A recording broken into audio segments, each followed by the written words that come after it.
Alright guys, BLM here, back another live stream. There is so much shit to talk about. um, Genuinely, it feels weird because Big Brother's over. It's a fucking over. Thank God. I don't have to fucking care about that anymore. For generally, I've not paid attention to Big Brother since the Rachel stuff happened. I'm kind of over it. I'm done. I'm good. Yeah. I mean, will I watch the rest of the season? Probably. Will I do a video eventually? But still, what the fuck? What do we do? Like generally, it's like I love how like A versus the World. Um, which by the way, A versus World was ended. That was the thing. It was whatever it was expected.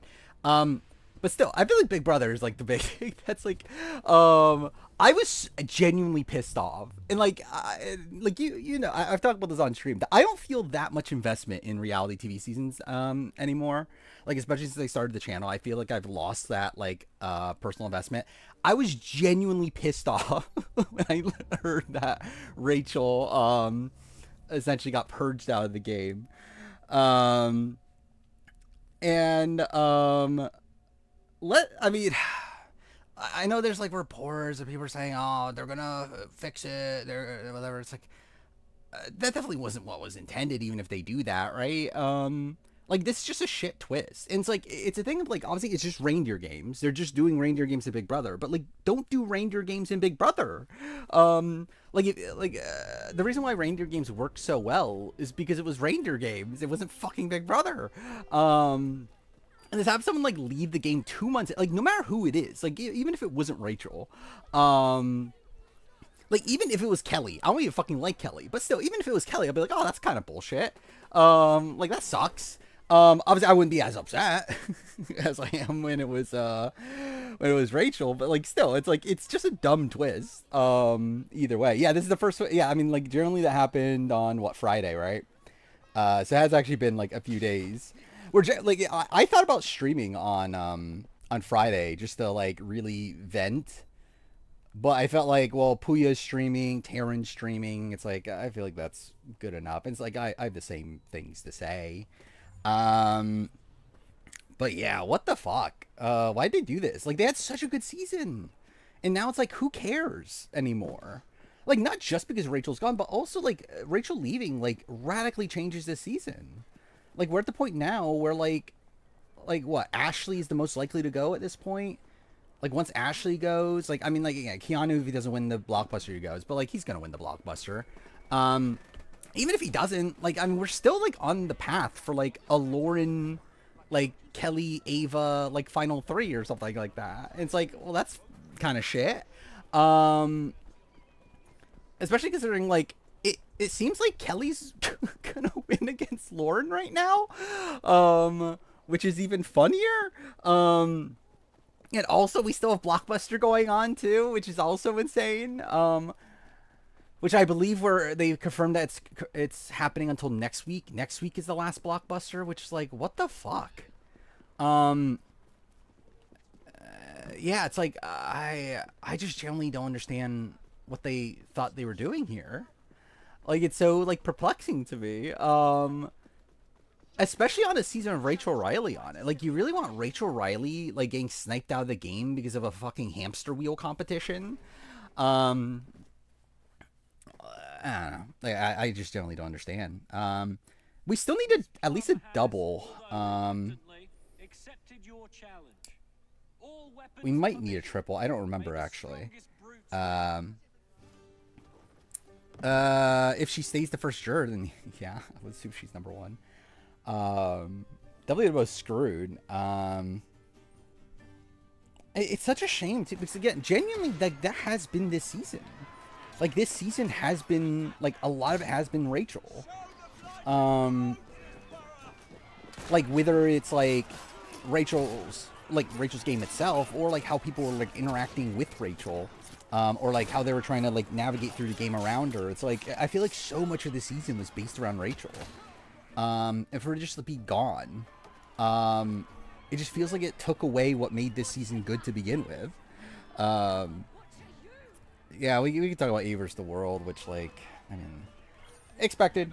I thought it was kind of a whatever finale. I thought it was like, whatever.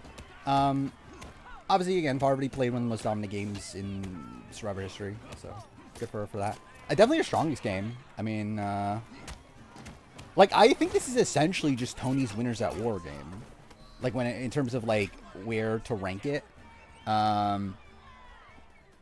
Like, I think it's essentially that. There's some things that are better, there's some things that are worse. It's like, you can debate some of those things. But I think, at the end of the day, I kind of land, like, same caliber. Third best winning AU. I don't even know if I can compare it to the AU. I just something I should talk about. I've made the official decision. I am not including A versus the World on the player ranking. I just can't. Like, it just fucking bothers me. I just can't do it. I refuse. I refuse to put fucking Tommy from Finland on an AU player ranking in a spot where, like, he only played like 10 days or whatever, yet made Final 7. And got taken out, and, like, I don't know. It's like, I'm not fucking doing this. I refuse. I'm not fucking putting Parvati on that fucking AU player ranking. But yeah. I mean, I think Parvati's winning game is probably the best winning game in Australian Survivor, isn't it? It's like, David's not that good. Like, I mean, David's is good, but, like, it's not that good. I mean, oh yeah, by the way, I did actually move Rachel on the player ranking. I moved her very high. I'm not like top 10 or anything, but, like, I think I had her like 20 something. So, like, she jumped up like 50 spots or something. So, because, like, for a lot of the season, I was saying, okay, I think she's like Janelle, and, like, I was like thinking more about it, and it's like, in comparison to, like, because, like, I started to compare her to the people that were, like, higher up. So I was like, is she better than Diane Henry? It's like, I think she's better than Diane Henry. Like, is she? I don't remember who else was the person. But either way, like, she's around where, like, Suri is at this point. So yeah, she went up a lot on the player ranking. And the thing is, like, I feel pretty good about, like, Rachel as a player, right? I'm like, it's, like, kind of weird because, like, I kind of wish it was, like, a mix of the two, where, like, I think she has demonstrated a lot of skill for social strategy aspects of the game. Obviously, competition-wise, she's not as strong as what she used to be. To where if she still had that comp ability and was also the player that she was this time around, I think she would be, like, border top 10 at that point. The way Rachel's actually gone, I mean, I think it was intended for her to actually be gone. The only way she comes back is if they're like, fuck, we need to fix this, and decide to bring up, like, some sort of twist to bring her back. But I think 100% it was intended for her to be gone. Because, like, they need to get rid of people. Like, we're 3 weeks away from the finale, and the jury just started. Like, 100%, this was supposed to be real. Whether they do something to bring Rachel back or not. Even then, like, we know that, like, Brendan got a phone call from production saying, yeah, Rachel's, like, in jury. So, like, 100%, like, when it happened, at least, it was intended to be real. But again, I could see a world where they, like, considering how much the backlash has been, which has been obviously massive, I could see a world where, like, they, like, create some bullshit twist to, like, oh, again, one of the next 4 people voted out has a chance to come back to the game or something. I don't know. They might do some sort of buyback thing for Rachel, and, like, I don't know, like, how the fuck do you narrow down people? So either way, I think they could, like, do something dumb to try to bring her back, but it was definitely not intended. Like, I think 100% they just legitimately eliminated someone through the hamster wheel competition. Genuinely, this is the worst twist Big Brother has ever done. Like, genuinely. Like, people talk about Zombie Week or whatever. Like, this is worse. Like, Zombie Week, yeah, it made the season, like, it just made the season nothing for a week. Like, this actively ruined the season. I think definitely worse than Coup d'etat. I think it depends on what we're considering worse. I mean, either way, it's worse. Like, either way, it is worse. But I think it's depending, because, like, Zombie Week also is bad, but, like, Zombie Week's a different type of worse than, like, Coup d'etat. Coup d'etat's like, because, like, Coup d'etat and this are, like, unfair and broken. Like, Zombie Week's not unfair and broken. It's just dumb that it exists from a television perspective.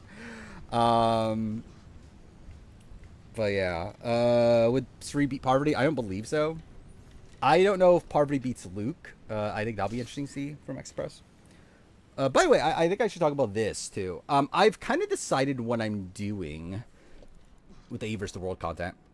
And probably the same will be with the Big Brother 27 content, because I doubt I'll have the review done in time. Essentially, I will be making the player ranking tomorrow.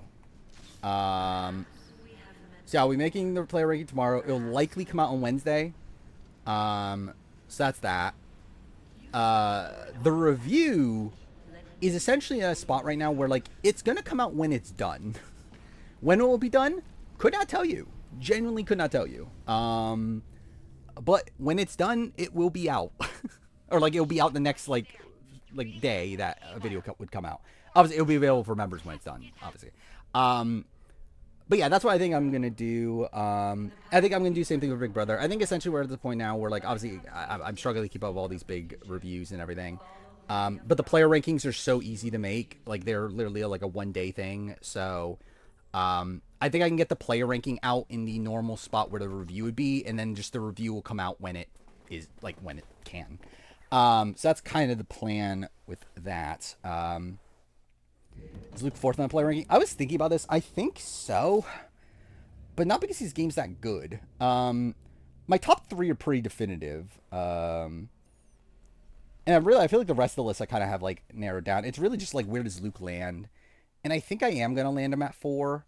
I would want to know what the fuck just happened. It just plays the same concept. Oh, whatever. But yeah, I would like to know more about his win equity. But yeah, that's the thing. It's like, I feel like at the end of the day, they did outplay the international players who are next. So it's like, I feel like Luke will kind of have to be 4, even though I don't think Luke's game's that good. Well, I mean, the Rachel episode hasn't aired yet, but yeah. Which, by the way, no Big Brother episode until Tuesday. If it kind of sucks, I agree. Worst twist in reality TV history. It's up there. I think, like, to be fair, the twist itself probably isn't the worst in reality TV history. I think the results of the twist are up there in the worst in reality TV history.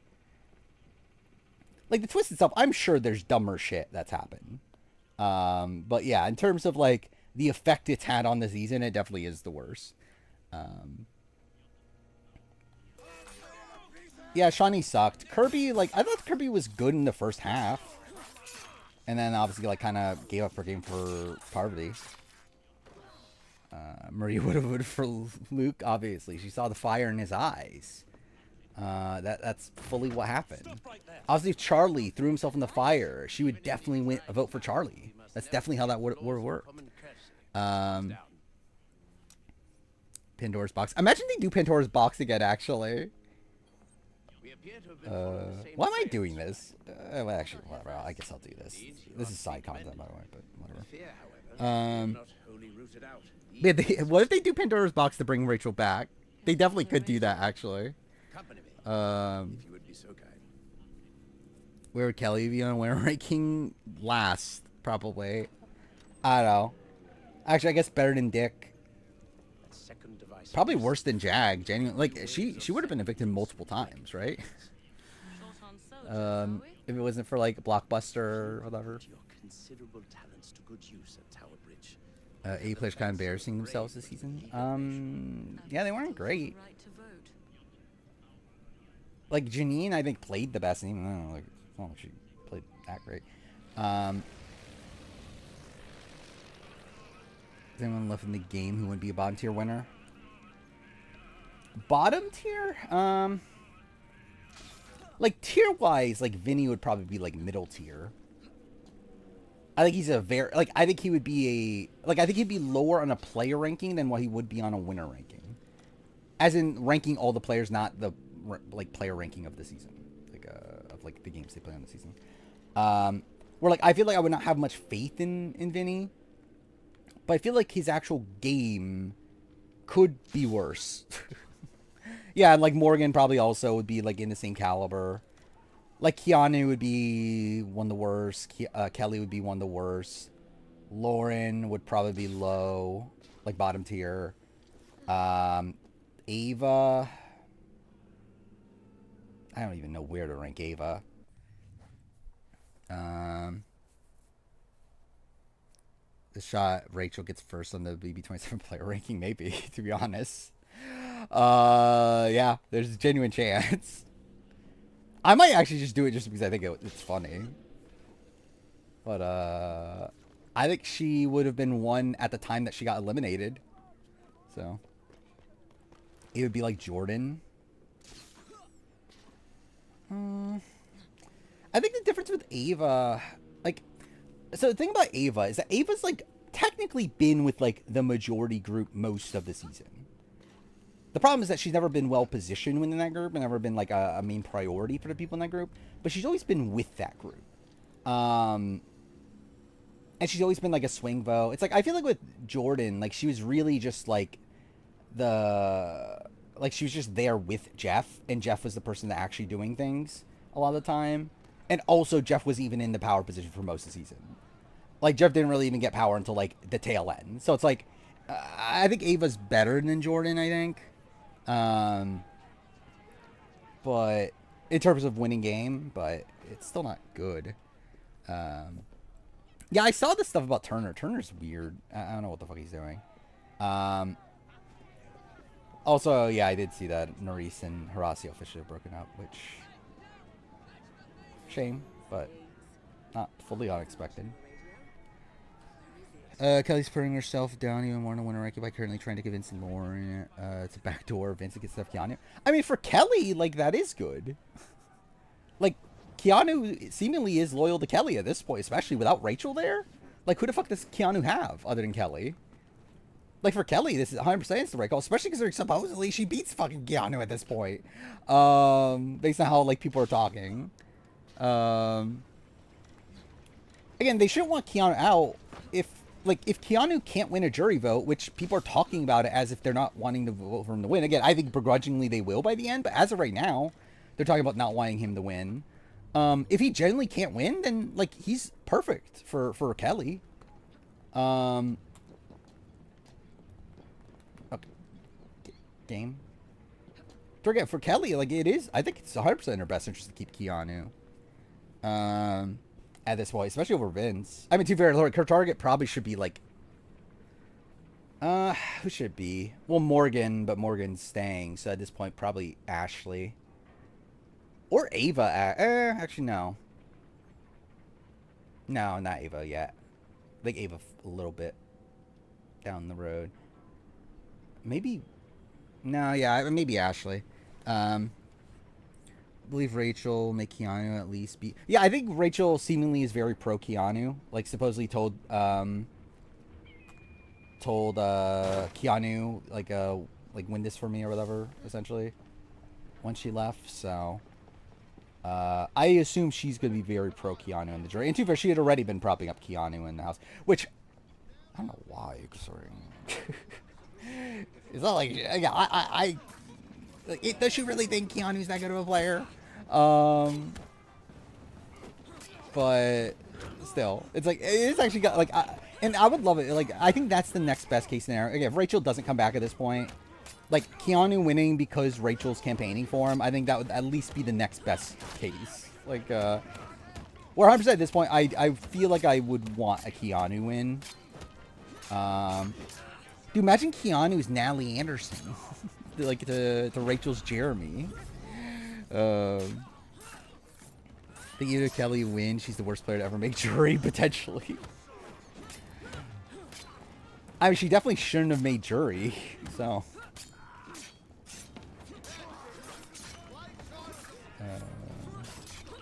Oh yeah, Mickey's also been insane in both seasons. But yeah, it does seem like Mickey, at least post-show, is claiming she was about to vote out Ashley. I don't know how much you can really believe because it's Mickey, and also like it's post her like seeing that Ashley voted out and Vince didn't. So I can't like lock that in, but she is at least saying that yeah, she was going to vote out Ashley, which means theoretically, if that is the case, then if Mickey did win Blockbuster, then Ashley was going home.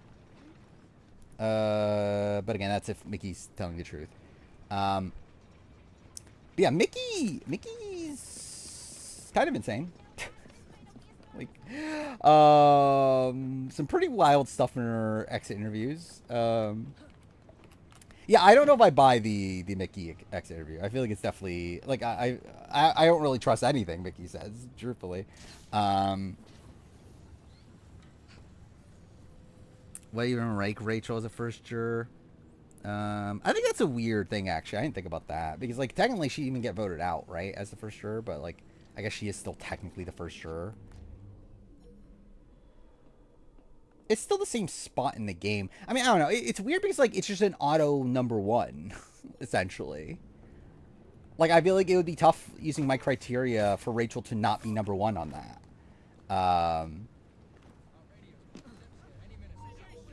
Cool. That's not what I meant to do. That's great. Do wish she would have kept Ashley because she didn't want to burn Will. Yeah.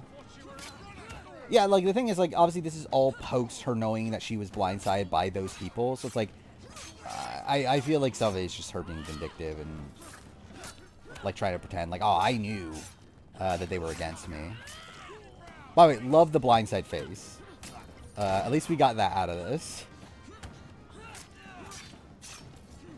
Like, I love it, like, yeah, she's, like, so blindsided as it's happening, and then in the exit interview, it's like, oh, yeah, I knew this was happening. It's like, sure. Yep, you definitely knew things were sketchy. That's why you were blindsided and saying, wow, like, as you got up. That definitely is why you said that. Does we ever do twists like this ever after back? Wait, ever? Anyway, I don't think so. Like, I can't think of the, like, I mean, like, things have had backlash, obviously. Like, Zombie Week, Camp Comeback. But, like, this feels like on, like, an insane level. Like, where, like, I feel like it's gone beyond Big Brother. Like, you're seeing people from other shows talking about it. Like, literally, I saw it being posted on the Challenge Reddit today. So I feel like it's, like, transcended just the normal Big Brother sphere. Yeah. Thoughts on Suri versus Luke firemaking? I'm shocked Suri did as well as she did. Good on her for that. But, like, I thought it was pretty apparent Luke was going to win, even without being spoiled, that Luke was going to win that. But, again, cool on Suri to at least kind of make it close. Shane Dawson. I mean, Shane Dawson, too, for his big Brother fan. Is Lorna a more frustrating player in character than Claudia?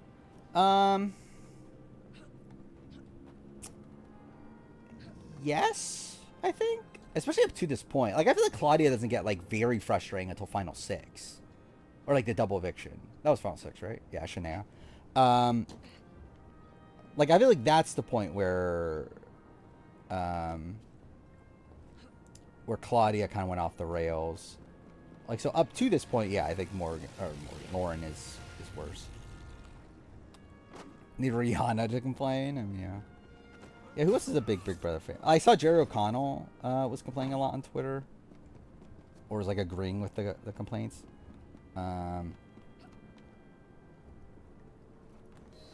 But yeah, again, this is just such a tragedy. And, like, I think that, like, because I've seen some of the challenge community, like, the Gamer Bev, Pink Roses of them all, like, say, oh, why are people so upset about this? Whatever. It's like, again, I think the big difference here is that this is Rachel's last time, right? Like, Rachel's not playing Big Brother again. Both from the sense that I don't know if she would want to do it, and also it's like there's so little opportunity to play Big Brother again. Like, this is Rachel's last time. And for, like, Rachel to actually go out in this way, on her final time, on the time that she was actually playing the best she's ever played, is just so disappointing. When it's, like, so unnecessary. Like, why did they do this? They didn't need to do this.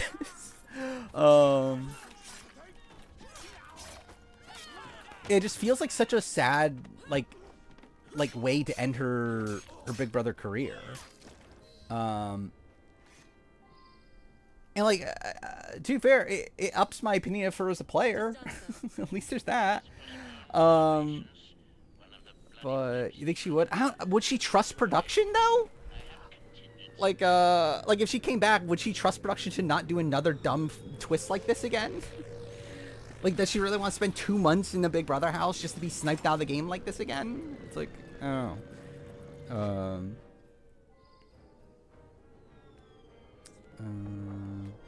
Yeah, it's like, I guess, like, Suri, like, it is kind of Suri Game Changers coded, right? Because I do think that was a lot of her motivation for wanting to play in 50. I assume it was, like, because of the advantage getting of it all, and there's, like, unfinished business. So maybe, but it's like, I don't know. It just, like, I just don't get why they did this.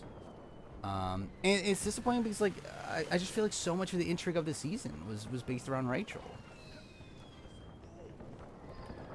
Or, like, I'm, like, a type of person that, like, I feel like people, like, largely overreact to things in the reality TV sphere. But I think this is not, like, this is, like, one of the few times. This is not an overreaction. This is genuinely just awful.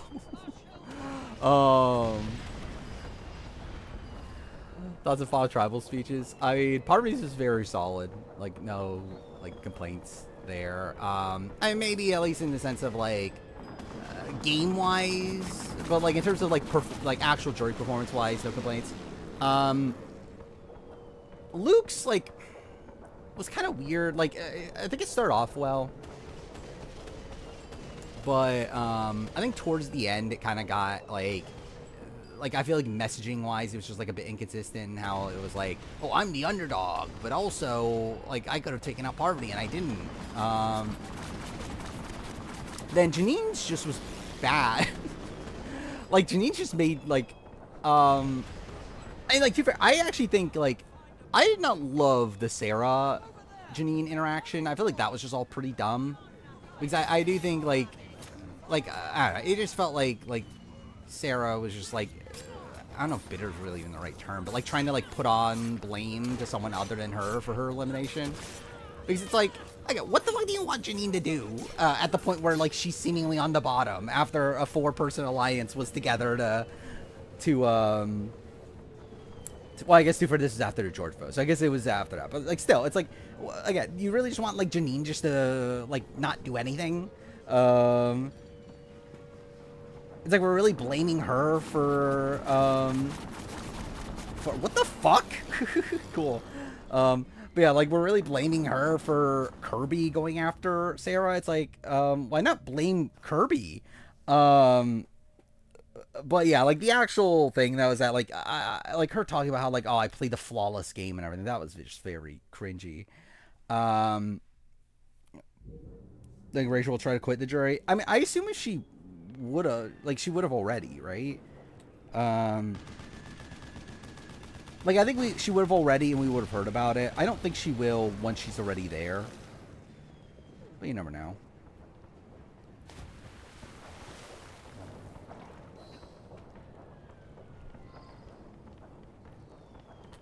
I mean, straight up, it's just, I just like Tony more. Like, I think Parvati's game is better. I think the difference also is that I feel like, because I still think Tony is the best player over Parvati. And, like, I feel like it's a lot of it is, like, because so much talk now is that, oh, like, Parvati's, like, the undisputed GOAT or whatever. Which is something that I personally don't agree with. I do think Parvati's, like, a very solid number 2 at this point. Cool, I'm dumb. Why didn't I do that? Yeah, very easy to pick the most screwed over player from B27. Imagine this is a twist where, like, again, the person that gets taken out at the final 9 comes back in the final 2, and Rachel, like, ends up in the final 2 and wins. And then she wouldn't be the most screwed over player. They were saying that. I don't think they actually know, though. Like, the way that they're talking in the house is as if they're going to be doing these again. Like, what happened to Rachel at Final 9, they're going to be doing them again. And that's how they're going to be doing the double eliminations and everything. I believe that's speculation over them explicitly being told that, though. But if that is the case, then really, what the fuck are we doing?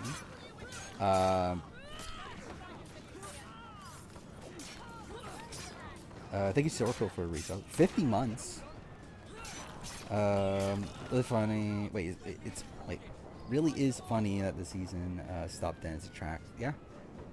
Um, just yeah. This Parvati's a win factor to 8. I don't know. Maybe. I think if I were to do it now, I probably would just have her at 2. Especially because it's not like I'm like super solidified in like the Sarah Kim placements. I still will have Tony 1 though.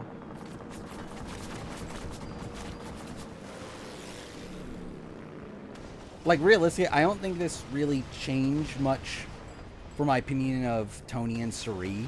Like Tony, actually, my opinion probably went up in the sense that like I kind of see that he will do the Winners at War strat over the Game Changer strat on more given appearances. But yeah, like Parvati obviously like does go up. Like I think Parvati played a very strong game. Like this is one of the best games in Survivor history. I still feel like for me it doesn't feel like a real season. Like it still feels like more of an exhibition match than like a real season. Mind you, she did survive. Like they went to a decent amount of tribals. Like it isn't like that far off of a New Era season. And like she probably went to around the same amount of tribals as like a New Era winner, right? Because what they essentially had actual tribals from final 10 to final 4, and then she went to 2 tribals pre-merge. But I do think it is just a radically different game. But mind you, it's not going to be that different a game from what we end up getting from like 50 though. But generally, like I just think it always will be a very different game when you have like just one round. Like when it's like all returning players, every round of the game is like one day, to where like relationships really don't matter as much there. Like I think it is just a radically different style of game. But obviously Parvati like really decimated this style of game.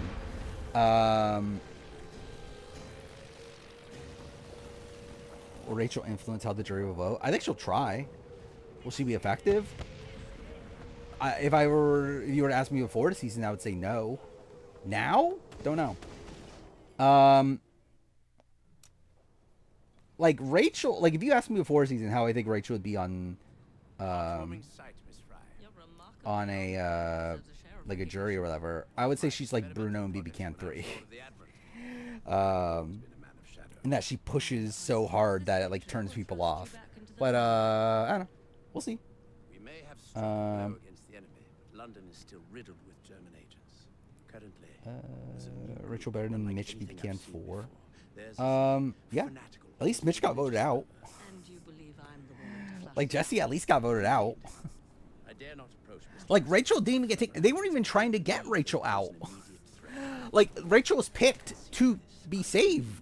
Like Morgan, from what I understand, I believe it's like Morgan picked Rachel thinking, oh, Rachel's gonna have so much time that like this is gonna guarantee Rachel stays. Only for it to obviously not be the case.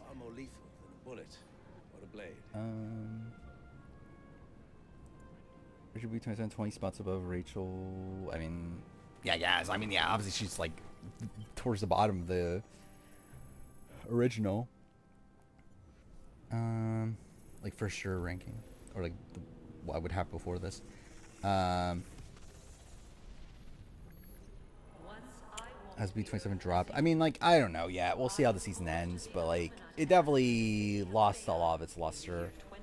By the way, A vs World is #1, even though I don't know. I was hoping for better. I still think it's good. Like I think it started off very good. I think this end game has been a bit of a drag. I think ever since the Cass Tommy eliminations, it's just been like, well, okay, cool. Probably just gonna steamroll. A vs World's like 44. I don't know if it's like 44. I don't even know what season I would compare it to. I mean, is it that different than Winners at War to a degree? I like Winners at War more, but like realistically, it's like not that dissimilar.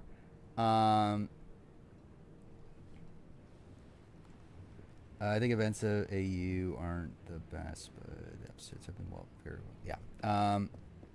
I think yeah, it's like I think when we're looking at like the votes round by round, it isn't great, right? Like because like if we're just talking about round by round, Rob vote was pretty good. David vote was pretty good. George vote was like fine. Tony vote was just like whatever. Like Tony, like if it wasn't for Tony's shoe and everything, like it would have been bad. Sarah vote was interesting. Kirby vote was kind of like whatever. Like it was really just like, okay, we're just gonna turn on Kirby now that she like turned on her own side. And then yeah, like Cass vote was good. Tommy vote was obviously boring. Lisa vote was boring. What's the final five? The Oshani vote was like it could have been interesting, but then it wasn't. And then the Suri thing was also. I think that's also the thing that I'll mention. How the fuck were Suri and Parvati blindsided by Janine at 4? I think that's also like kind of like what the fuck. Actually, we're about to pull the Shima. That's great.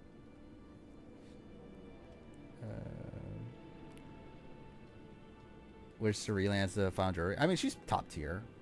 It was a very good game.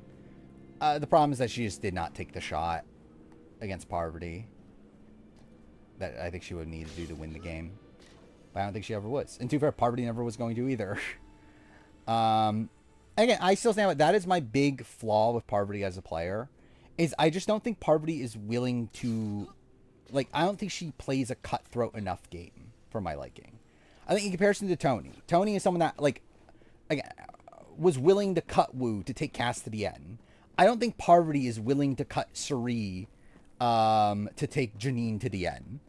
Now, again, does it matter most times? Like, a lot of the time, probably not. Like, Parvati, obviously, yeah, like, would have won this season seemingly no matter what.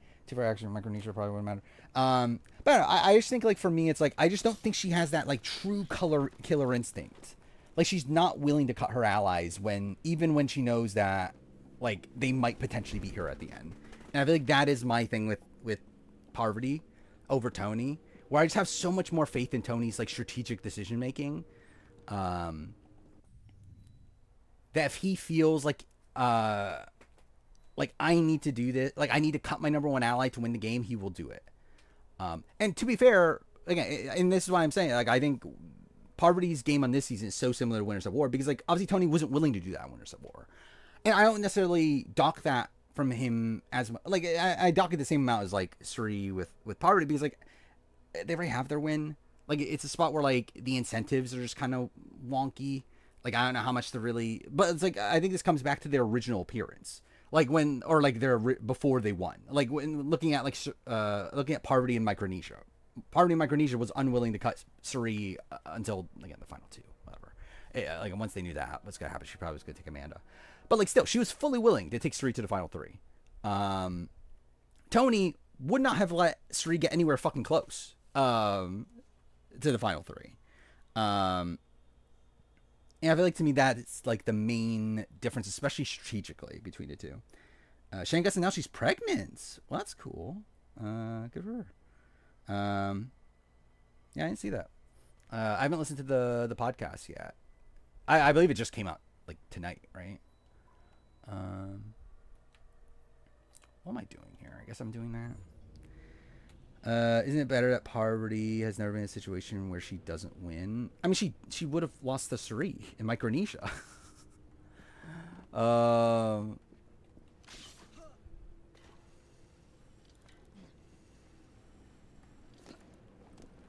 Like, she literally lost in Here's Villains.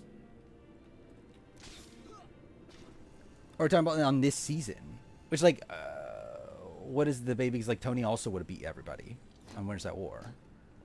In terms of that debate. Thoughts on Blockbuster continuing? I think it's shit. It is broken at this point. Where, like, really just so much of the game comes down to competitions. Cool. I hope you like my Do I have faith in Suri winning Fire on 50? Probably. I mean, depends on who she's up against. Like, obviously, she made a Fire eventually. I think it would depend on the skill of the person next to her. I needn't remind you how crucial it is that we put a stop to these infiltrations. Like, if she's against, like, an actual good Fire Maker, then no. If she's against, like, Camilla, then yeah, she might be Camilla.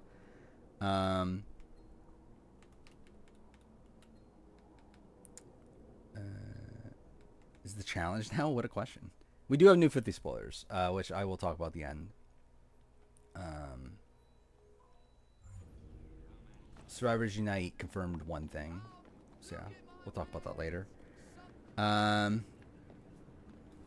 Was the YouTube video? Ashley's directly fucked by, yeah. The airing of grievances. This is a thing. That's kind of, I didn't know that was happening. That's actually really funny. But the thing is, like, still with Micronesia, it's like she was still willing to go into, like, to the final 3 in a position where she's not sure if she wins. Like, that is still an issue to me. Where Tony would be, like, making sure the person he's up against is someone that he can for sure beat. Where, like, Parvati isn't. Parvati's willing to go to the end against her #1 ally, whether or not she would win against them or not.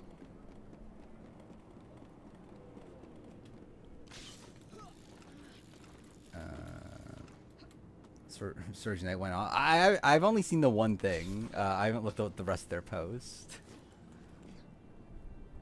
I literally actually just saw it, like, right before I started stream. Didn't get her away that much in Ava's World. Yeah, I mean, like, the Kirby vote is definitely a thing. Obviously, Final Four. She did get the cast vote. And Tommy vote, Lisa vote. Oh, it's like there definitely are, like, points where you can say she didn't get away, which I think is also, like, the thing of, like, for me, it's like I still think Winners at War Tony is probably better. Like, it's like, it's tough because, like, I think Winners at War Tony, it's like, based on the things that were under his control, I think he got his way pretty much every time.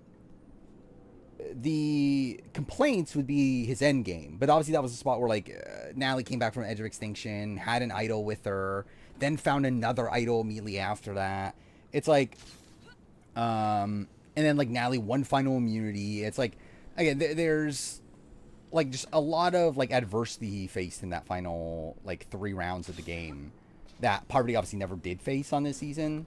So I think that would be, like, the argument, is that Parvati never really had a spot where, like, she was, like out of the numbers in any sort of way. But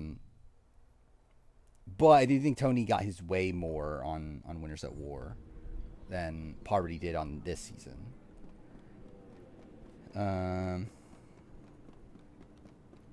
Which Riley did a public service for them, getting rid of Riley. I mean, do they look at that as a good thing? I don't think they look at that as a good thing. Like, I think production loved Riley, right? Or at least liked him. Is Luke's final try one of the worst ever? I don't think it's one of the worst ever. I think Janine's is worse than Luke's.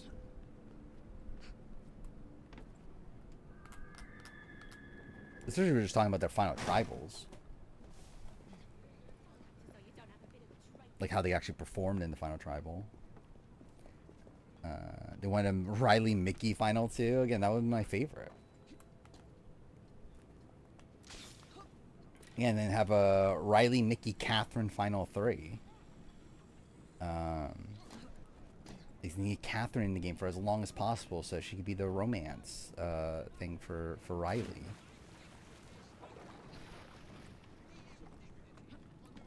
Actually, I don't remember how skill tree works for her. Oh, she just has everything. Okay. Cool. You want Blockbuster back next season? I'm fine with it early game, but, like, don't make it go on so late.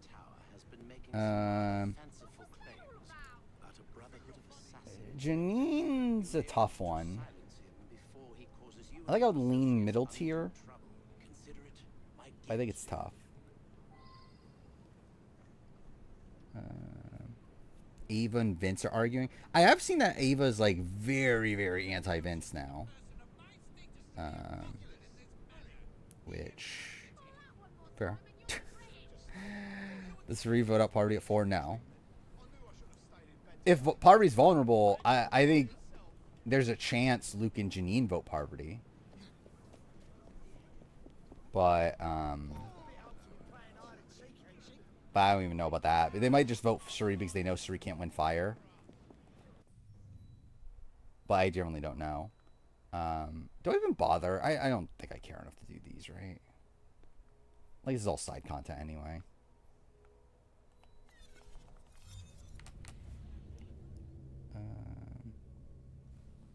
Doing a draft tonight? Probably. I think if we were going to do one, we should probably do one now.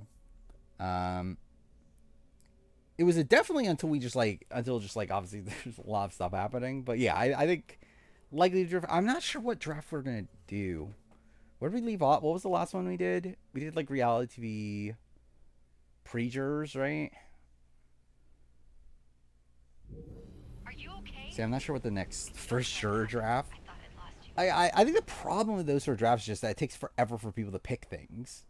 Because like not everyone knows like all the first jurors that could be picked. But yeah, so like that's not. I don't know, maybe like rework the idea. What could be like something that like just wouldn't screwed over players? But who's determining if they were screwed over? Yeah, JLP's now gone, which is a shame. What is this? This is sending me? What is this? I deemed it way too risky to leave you inside the house, but hey, it's like you always say, it might be a bad day, but at least you got a fat ass. What a line. They got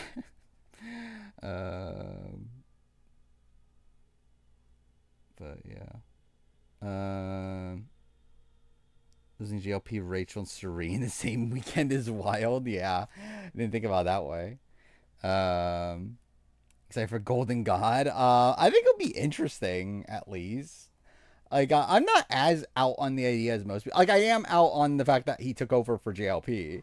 But I'm not out on the idea of David being the next host. Like, I actually feel like David feels like the natural pick to be the next host.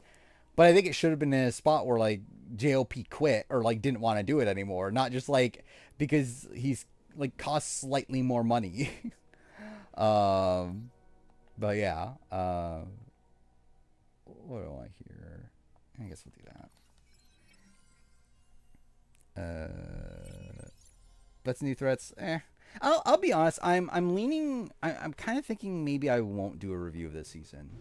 I'm not like set 100% yet. I haven't like full on canceled it yet, but I feel like the more the season's going on, the less I care, and considering like the little amount of time I have nowadays, and like how much like how long stuff takes. Like I feel like I'm probably just better off not doing one for challenge, especially considering it's fucking 19 episodes for whatever reason. But we'll see. I'm definitely more because like I'm doing Survivor, obviously. I'm definitely doing Amazing Race. But yeah, I just feel like Challenge 41. It's just like I don't know. Should I just be done with the challenge in terms of doing reviews at this point? Oh, there is no 2-week break. Well, I mean, like I'm kind of of two minds in the sense that it's like good in the sense that like why are you doing that? But also bad in the sense that fuck that means I have to watch the challenge still.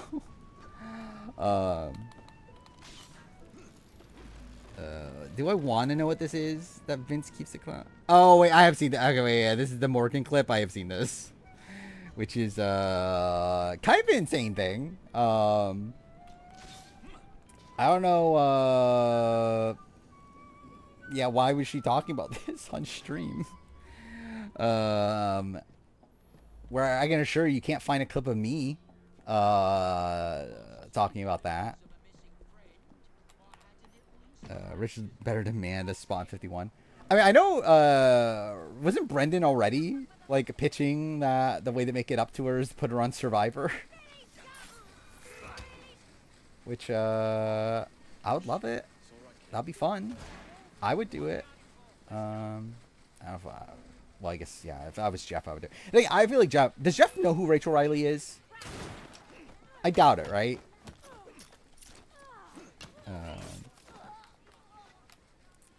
Do like a man with ass. Not my preferred.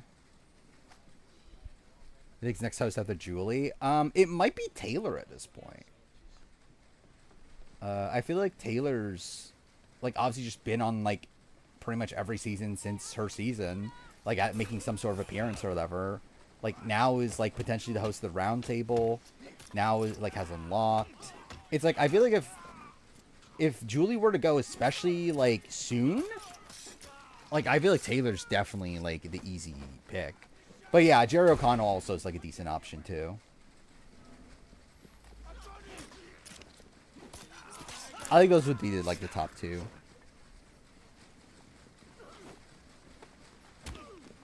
I think it depends on like what the direction they want to take it. What the fuck is happening? What is this? He's not taking any damage too. Again, this is the greatest Assassin's Creed game. I like Lekka. I'm obviously disappointed to see her go out in this way. I mean, she did like actually lose the elimination though, so it's not like I don't know. At least it wasn't like an unfair elimination or anything. But yeah, I was disappointed to see her like be in elimination to begin with because of CT being CT, like modern CT. You believe Mickey through Blockbuster? I could see it. Like they were trying to talk her into it, so I mean, like again, she's claimed multiple things now on that. I wouldn't be shocked if she did throw it.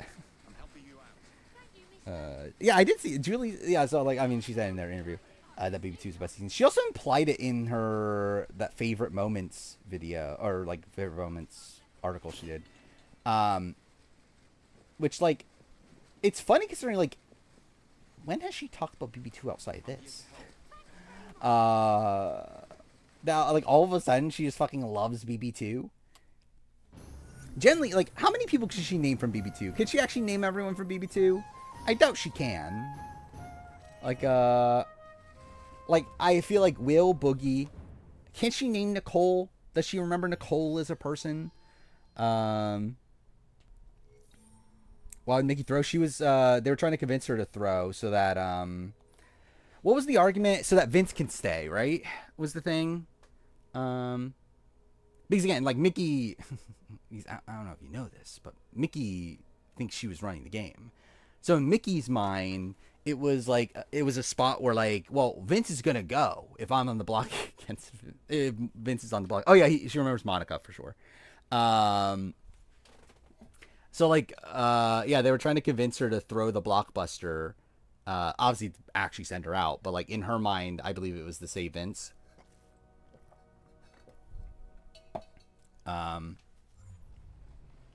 Which maybe she did that.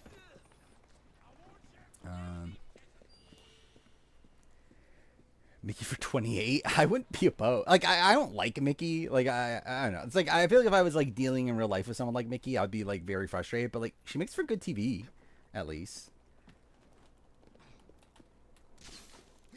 Instead of a 2-week break, the night of the Survivor premiere or the week after Trans 41, they'll have 2 episodes in one night.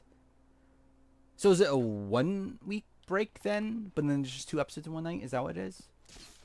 Or is there just no break at all? Are Ashley and Will being or losers? I think they're like, what's the opposite of a sore loser? Like just loser? Oh, there's no break at all? They're just doing a double episode and also no break? So are they actually going to finish it this year then? If that's the case, I feel like 0% chance I'm doing a review if it's actually ending this year. At that rate, but justified loser, yeah, I guess. Julie slut shaming Morgan recently. Yeah, that was also very icky. it's really on Morgan. She knows that he's in a relationship. It's like, yeah, so does fucking Vince. Again, that is just like such an insane thing to say. And like, to be fair, I would expect it from Julie Chen. I mean, this is again Julie Chen Moonves of all people, but like still.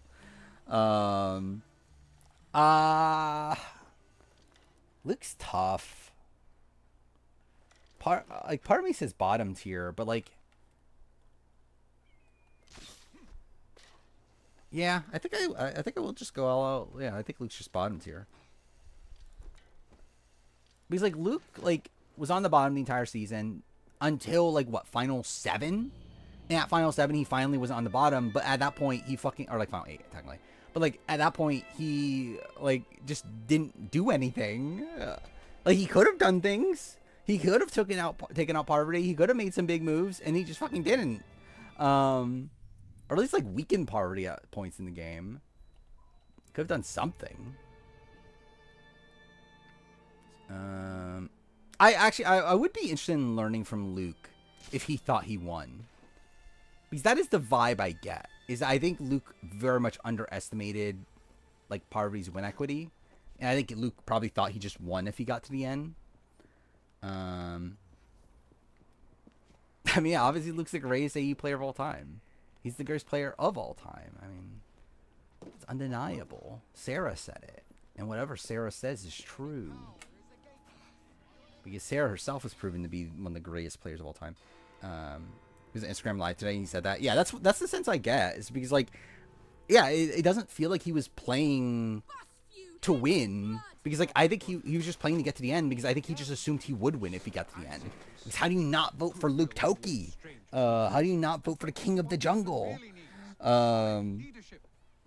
But yeah, it's like, yeah, it's just like I just think he was like very misguided in his thoughts on the jury. Yeah, and that's the way it typically goes. Of yeah, they're just gonna prop up the people that they want to win and not prop up the people they don't want to win. I have not watched the Heritage yet. I kind of forgot. I did actually watch. So the thing I did watch, I watched the first 3 episodes of Final Draft. That's the thing I watched. Which, I was hoping to like it more. Like the reason I'm watching is because like it was it's essentially like it was like spread as like, oh, it's like the Japanese physical 100, and because it's a similarish concept. It's like 25 former athletes. They do like physical competitions, get eliminated like over time, whatever. Eventually, there's a winner. It's not as good. Like I feel like it's just like kind of whatever. I feel like the show, it's weird because like there's like social strategy aspects at points and stuff, and it's like I feel like the show has made me like, I don't know who is who. I think it's very difficult to like remember like who are these people. Yet these things are just happening to them, and I'm like, okay, I guess. And I feel like there's like some of the people I did know the most like just get eliminated like very long. I'm like, okay, well, fuck. It's like, I don't know. It's kind of whatever. I'll probably still finish it eventually. Yeah, it's like all the fucking women were also eliminated very long, which I mean, in a show like this, it's like, yeah, it's probably gonna happen, but like still, it's like kind of lame.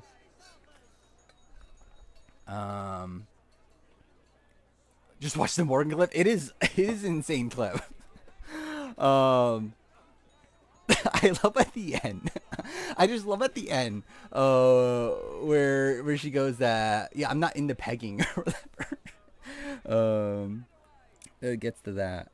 Oh, generally, I forgot about that. I forgot fucking Amazing Race Australia starts. Yeah. I mean, for me, it's like, I think this is like, I think Parvati's definitive number 2. Or talking about like winning game. Winning game, it's like, yeah, she's probably like hovering in the 5-ish range. But player wise, like I think the Parvati's definitive number 2 right now. Like I could not, like I don't think there really is much of an argument that she's better than Kim or better than Sarah Lacina. Or that she's worse. Sorry, opposite. That she's worse than Kim or Sarah Lacina.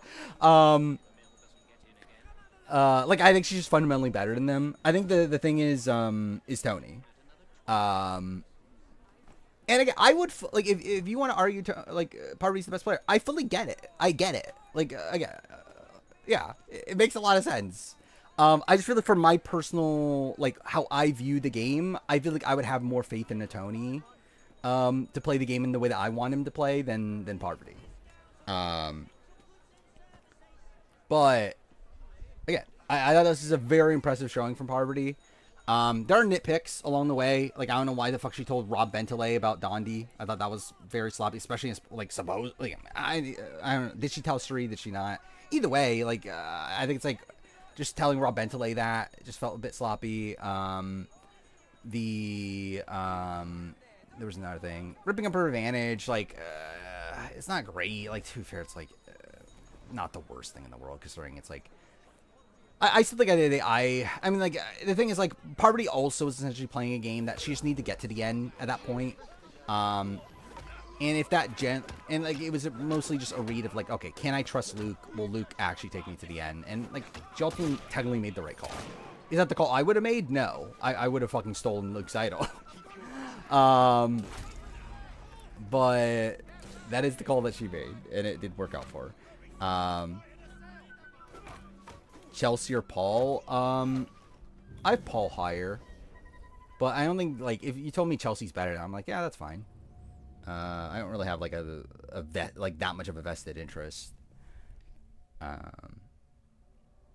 Was this BB27 was saved by casting and Tucker going out pre-jury? The game mechanics were just a suspect. Not the same. Not the like. If we're talking about Rachel, no. Blockbuster, yes, but Blockbuster still ended at this point. Like, Blockbuster continuing is still bad. Keep up. I've no time for stragglers. Like, really, I think up to this point, it's like it's essentially played out the same. Like, Blockbuster's always been like a twist that, like, there's some high highs that can come from it, there's some low lows, and, like, I think we've just been getting very fortunate that we're getting a lot of high highs. I have Chelsea, last time I ranked her at 11. Or maybe 10, actually. 10 or 11. I have Paul at, what, 7, I think? Or 8? Something like that. Actually, no, I think I have Chelsea at 10. I think I moved her above Daniel Reyes. So, yeah, I think I have her at 10.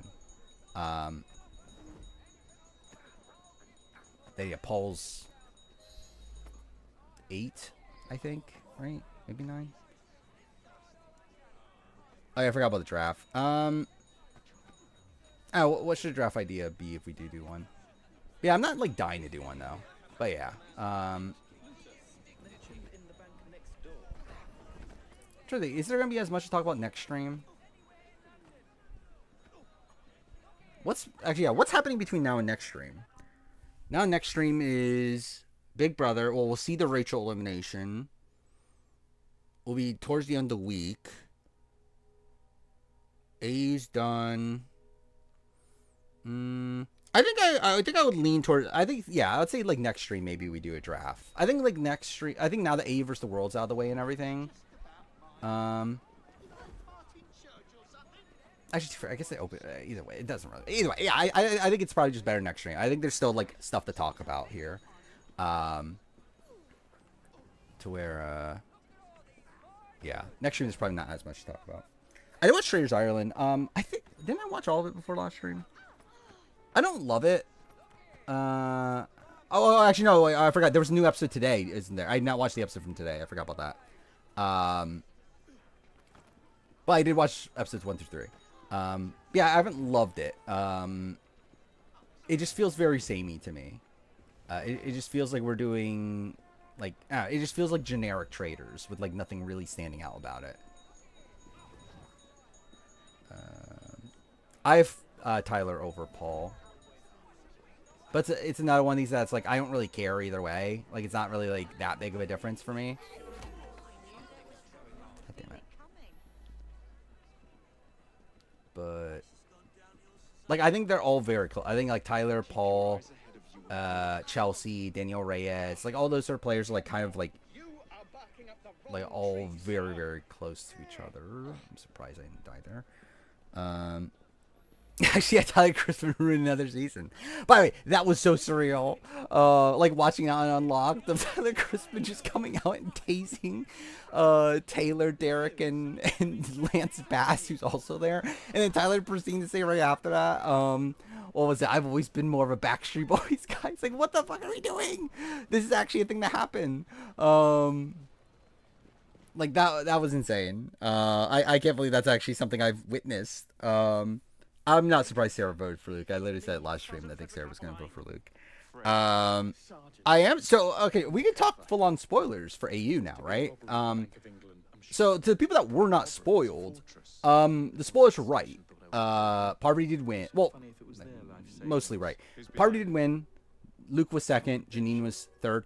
The spoilers were wrong on the vote count, right? Because like the vote count was said to be 5-2 or 4-3. So the 6-1 is a little surprising. Not really though. When you actually think about the votes themselves, where like really the only person like I could have seen like Tommy potentially voting for Luke based on how he was talking about his post game interviews, but like by his like how he was talking about in his in the final tribal, and then also just like also game wise, is like you would think that he would like end up respecting Parvati. So like yeah, I kind of I get the jury vote, but like interesting that the spoilers were wrong about the jury vote. But yeah, we did know that Sri went out and fired a Luke. We did know that. And really most of the list was right. Like really the things that were wrong were Cass and Tommy were flipped, Sarah and Kirby were flipped, and then we were sold that like Shawnee gets screwed over by Advantage Geddon, and that Shawnee runs the game with Parvati, and like that didn't happen. And I assume that's what Sawyer was implying when like Sawyer said there's something about the game that's wrong, like the end game that's wrong. I assume it was the Shawnee stuff, or maybe it was just the jury vote. Maybe they were implying the jury vote also. Oh yeah, I forgot. Yeah, I actually did move Rachel above Taylor on my player ranking. She's like right, like a spot or two above Taylor at this point.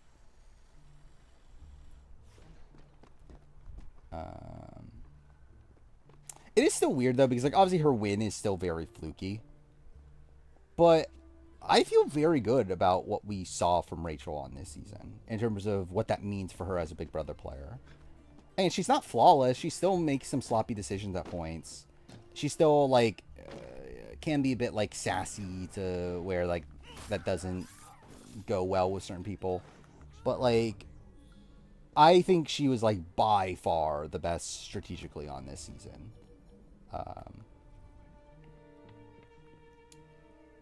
And I think like put her on like it really, if she was on All Stars 2, like I think it could have gone fair. Like I think it radically changes the season there. Like knowing the type of player that we're looking at now with Rachel.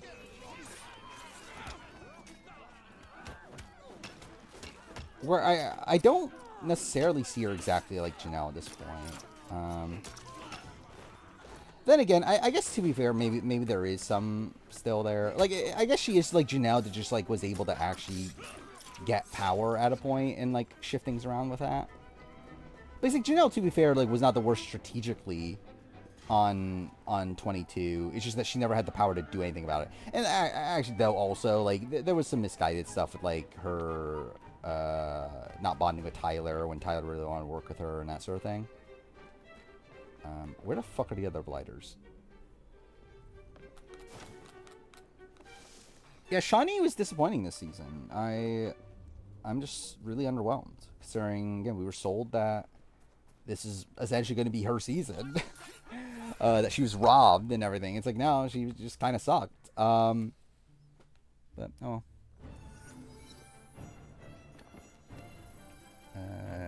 Is Redemption finished filming? Yeah, I don't know for sure, but I would assume not.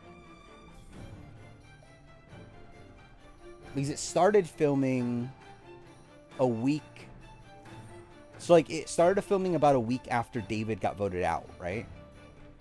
So that was, what, 2 weeks ago now? Or is that 3 weeks ago? Either way, like, it films for over a month. So, yeah, it would not be done yet. Who on 22 had the biggest target coming in?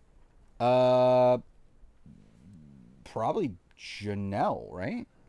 Especially like pregame, like hanging pregame. Wait, what was this with Tyler? If you guys have been watching the season of Big Brother, you know it's been the Rachel show, and yeah, this Tuesday's episode is gonna be the biggest episode of this Insane entire that he's doing this before the episode's aired, by the way. I still cannot get over the fact that I was literally there watching it happen live. I have no words. I still have no words. It's been a few days since we even did it. You gotta watch Tuesday. And if you see all the spoilers... I mean, you kind of spoiled it yourself, didn't you? But still. Insane that he's actually releasing that, though. Hi,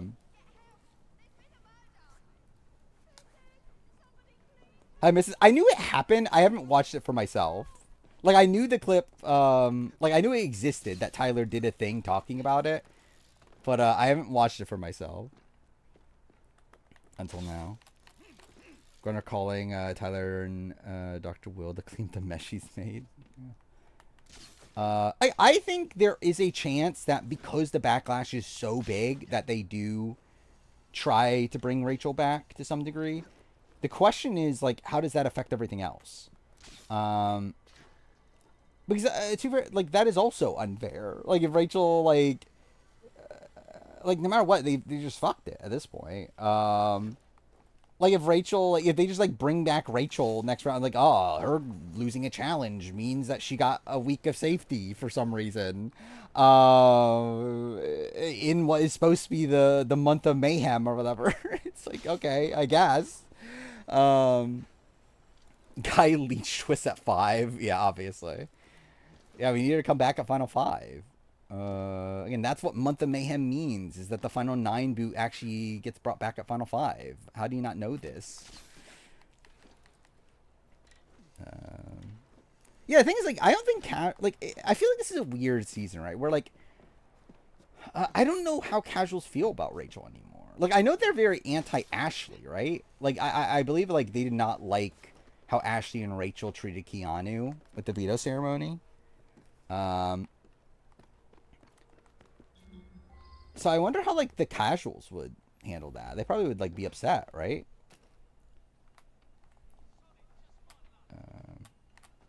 Okay, if it's unfair, bring Mother back. I mean, I agree. I actually would rather them do that.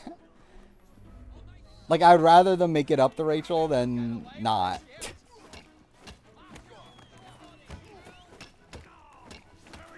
The thing is, though, that it's weird is that, like, obviously, like, it's a dumb twist no matter what. But obviously, like, there would not be as much backlash if it wasn't Rachel, right? And I think that's, like, the thing that's, like, weird about it. Because, like, obviously, it would specifically be that this is happening because it's Rachel. Like, they would not fucking bring back Kelly. Like, if Kelly got taken out from this twist, like, they would not be like, oh, we gotta bring back Kelly at the Final 5. So, like, it really is, like, completely, like, production fucking with the game so much at that point. But, like, also, it's like I would still rather just see Rachel back.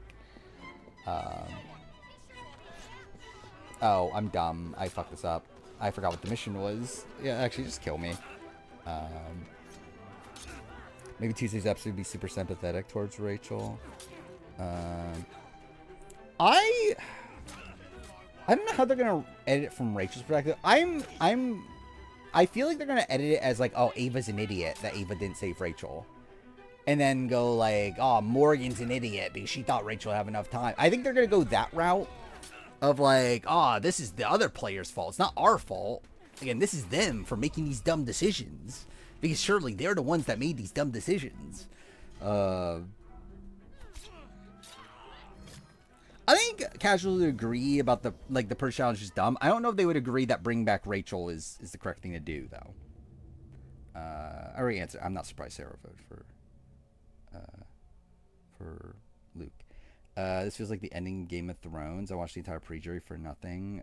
What the judges have stuck together was Keanu actually going to turn on Rachel. Yeah. 100%. Need to edit her like Daniel Reyes.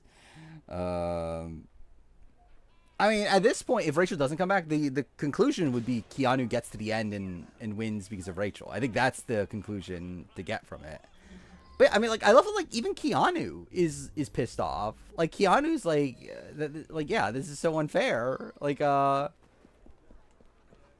it's like I wanted to beat you. I didn't want to beat anybody but you or whatever. It's like a. Did Big Brother hire a challenge producer? No, I think too fair. Challenge has Challenge done worse? Again, this is the thing with the Challenge. Challenge probably has done worse. It's just that it's the Challenge though. Like you can come back the next season, and you're expected to. And that's what I'm saying about Rachel. Like the difference here is that this is Rachel's last time that she's going to be willing to play Big Brother. I would assume. And also, considering how few opportunities there are for her to play Big Brother, it's also just like, it just feels tragic. Where, like, if this is a challenge, I'm like, okay, who cares? They're going to be back next season anyway.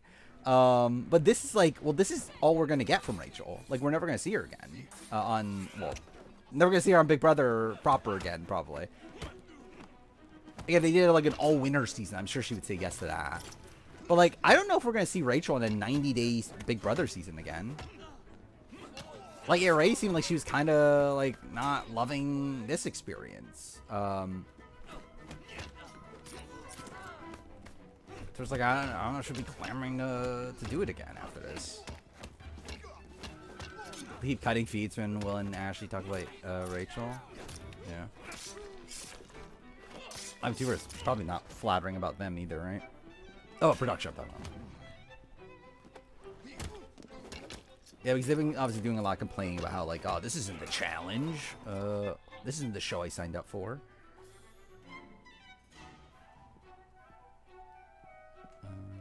Which, yeah, it's not. It generally isn't at this point. Especially, again, if what they are thinking is going to happen is actually going to happen, that we actually are going to be doing this every week, and that someone's gonna go home from a competition every week, then yeah, like, what the fuck are we doing? What is this show? What's funny too is that I feel like production thought they were like knocking out of the park, right? Because like they obviously like saw how much we loved the Reindeer Games episode. I think they were thinking like, oh my god, they're gonna love this. We're doing it again. We're bringing back this incredible episode of television. Just, like, completely, like, misunderstanding, like, why it was good to begin with. Well, straight up, like, this is the thing, too, about Rachel. If Rachel went home from an actual vote, I would be perfectly fine with this. Like, if this was, like, some sort of competition where, like, the bottom two are on the block, and then they vote out Rachel.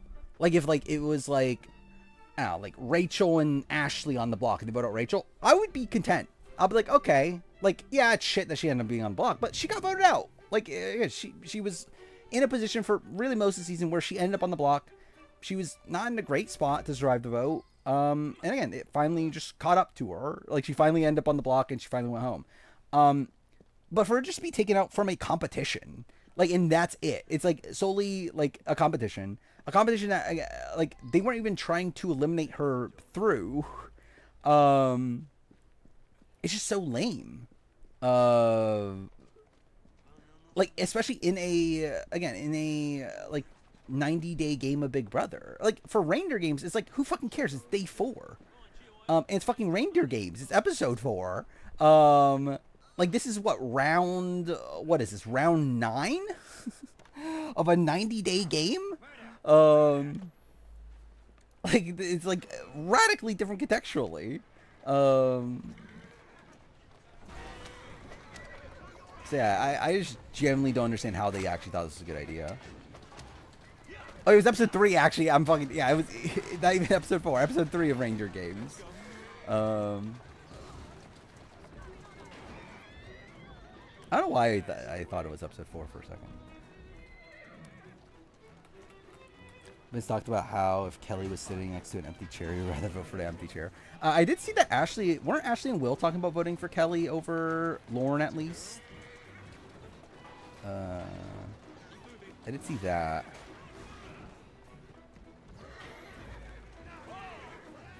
But again, I think it will be a spot where, like, I could definitely see Rachel having some influence over them in particular. Was these officially reset this season? Yeah. Like, generally, I don't care anymore. I guess I kind of do to a degree, where, like, I still would prefer if, like, Keanu won from this point out. But, yeah, I mean, again, like, I feel like the season's lost a lot of its appeal. Actually, I'll do this mission. 6 songs, everything you would want. Oh, that's cool. We'll see if I ever get to it. I downloaded it on Xbox. So someday, maybe. Again, I'm still potentially going to stream Hollow Knight, the original, at some point. And we'll see how that goes. If I actually, I might even Silksong. Like, how much narrative is there? Between the two, to where maybe I'll just play Silksong.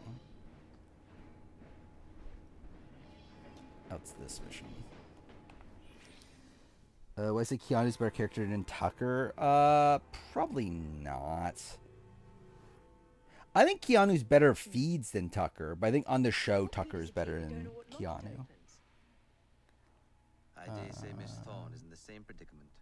Henry, Mr. Green. I think in race, Jesse and Jonathan are the front runners. I would probably put my money right now on Grace and Joe. The Tower of London. It's a fortress. 20 minutes? No, probably we'll do it at the typical 2 a.m. for these spoilers. Supposed to be harder? Well, shit. Thank you for your help. Well, that's not great. Yes. Good luck. For me, I mean. Yeah, I might stream Hollow Knight and, like, give it a shot. Because I played Hollow Knight before. I played 13 minutes. I played 13 minutes, died once. I'm like, okay, I'm good. I'll move on. But I'll give it a legitimate chance. I feel like for those sort of games, I feel like streaming them is kind of the way to do it for me. Because I don't know if I would have gotten through Prince of Persia if I wasn't streaming it. I think streaming it makes it like a bit more tolerable. It's supposed to be a real test of skill game. Well, we'll see how that turns out. Oh wait, this is not the mission I thought it was. I'm dumb. This is the assassination. Cool. What's worse, Twisted BB27 or Do or Die?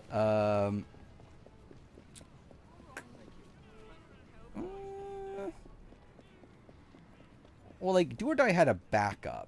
So it's like, technically this.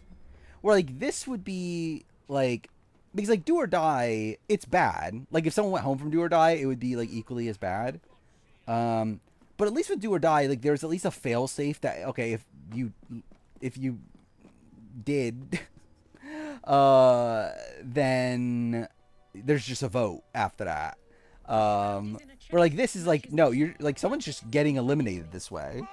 And, like, to be there, I guess there is, like, more skill involved in the way that you get eliminated in this than Do or Die, where Do or Die is literally just random chance. Like, this is, like, actually a competition, so there's actually, like, skill involved in that, but still. Best season, Brings Run 2 or Quebec 3? Brings Run 2.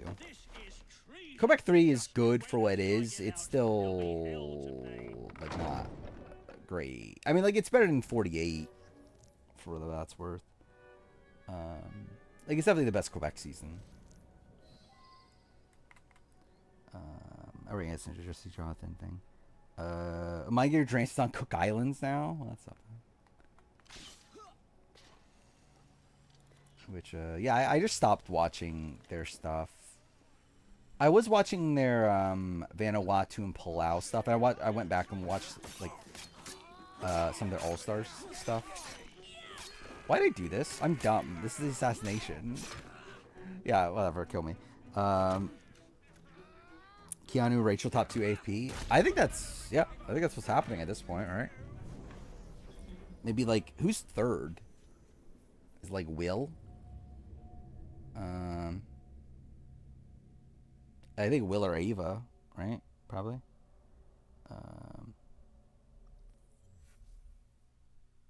And for feeds to come on, checking Twitter. Yeah, I was watching feeds, and yeah. So again, that was like what, the 4th time this season I've watched feeds, like legitimately watched feeds. And yeah, like I love it. Like the first thing I was like, oh, it might be Lauren. And it's like, oh no, Lauren's HOH. And it's like, oh fuck, it's one of Rachel Keanu then. No, yeah, it's Rachel. And too, it was spoiled before. Like there were already like rumblings that it was Rachel before that, but I didn't like fully believe it yet. But yeah, obviously those were right.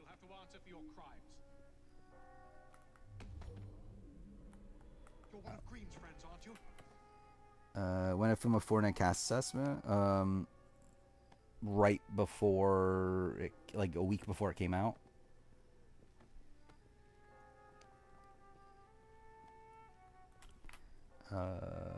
Like I think the Monday before it came out, right?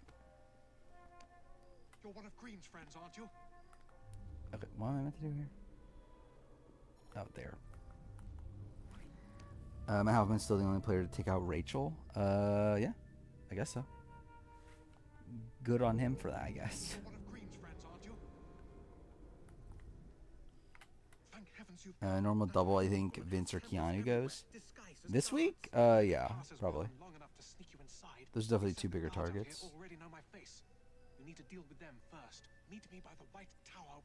Yeah, I would have loved it if Rachel won again. Like, especially considering obviously her first win's not great. So for to get like a more like legitimate win here, would be cool to see.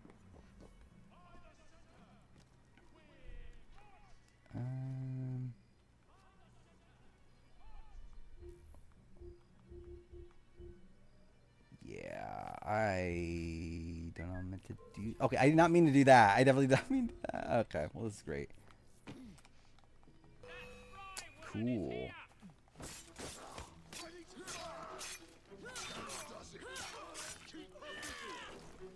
Well, this is great. Who do you think will win, Vince or Morgan? I generally don't know who will win right now. Like, I don't even know who the fuck's number 1 the player, right? Like, the thing is, like, I think Lauren, if she had win equity, would be the front runner right now. The problem is that it doesn't seem like she has win equity. Is that, like, Will and Ashley are talking about voting for Kelly over Lauren. So it's like, I don't know if Lauren will win if she gets to the end, but I think she's the front runner to get to the end right now. Even though, even like, who is it talking about targeting?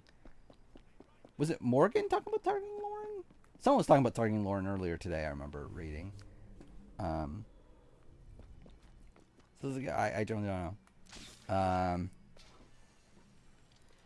But like, does Ava have win equity? Like, Ava's not in a terrible spot.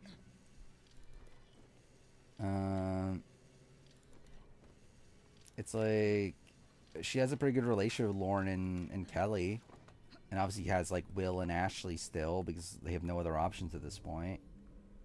It's like she's not like dead in the water, but I just don't know where she is win equity wise. Like, I guess she probably beats like Lauren, right?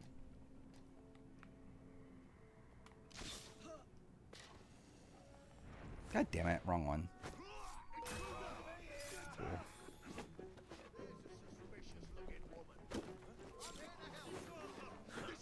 How's Lauren still trust Vince? I don't think she does. But it's just like she's in a spot where like it's like Vince is someone that's like, at least there's a chance he'll be with me. Where like Ashley and Will are not gonna be with me. Morgan's not gonna be with me. So it's like, well, I might as well put them up over Vince. The thing is, I don't think anybody cares about Vince anymore outside of Morgan, right? Like, I think people are like, a lot of people are like willing to let Vince go. It's just that, like, again, he's still in the spot where like there's just bigger targets ahead of him. Like, there's other like people that like because yeah, like in a world where like he's at least someone that is theoretically on your side, there's these other people who are definitely just not on your side. So it's like, well, you gotta like get rid of the ones that are like definitely against you before you get rid of the person that's like maybe against you, and maybe not. I don't think Lauren's loyal to him. Like she is like kind of keeping him safe. Like obviously she's not putting him up this week. Like I think he's still like a backup for her, but I don't think like if I were to guess, I would say Lauren's trying to get to the end of Kelly at this point. If not, maybe Ava.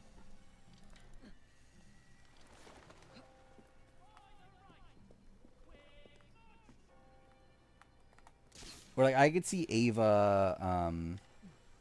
Because like Ava and Lauren have a final 2. I'm shocked that didn't backfire. That's all for the men out here. What's next? Miss Thorne. Would Lauren choose Ava over Vince? If I she think sees she me would in at this chains, point. She might let her guard down. Can you make it look convincing? You mean But pretend like you're my prisoner? we'll see. I'll do my best, ma'am. I mean, I do get the sense that she's kind of over Vince.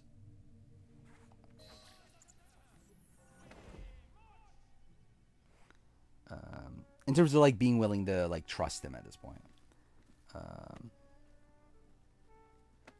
The jury pretty much confirmed Ryan lost the game because of his awful Fox trial performance. Yeah. If we get too close, I mean, those Templars might realize I'm not one of I remember theirs. Ryan wasn't that good, but to be fair, like, generally Quebec like kind of fades from my mind. And there's like the precise details of it. Or obviously like the major franchises I'll remember, but like yeah, Quebec is one where like I just remember like the generalities. Overall thoughts on Maze Race Canada 11. I thought it started off pretty good. I think recently it's just been kind of okay. I still think it's probably on par with last season. I think Kevin Gerline were like better like villains for the show though than like Evie and Blake are here. Like and again, Ike and Dimitri's like aren't doing that much. So like I would say probably right now I'd have it like a step below Can 10, but I think it's an okay season. It's not like it's not Can 9 or 8, which were both bad, right? Or like Can 6 was pretty bad too, right? Wandering inside the walls, ma'am. Thought you'd want to speak with her. Welcome, Miss Fry. Do you care to tell me where the shroud is? Is Morgan winning against everybody at this point? I don't know. Maybe. I generally don't know. Generally, I could not tell you win equity right now. I think like there's a lot of people that seem to not have much, but like even like Morgan, like people don't love Morgan.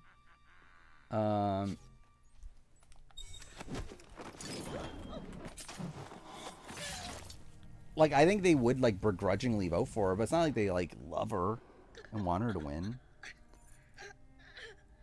So, it's basically like sort of a Castaway Island, and actually generally I gotta forget all that.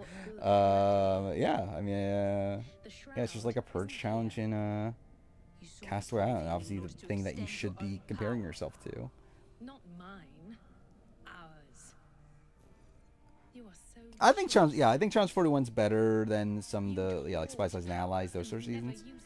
Would better the condition of humanity. I still don't care that much, but like I do think the rookie crew is like the rookie crop, I think is what I meant to say. It's pretty strong here. I'm interested in what they do, especially like for down the road. But yeah, like the season itself is just kind of it's okay, it's all right. It still has like the typical issues, the challenge, the fact that the season's so long to where like it definitely has room to be really shit. But so far it's just kind of like, yeah, it's middle of the road. But I do like some of the new people though. Like Lekka was good. Leo was really interesting TV. D was interesting while Bonanza's there. She's kind of just been there now, but Blue was fine when she was there. Ben was fine. who else is there? Sydney's fun-ish. Okay, fuck me. What the fuck? When I think challenge will be canceled. Can I not climb this? What? Cool. But yeah, I don't know. It looks like challenge is in a better spot now that they're not shutting down MTV. Interesting that the VMAs were on CBS though, so I don't know what that really means for MTV. But like, yeah, like the new Paramount CEO guy was talking about how like, yeah, we're not getting rid of MTV. So like, with that confirmed, then that's pretty good for the challenge, considering like it's kind of all MTV has. So like, if MTV's staying, you would think that that's something that they would keep. Though, again, it's still like I don't know how much they're like, how many chances they're gonna give it.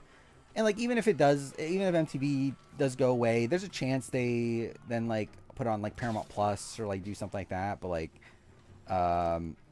it's still, I think, in the most precarious spot of like the big Paramount reality shows. Like, definitely Survivor, Big Brother, Amazing Race are in safer positions. But I think it's looking better for the challenge than what it was like 2 months ago. Especially now that we have like, we know that All-Star 6 is back. It's happening like next year or whatever. Like, it's, okay, it seems like things are back on track.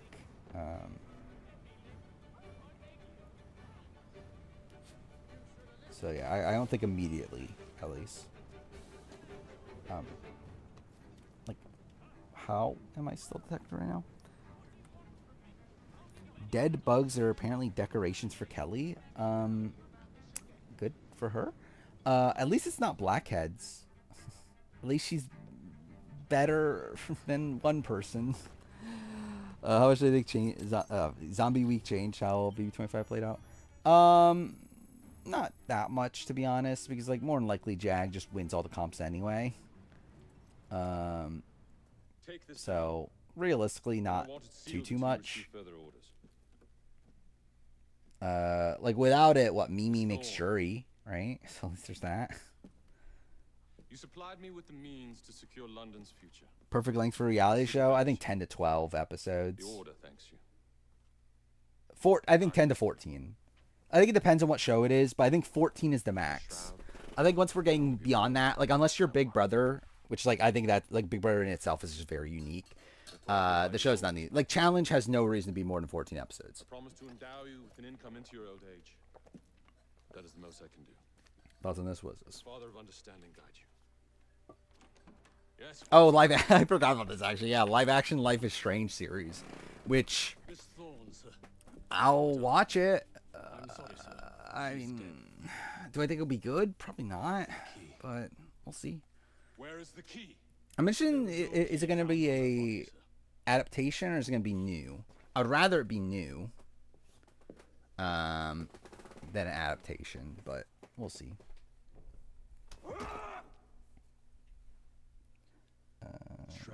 He probably votes with Felicia, votes for Matt, potentially.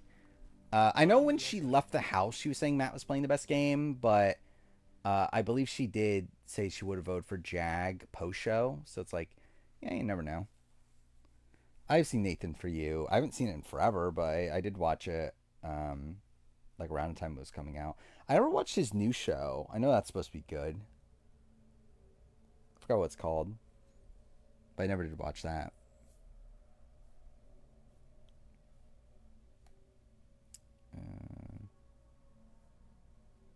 Yeah, I think she will end up on the ranking if I were to do it. But who knows what videos I'm doing at all nowadays.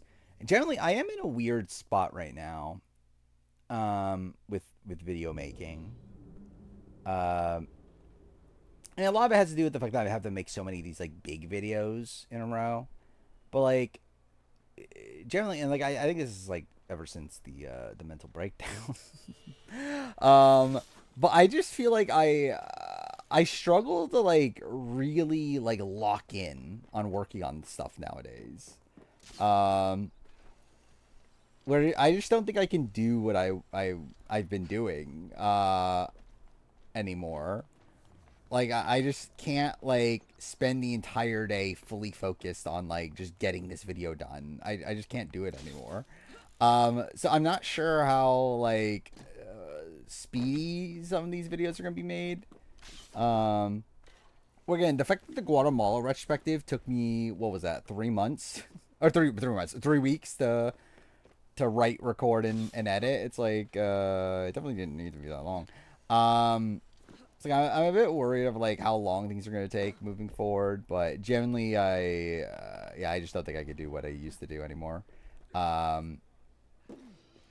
Where, yeah, I am on medication for it. It's like I feel like I can sense that I feel like it maybe has played a factor into things, into that, but oh well. Watch BBAU. I don't know. I don't know. It's like it's a lot. It's a lot to keep up with. I kind of want to for like nostalgia's sake. Like kind of similar to me watching the first BBUK season at least. Because I do have some nostalgia for like old school, well not old school, like middle school, like Tim Dormer, and then the season after that, BBAU. So I would be interested. It's just it's a lot. Quebec is glazing over Parvati Serene Cass. That's something. Where I find time to make a 4-hour-long video in a day job. What a question. That's the issue.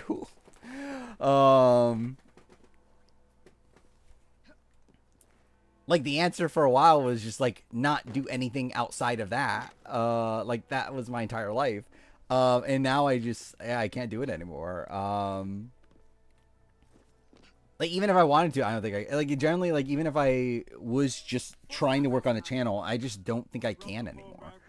Of just like actually like I think it's like nowadays in what like say I work on the channel for like 12 hours. I think what I would have gotten done in 12 hours like a couple months ago, or probably like a year ago. I think now I'll probably get done in like I don't know, like 18 hours or something. It's like I definitely just can't work on things as quickly as I used to. And it's just been like slowly creeping up over the last year of things like slowing down, and like now with the mental breakdown of it all, it's like just fully gone. Like yeah, I'm just kind of out. Or consider doing a rewatch. Wait, while on a walk or something for a retrospective. What do we mean by that? What if I just took a 1 month break from working on stuff? I theoretically could, but I don't know. I don't. Again, this is the thing too, is that I don't want to not be doing this.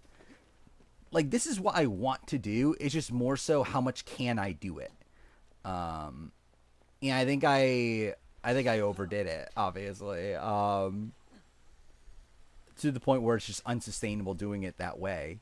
Right, I said this also. It's like even if I was full time, I don't think I would be able to even keep up, even if I was. Like I think it just simply is like an unfeasible like workload to keep up with.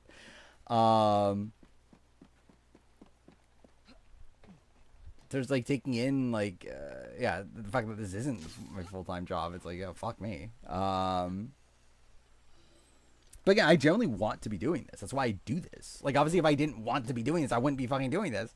Like I would obviously have better things to be doing with my life. But I generally want to be doing this. Just that's yeah. I just think the consistency of it just has to go down. In a way I kind of regret saying like the guarantee of like 1 video a week, which it likely will still be 1 video a week. But I kind of wish I didn't even say that.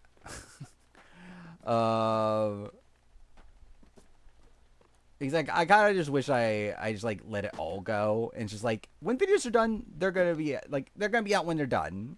When they're done, they're done. I know myself that yeah, there will probably be a video a week still. Like I would be surprised if there isn't. But I think I should have just like fully took the pressure off. Just literally just like videos can come out whenever.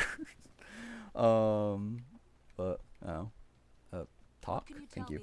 There's not much to say. Most of the items Should Split House come back? No.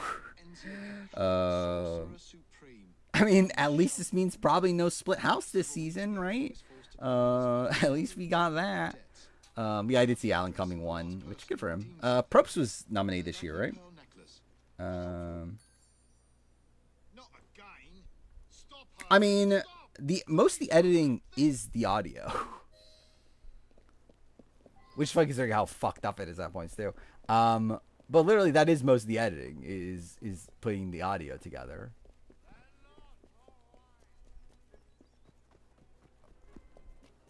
Like the visual stuff barely takes any time. Obviously takes some, but like not much. Especially now that I've every like cast photo download and all that sort of stuff. So like it especially takes less time with that. Fucking catch up, please. But yeah, I have thought about like turning the videos into like podcasts and that sort of thing. That's something I've thought about. What if Jeff gets a legacy win for 50? I doubt it. I doubt that Emmys care. It's all very hazy, but I remember something silver. What tweak when I make to Big Brother for the better? Next thing I know, I'm here with you.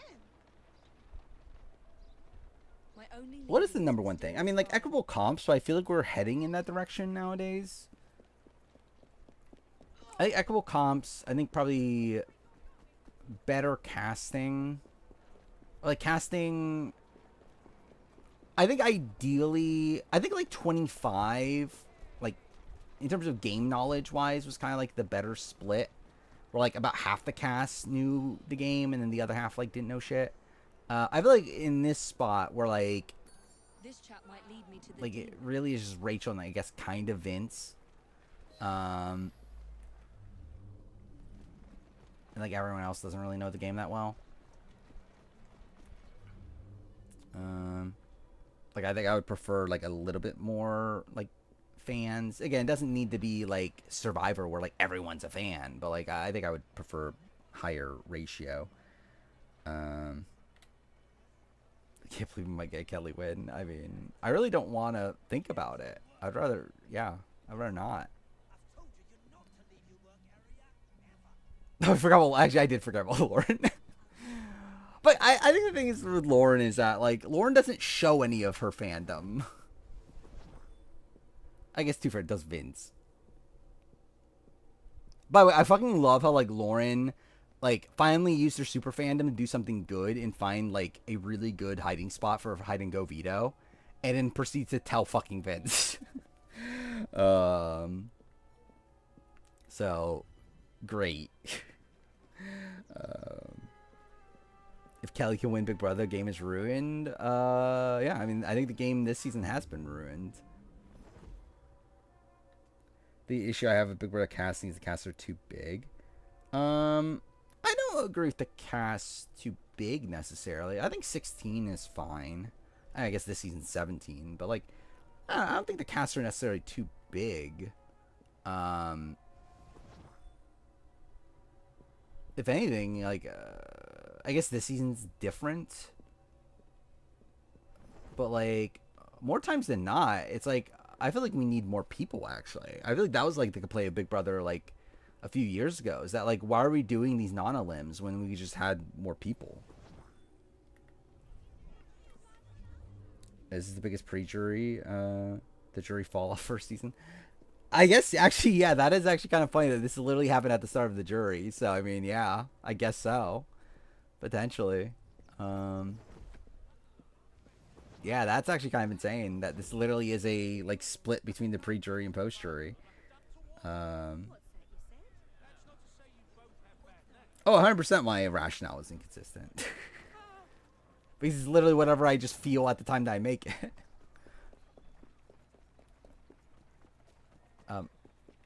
Is there... Okay, what?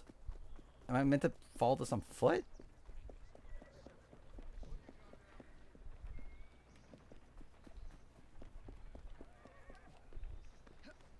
Yeah, especially for the ones I'm not doing videos on. I'm not putting much thought into that.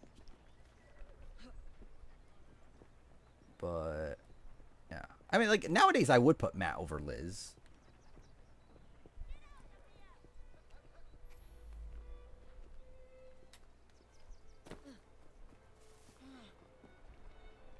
And also, I don't know if I would have Lisa above Malcolm on a player ranking of like the season. I think that's like a little bit questionable. It would be a debate there, just because I do think Lisa was better positioned for a lot more of the game, but also Lisa had like very little win equity.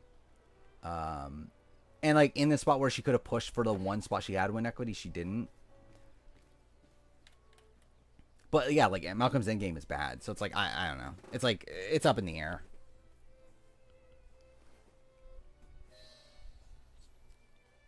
Funny joke was this.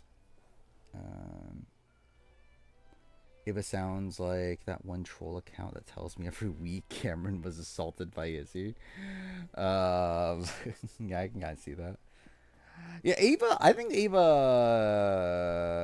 kind of lost it, right? I find her like, it's just like it seems like she's just very like petty, but like not in a fun way, or like she's like very upset at Rachel for like how Rachel touched her arm or whatever when like begging to go into the competition. Hold on. Yeah, it's like yeah, I think it's cope, right? It's like I think she does feel guilty, but it's just like kind of like coping of like yeah, it's not my fault. I didn't do this. For Malcolm getting the 50 cast process, we don't know. We know he got called. That's about all we fully know. Malcolm himself has never said anything about it. But yeah, heavily rumored that he was called. We don't know if he said yes. We don't know how deep he made it. We really don't know anything. David or Hannah won. I mean, I think it would be the same debate as Lisa and Malcolm. Maybe a bit less so because I do think Hannah was a more integral swing vote in the back portions of the game than Lisa was. Where really scooping was the Hannah in that spot. Where like Hannah was actually like a swing that actually convinced people to do what she wanted them to do. Where like Lisa kind of like folded to that. So like I think there's more of a chance that Hannah's won. Be free, little chicken. Hannah's pre-match game is bad. I mean, David's isn't great.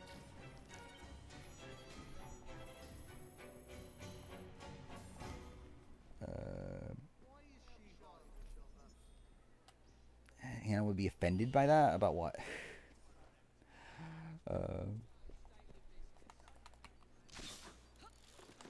David got things done pre-merge. And with an idol, he got a thing done, right? I guess too fair, he did flip on Paul Walker, right?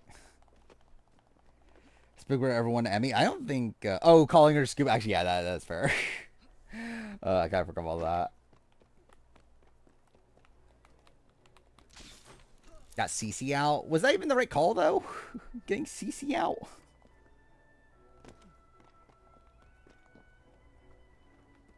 Like, I don't even think that's the right call for him, is it? Actually, wasn't that Chris, anyway? Like, Chris was the swing there, wasn't he? And David just went along. CC was the number for David. Like, didn't David literally, save CC during the Lucy vote? Because wasn't CC going to be the backup?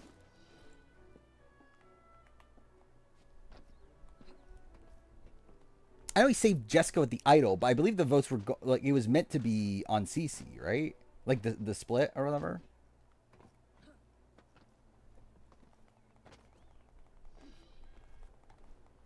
So like by him voting for Lucy, like he saved CC.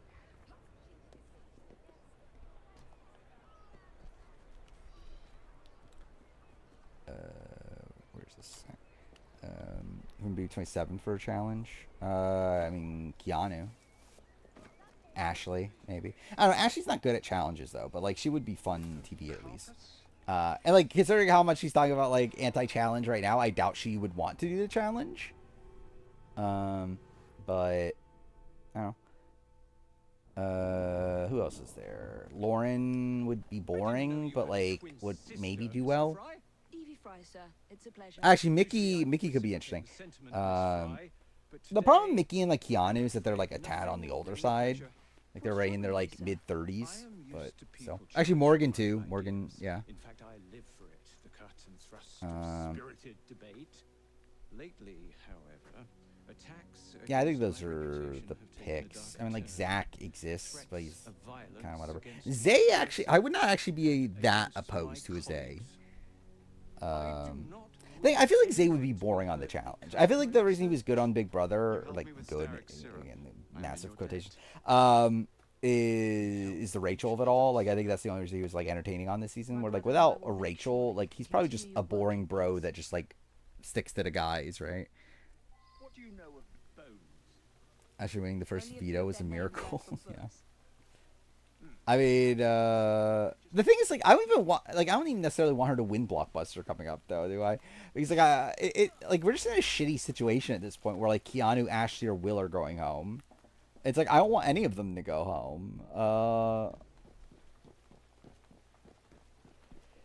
Dude, I think that's the disappointing thing about Rachel going even more is that, it's like put the players that I don't like as much in the power position now.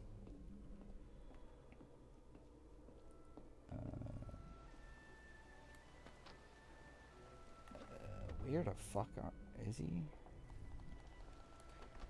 I'd like Rachel on Amazing Race again. I'm interested in seeing what they do for Amazing Race 40. Because I assume they're gonna do. Oh, cool. I assume they're gonna do something like big for it. It's probably your favorite version of Turbo. I agree. I think Turbo's been good this season. It's like a good mix of like still confrontational, but like not like to the point where you think he would actually murder somebody. So yeah, I think Turbo's been good. I understand how people thought Luke was winning AU Edgewise. I think he was like a solid number 2. He was not, but like it was just so clearly a poverty win. How did I never do any of this? Turbo for A vs. the World. It'll be interesting at least. Just close for a while. Rachel could still be in. Or is like she's like hiding in the gym the entire time. That's just a lot of cope.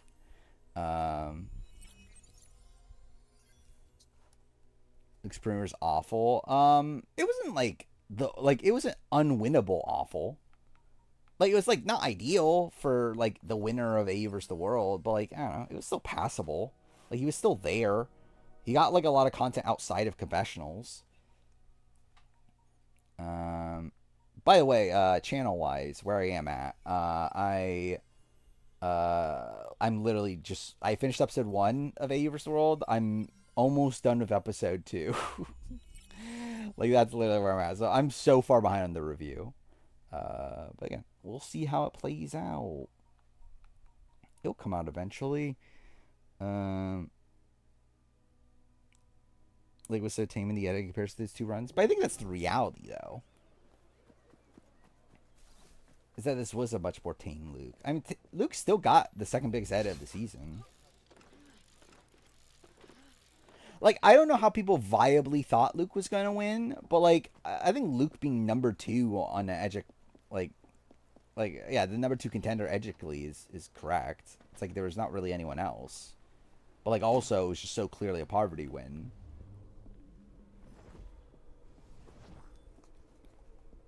Worst player George still? I think so. I don't know.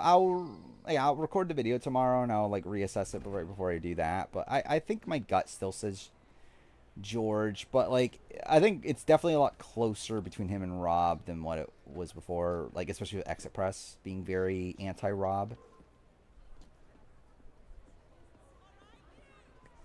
Okay. Do I just do it anyway?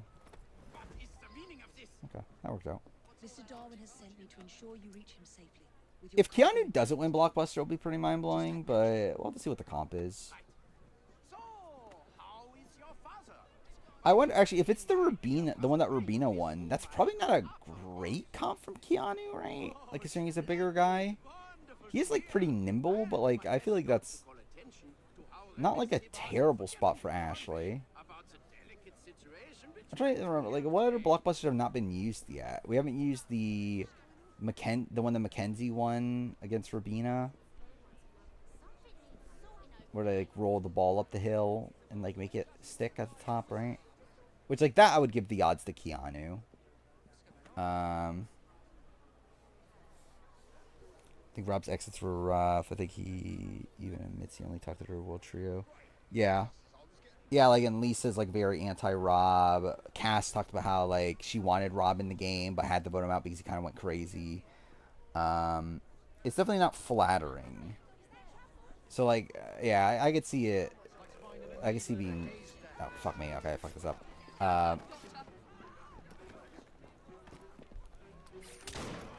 Yeah, I can see me landing on Rob at the bottom. I think David is definitely above George, though.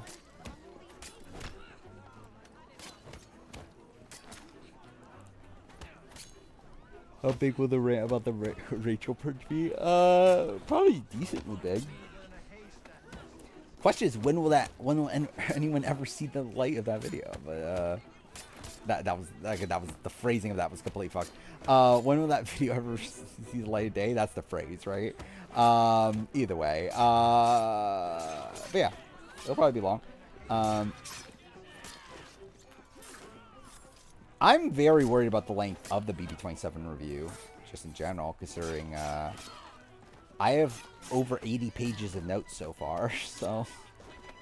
Mind you, like, how many notes are there really going to be for these last few weeks? Don't know. Tony's definitely above David.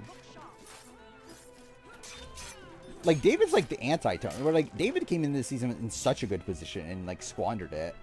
Like, Tony was fucked and, like, still left fucked. Okay. Like, let me kidnap him? Cool. I mean, that's probably how it'll be. Like, again, that's essentially what the concept of the quick reviews were. But I just never actually did it. Where, yeah, it would just be like a brief summary of my general thoughts on each episode. And, like, a eulogy for each player. But not, like, an in-depth... Fuck, okay, cool. Dude, I suck. What the fuck?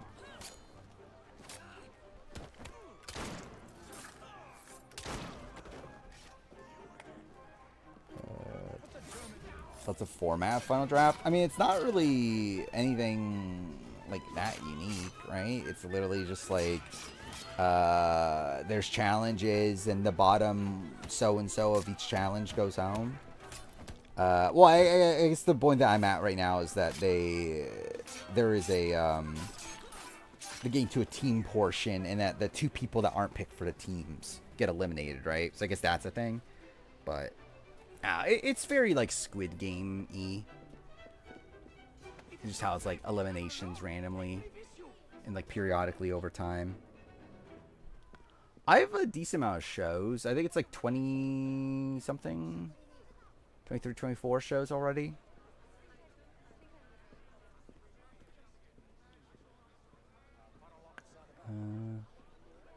Yeah, maybe I will, like, think about doing the quick review thing again and like actually go through with it this time. Like, obviously it won't be for Avers the World and like BB27 that sort of stuff, but like maybe for like challenge, maybe. Dr. Schwartz? You just watch Everything Everywhere All at Once?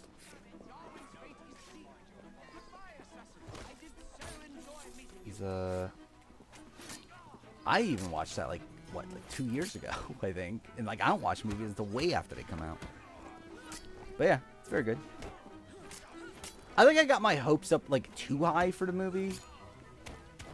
But, like, it's still good, though. It's still very good. But, like, I was expecting it to be, like, one of my favorite movies ever coming out of it. And I was like, it's good. It's very good.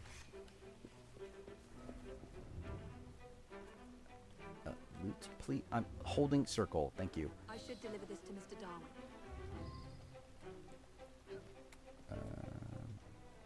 is this?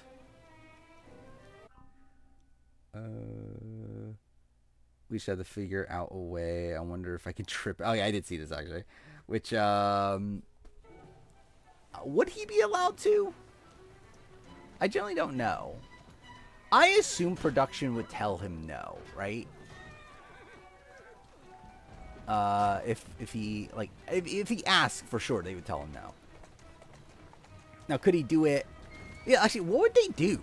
Like, legitimately, what would they do? It's live TV, right? Like, what would they do if, like, Will just, like, doesn't do the challenge and instead just blocks Keanu the entire time? Like, imagine it's like the Mackenzie, the comp that Mackenzie beat Rubina in, where you have to roll the ball up the thing. Like, what if Will just, like, tackles Keanu and just, like, holds him down the entire time? It's like, what would they do in that spot where it's live TV? I generally don't know. More Rob, the Rachel Lashana. I mean, Rachel's real, so I mean, I'm afraid he was intercepted, sir. we'll get him some medevacts. I mean, Ray's almost there now, isn't he? Yeah, like, yeah, if it's a puzzle, like, is he allowed to, like, kick the puzzle or something? Like, I assume they'll tell him, don't do this, but, like, what if he just does it anyway? Like, what would they do? Like, obviously they would DQ Will, but, like, what would they do with the competition, though? Like, would they just, like, auto-evict Will? Is that what they would do in that spot? I generally don't know. Because, like, they still have the eviction to go through. What should I do here? I'm really still, like, unsure if I should, like, really be doing all this side content. But, obviously, I've done a lot of it already, so it's, like, whatever. Yeah, I'll do the main mission. Dude, please, like, let me fast travel. There we go. Was actually saying Rachel and Keanu have a weird relationship. They'll never talk after a season, but could be friends in the jury house. Yeah, I'm not sure how Rachel. Because, like, we know with, like, Suri doesn't really keep up with a lot of the BB25 people. I believe just Izzy. Well, like, Jared, obviously. And, like, I know Felicia said that, like, Suri doesn't text her back anymore and that sort of thing. So, yeah, I'm not sure, how that, how Rachel will handle it. Or, like, I'm not sure, like, who does she talk to many people from Traders, Sri? Like, obviously I know, Rachel does. Like, I know Rachel's still friends with, like, Michael and like, Steph, obviously. Then Steph's from more than just Traders, but yeah, so I don't know. I think there's more of a chance that Rachel still remains. I don't know who she would want to remain friends with, though, is the thing, right? I guess like Ashley and Will. Like, I know Brendan is saying that he's gonna make sure that Rachel knows everything like bad Ava said about her.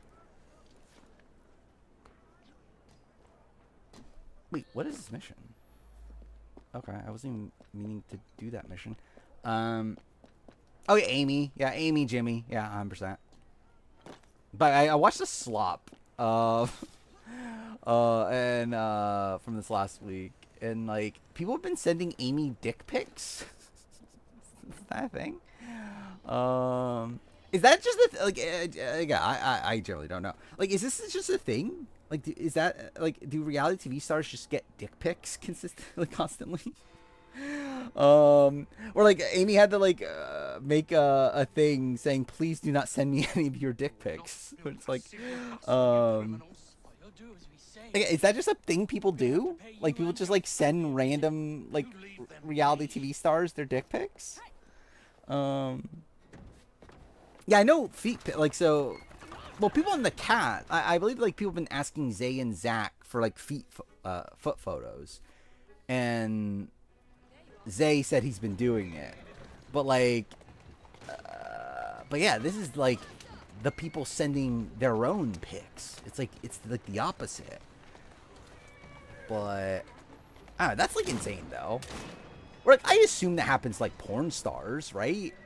But like, why is it happening to Amy, a mother of 3 that was on the second boot of Big Brother? Which I'll say personally, I do find Amy attractive. I think Amy's a again fairly attractive person for being 43 and a mother of 3 kids. But also, I wouldn't be just randomly sending her a dick pic. Like I just think it's weird. I do sending anyone a dick pic, especially someone that isn't your significant other, is fucking weird. But especially unpromptedly. But yeah, I don't know. What do you think the Vince Morgan relationship will be after the show? I mean, I like, is that like genuinely? Is there a chance Morgan and Vince work out? Because like, they both live in LA, right? Or like Vince lives like in a suburb of LA, and then like Morgan lives in LA. So like they both live like close to each other.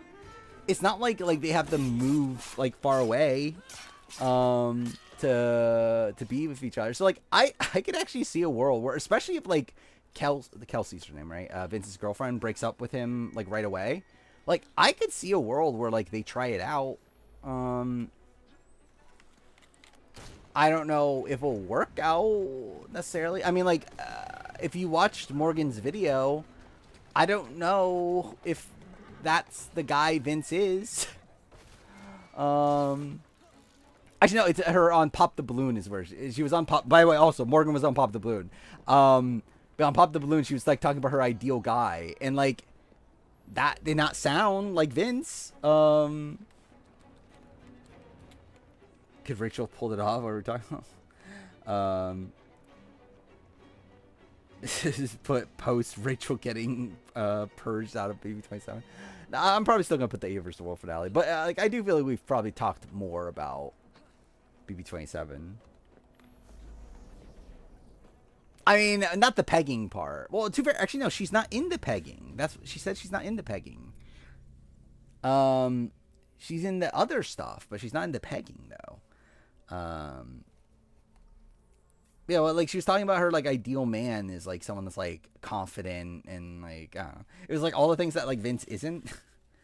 Could see Morgan and Vince playing a Christmas in Memphis. I mean, definitely a chance. Casting Ways Survivor Edition. It's meant to come out at the end of the month. Like when I think it's the Wednesday before the premiere. Like I believe it's the premiere day of Survivor, right? I believe is the intended date. It probably still will come out that date. Like the plan for this month is even if I don't have the videos, like the reviews done in time, or like I guess it's really just A versus the World review, but yeah, I still plan on keeping this month 2 videos a week. I have enough backup videos to make that the case. Next month is the first month where I'm like fully like if it's done, it's done. But also I have enough backup videos that like I'll probably still be releasing videos. Like it's just a matter of like what are those videos gonna be.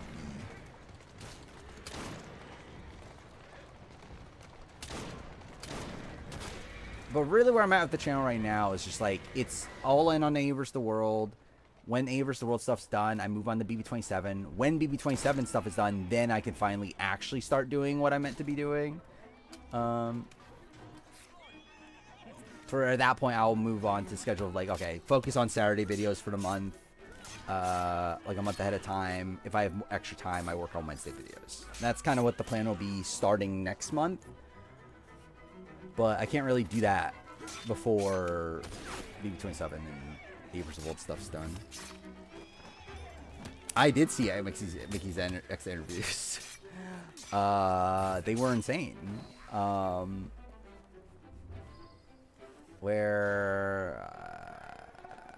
I generally I don't even know what to say about them. I mean, it's like delusion, like delusions of grandeur, while also just outright delusional, while also outright like a lot of revisionist history, while also just who knows, like if any of it is true. Yeah, I mean Morgan. If only Keanu was single.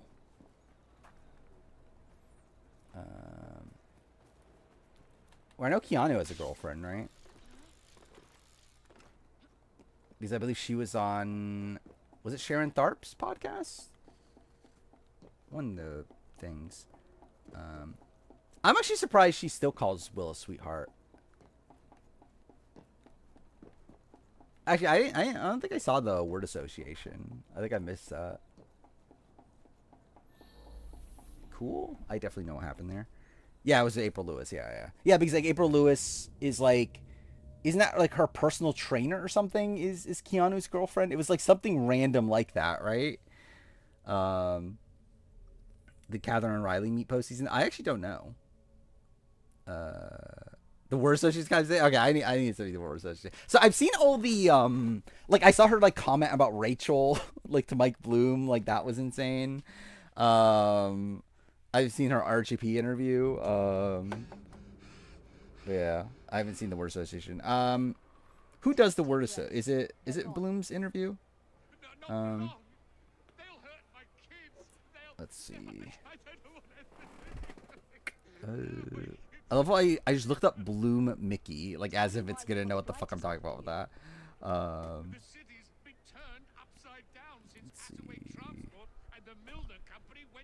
Oh, is it there? Dude, I love how I go to Internet Explorer, like first thing I that opens up is the fucking Morgan clip.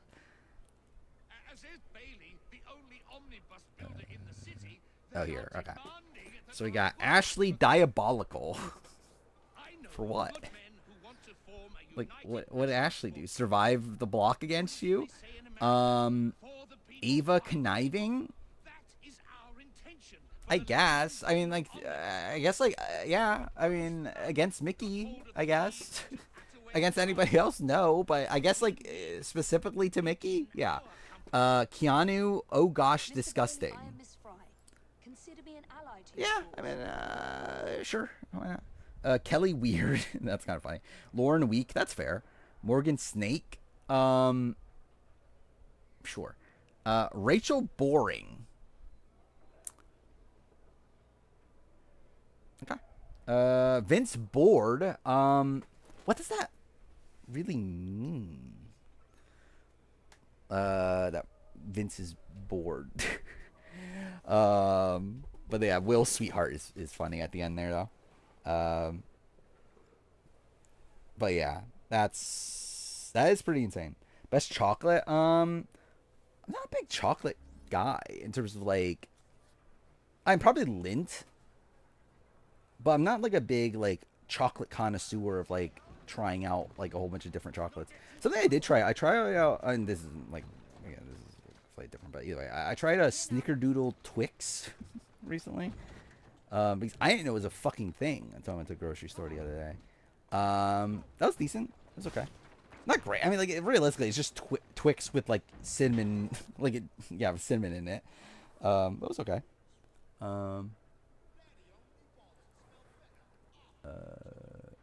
King Will this social game, obviously. Again, if Mickey likes you, then you know you're doing something right. I love like my chat just died on my phone. I'm reloading it. There we go. I see Bananas vs. Mark Long cook-off special. I did not. I know they were both on Worst Cooks in America at a point, right? I know they did a cook-off special. Like, why they do that?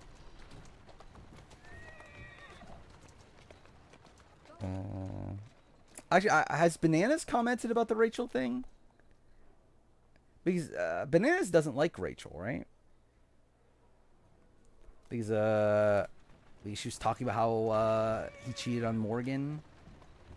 Because again, that's definitely a thing that he shouldn't be called out for, obviously.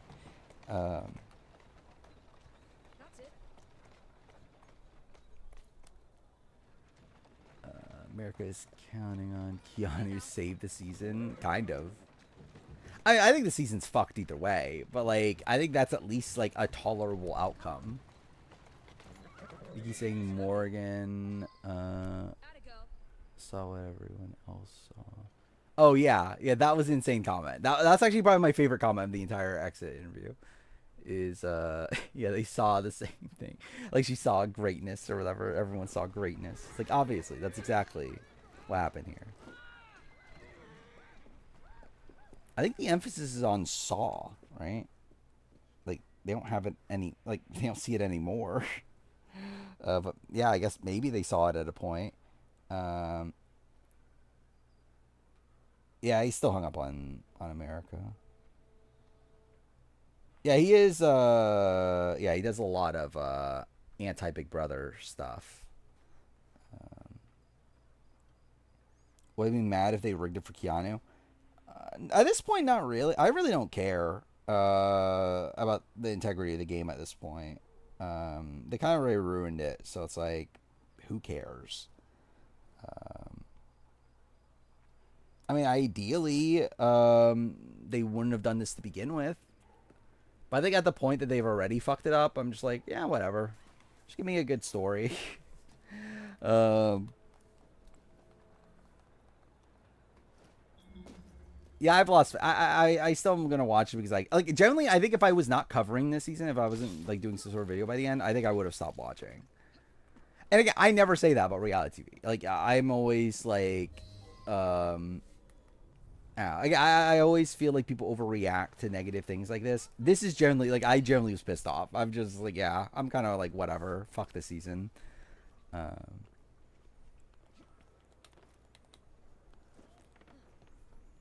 Like I don't think I've been as annoyed at reality TV than when like since like Tyler losing to Casey.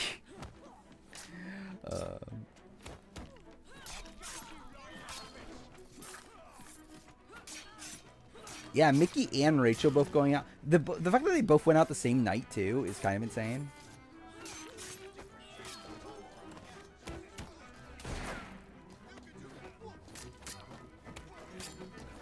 It's just so disappointing, dude, that Rachel's.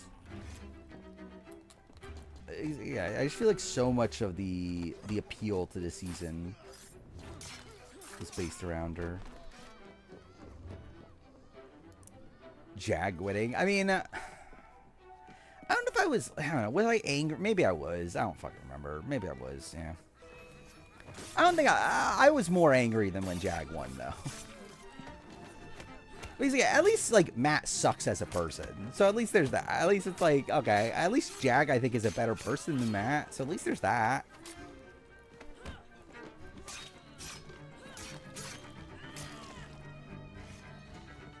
Where it's like, yeah, I don't know what the upside is to have from this.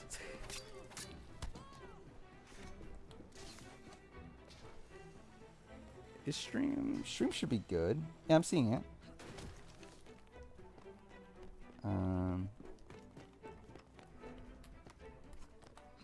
Something so cruel about Morgan technically being the one to send. Yeah, and like fully unintentional. Like actually trying to save her, and ends up sending her to the jury.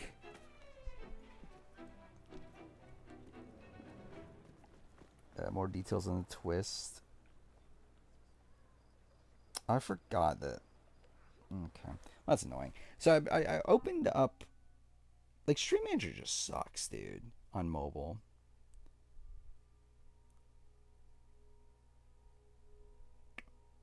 Okay, I guess I'll actually go to my computer to see this. I need to actually just get a desk. I said this before. It's like my current stream setup is essentially I have a standing desk. I have the computer set on. But that means if I want to be at the computer the entire time, I have to actually be standing. Which I don't want to fucking stand for 4 hours. Obviously, I've done it before. Like, I literally stood for, like... How long was that stream? I think I know I stood for the first 8 hours of the AC Origin stream. I stood for a lot of the, like, really daytime streams. I stood for most of those, the recent ones. But... yeah, I don't fucking feel like it. So I just need to get a fucking desk. But anyway, I was saying they didn't have time to look at the shuffleboard game before they had to play it, and not all of them let's see, the green space got got narrower. So yeah, so they're saying they just like didn't know the rules, I guess. Which, yeah, it's kind of shit. Suri's the true queen of Survivor. I mean, I don't know if I'll say that. I think at this point, it's like I think for me, Parvati is the queen of Survivor. I think she still fits that moniker. I wonder what has Sandra like responded to Parvati's win yet, or Sandra's gonna like pretend like this doesn't exist? Because I can definitely see that, right?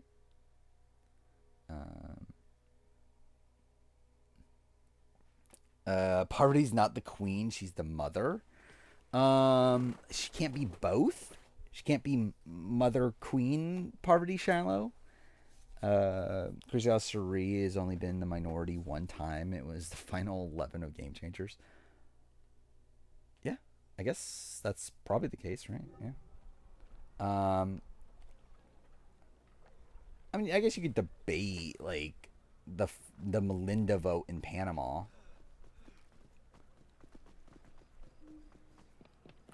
Oh no, actually wait, did she vote? Actually, I don't remember. No, she did vote for she did vote with Melinda, didn't she?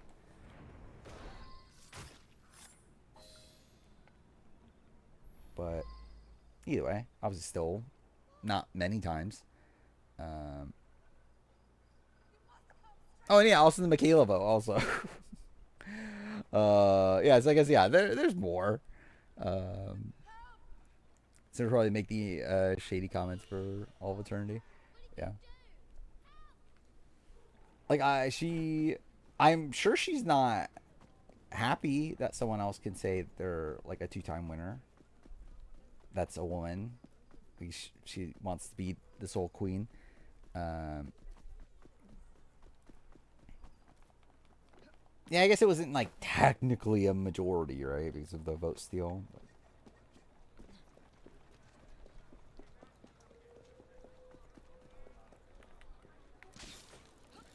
But yeah, I mean, I think if I'm being honest, I think this season, I don't know how to feel Suri by the end of this season. Because like, as much as I complain about like Parvati not having the killer instinct, I don't know if Suri does either.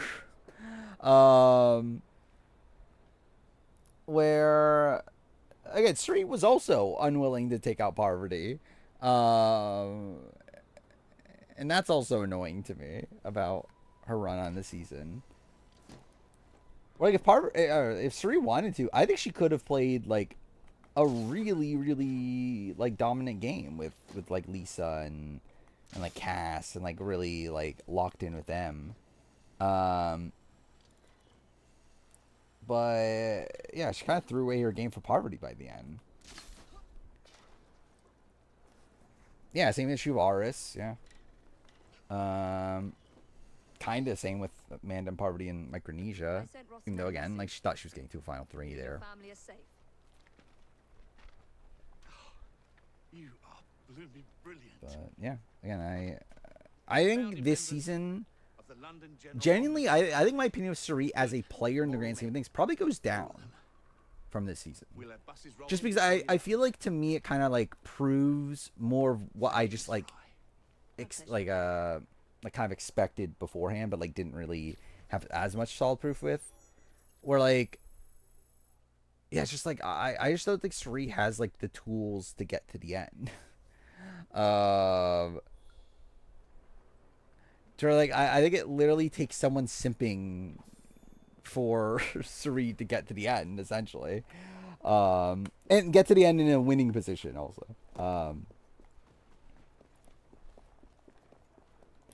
And again, I love Suri. I still think she's the best to ever win. She's still, they have her 5 players of all time. She's still in that spot on the U.S. list. Like, I like it changes, but I think just in general, like my view of Suri as a player, it's, I think this season just solidified even more that it is like part of her getting unlucky, but it is also like a skill thing. Also, I think like especially in comparison to Parvati, Parvati's just like more naturally skilled to actually get to the end. Like has other routes other than just like being taken there.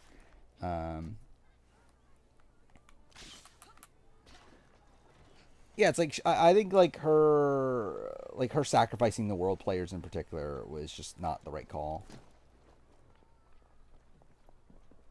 But yeah, Final Six especially, like that's a spot where, and like I believe Parvati seemingly did like actively want Lisa out and was pushing for that. So in that spot, it's like Sri would have had to like turn Parvati around, which maybe she could have.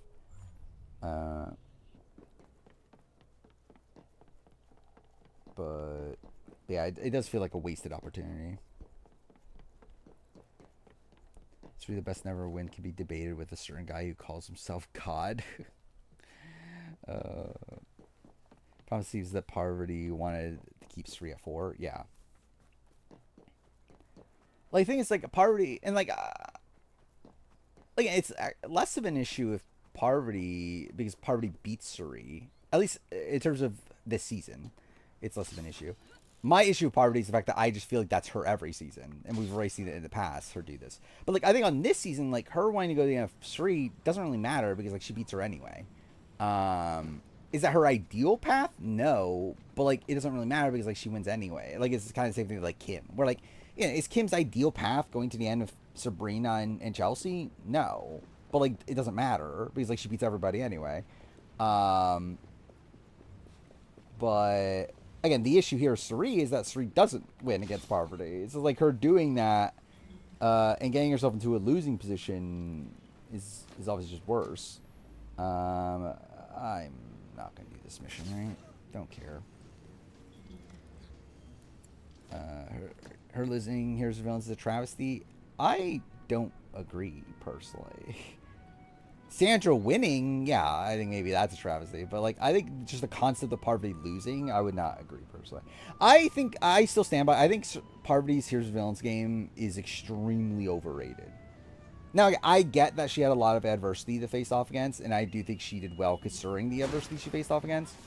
But also, I don't think she's nearly as effective on that season as people claim she is. I do think her double Ida play is obviously still a very good move, one of the best moves in history of Survivor. Outside that,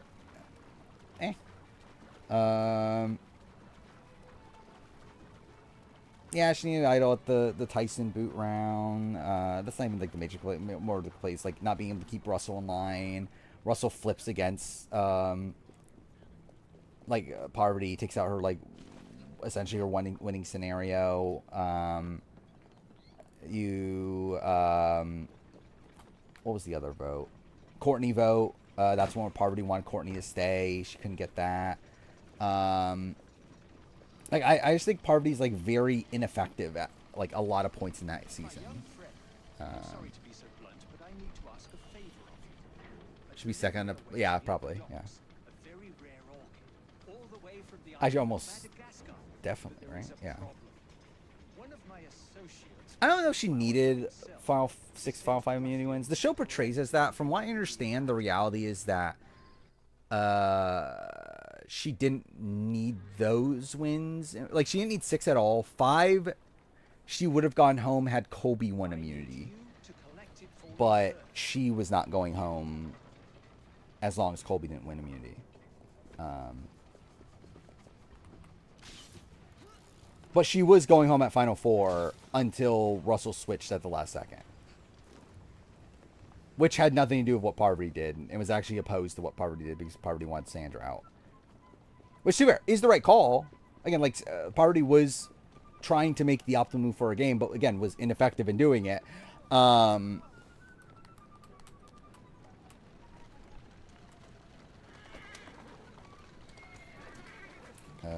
can I look for them? Other people here's villain. She only beats Russell Danielle Coach. Probably. Does she even beat Coach? I don't even know if she beats Coach necessarily.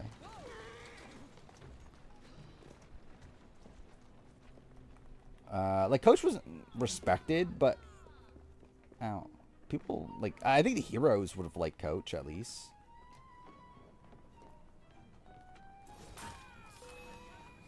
Jerry, Parvati, Russell, Jerry. Like easily, right? Like Parvati gets what? Danielle and Sandra.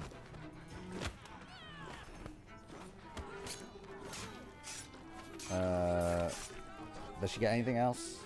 Well, no, she gets Courtney.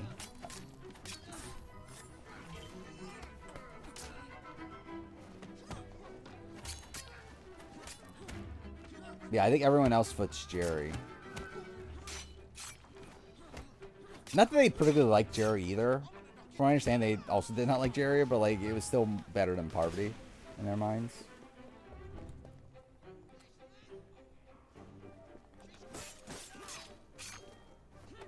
I think Jerry would have an argument. I think my issue with Jerry is that also like Jerry, like also gonna have the greatest one equity. Like it's really just that she beats Parvati and Russell, and Danielle.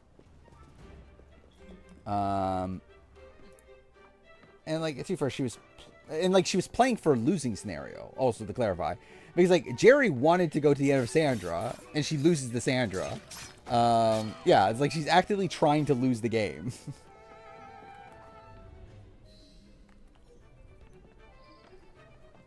Whereas like at least Parvati had the right idea, but again just was like ineffective in doing it. Or like yeah, she has a better chance against Jerry than she does against Sandra.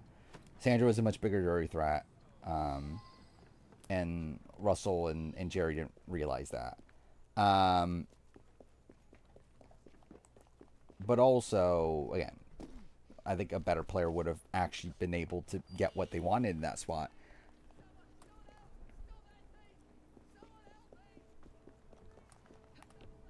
Yeah, Jerry even like ended up voting for Parvati. Because again, the plan was always for Russell and for Jerry, the intention was always to go at the end with Sandra. Like they just thought Sandra was like this massive goat that couldn't win the game. Like the Parvati is like this big threat that needed to be taken out. And too bad, I guess if you're in the game, I think it actually is like a pretty tough read there. I think that the jury would vote for Sandra in that spot.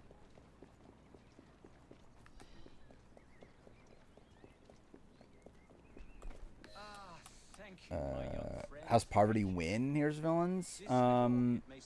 Keep Russell in line. Make him not flip against Danielle. Then just ride the end with Danielle and Russell. Shame indeed. Thank you. Parvati, Russell, Danielle, the only final three. Parvati wins. Likely, yeah. To be fair, even that's not even a guarantee. But it's definitely her best shot. Oh, yeah, Candace. Yeah, Candace definitely loses. Actually, I think it's a better situation if it's her, Candace, Russell. Like, that's the ideal final three. But also she voted out Candace and was one of the main people pushing for Candace to go home.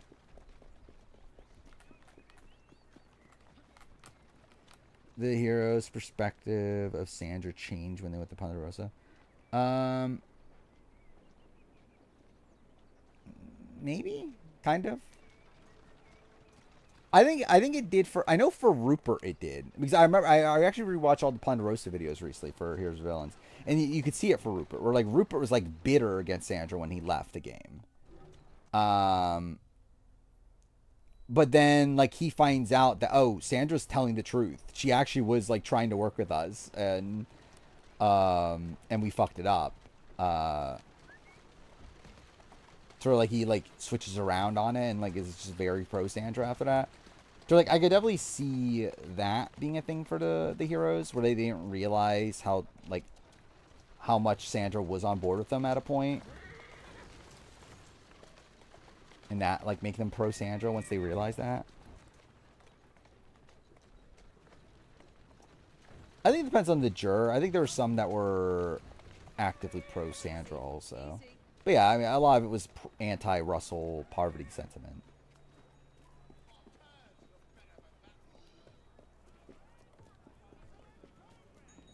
Where like I feel like for JT it was like anti-Russell Parvati. For like Amanda, it was. But I would say for Candace, it's kind of like a mix of the two. Or like I think it's also like pro Sandra. Biggest goat in Survivor history. Lil, probably. And Lil got a vote though, I guess. Like who's someone that would never get a vote ever in any situation? I could trace the weapons to their owner. Capital idea, Freddy. Natalie Tamarelli would get votes in certain situations. Dreams, potentially. Now, where are the Cockham crates intended for Sherry, I think Sherry could theoretically get votes from like Cochran and Dawn if they weren't there, I guess. Sugar Gabone, Randy wanted to vote for her, right? You just didn't think she would win. Nora, I believe, from what I understand, I believe Nora was a bigger jury threat than Dean. But I believe it's been said that Nora, if it was Nora, Dean, Dan, the final three, Nora wins. Angela's, yeah. I don't know how many people are voting for Angela. Where's Russell in top 100? I don't know. He's definitely in the top 100. My gut says like 80, 70, 80-ish. I don't know. Venus, maybe.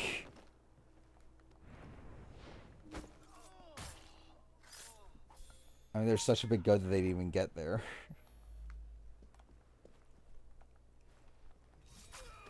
Is Liz in the conversation? Mick Trimming. Actually, with Jason? Maybe Jason could be the answer. Christina actually would be a decent one, yeah. I mean, Shambo gets votes. Like, I think Jason's a bigger goat than Shambo. We're like, I don't know. Does anyone vote for Jason?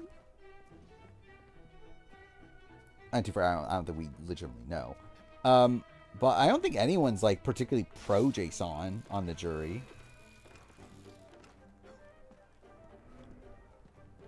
From what I understand, Q is not a GOAT. Q would have gotten votes. I don't know if he would have won. But like I know like Tevin has said that he would have voted for Q. If Q got to the end. And like I think Maria would have, and like I think that contingent of like Maria, Tevin, like Hunter, like those sort of people probably would have voted for Q. Thoughts Extras 33. I mean, like I haven't been able to play much of it still, but I'm still enjoying it. I mean, like I've been doing a lot more side content recently. I've kind of decided, well, I kind of want to explore. Because initially I was going to just rush through the main story, but I kind of decided, okay, I'll actually like take the time to stop by all these random places along the way. So that's what I've been doing more recently. But yeah, I'll get back to it tomorrow. Probably do main story stuff again. Elizabeth Davis Goliath? I feel like that's like way too early to even know. And I doubt it. But yeah, Susmay. Maybe? Troyzan Game Changers. I don't know. Like Troyzan, like if Brad wasn't there, Troyzan probably at least gets some votes. Spilo, maybe. But like, I don't know, does he get votes? I actually don't even know. Like in the Nora, Dean, Spilo final three, who does Tommy vote for? Who does Lauren vote for? I think there's a chance they vote for Spilo. Like maybe not because of they know that the Kelly stuff happen. But and like they don't want that like perception, I guess. But like I think naturally they probably do vote for Spilo. Sue Teeny Final 2? My assumption is Teeny, but I actually don't like fully know.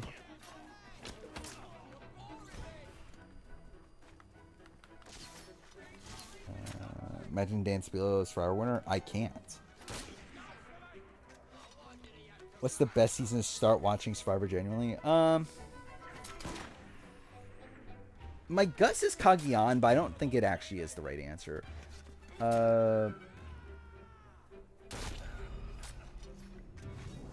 What was... I remember I had a go-to answer. I mean, like, Pearl Islands is, like, a good season. Like, old school, simple enough. But also it is, like, so old that's, like, I think it may be something that, like, turns off some people. Actually, I forgot. Tocantins was one I was thinking about. But, like, I think Tocantins... oh, yeah, we could talk about 50 stuff in a second. Yeah, Tocantins I think is like a bit hit or miss for people. It's where like it's not really like a universally loved season. Oh, China actually, yeah, China's a good one. China might be the answer. I think China has more like near universal like approval ratings. I think from Christie losing against everybody at the final 9 except for Lee. Not necessarily, but like we know that Christie was looked at as a big goat and that they didn't want to vote for either her or Lee. And then, yeah, they voted for her because of her final trial performance, and Lee didn't own anything. Yeah, Mother X was in my mind. I just feel like it's maybe a little bit too complex for a first season, but it's possible, though. I think Davis Goliath is, like, same thing. It's, like, maybe, like, a tad too complex, but, like, obviously it's a good season, and it's, like, it's not the worst starting point. But yeah, okay. I'll change the stream title. We'll talk about 50 spoilers because there is new 50 stuff to talk about.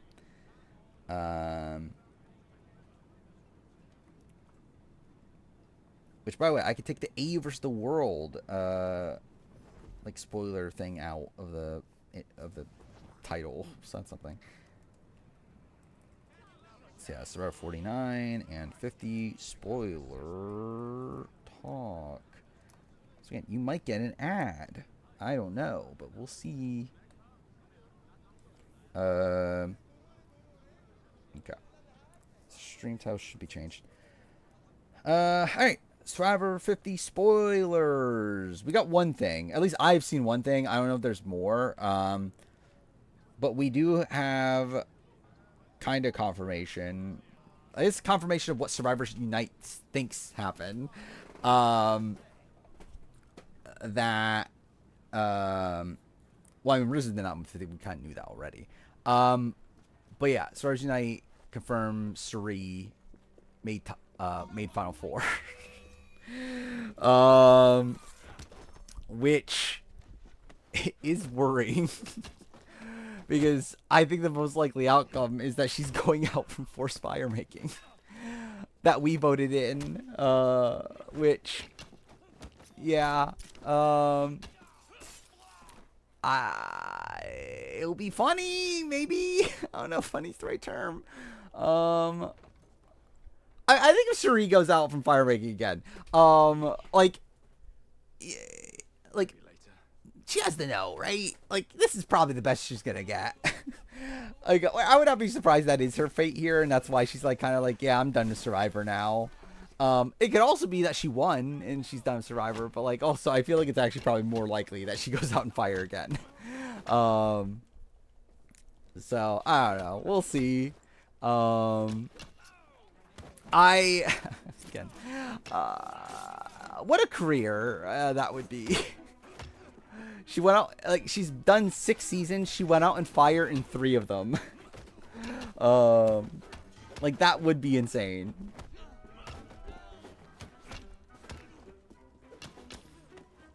Does that mean Steph gets 5th? I don't know. So, like, from what I remember the Survivor Unite stuff, so now they're saying that they think Suri made top 4. They also previously said that they think Aubrey made top 4. And they thought Steph might have made top 4, I think, at a point, but I don't remember where that lands. But again, it was implied that the final... So this was not Survivors Unite, though, but like the other source was saying that Rizzo and an older New Era guy, which implied to be Joe, were the losing finalists in that they lost to a New Era... Or they lost to an old era woman, right? Which would be Aubrey, Steph, or Suri. Yeah, I do feel like, if I remember right, Surge Knight implied that Steph was one of the top 4, which would be conflicting with the Rizzo information. Yeah, the Rizzo Joe information. So I'm not entirely sure. It still seems like we're in a world where, yeah, the winner is an old school female. So yeah, it does look like we're looking at Aubrey or Suri as the likely winners. With a chance of Steph. Where again, the problem with the Steph thing is that like we know Steph has been spread as the winner. But it's been like so openly so that it feels fake. And even Survivors Unite thinks it's fake. So it's like I would lean towards it not being Steph. So I would be more Aubrey or Suri, and I think my current world is I do think Aubrey, with Suri as forced fire making loser again. We'll see.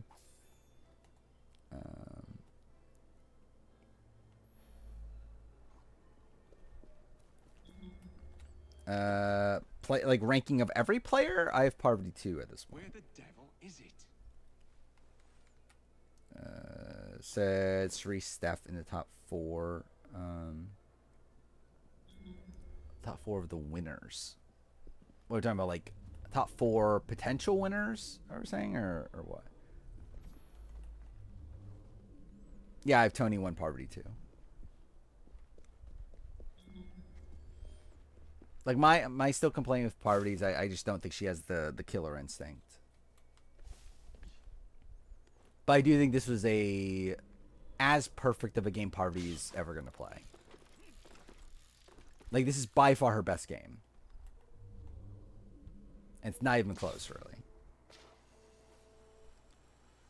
Yeah, top 4 potential winner. Okay. Yeah, Savannah's still... I mean, that's not even like a Survivors Unite thing or anything. Like, that's just the assumption based on the cast. Like, the cast... Or the tribes, I mean. And also the fact that she took Marianne's spot. But yeah, the cruise spoilers, which also are the spoilers that did say that Steph won, are also saying Savannah won. Which, like, yeah, I don't know how much faith to put into the cruise spoilers necessarily, but I think just logistically, you would think that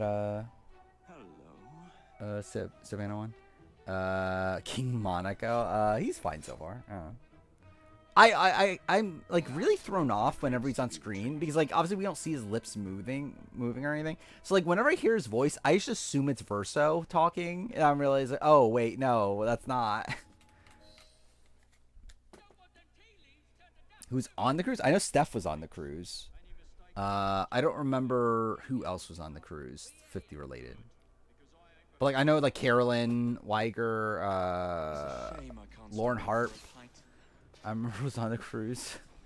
Who else? Jam Jam. Rick Devens was supposed to be on, but then he couldn't do it because he couldn't get the time off because of 50. I remember.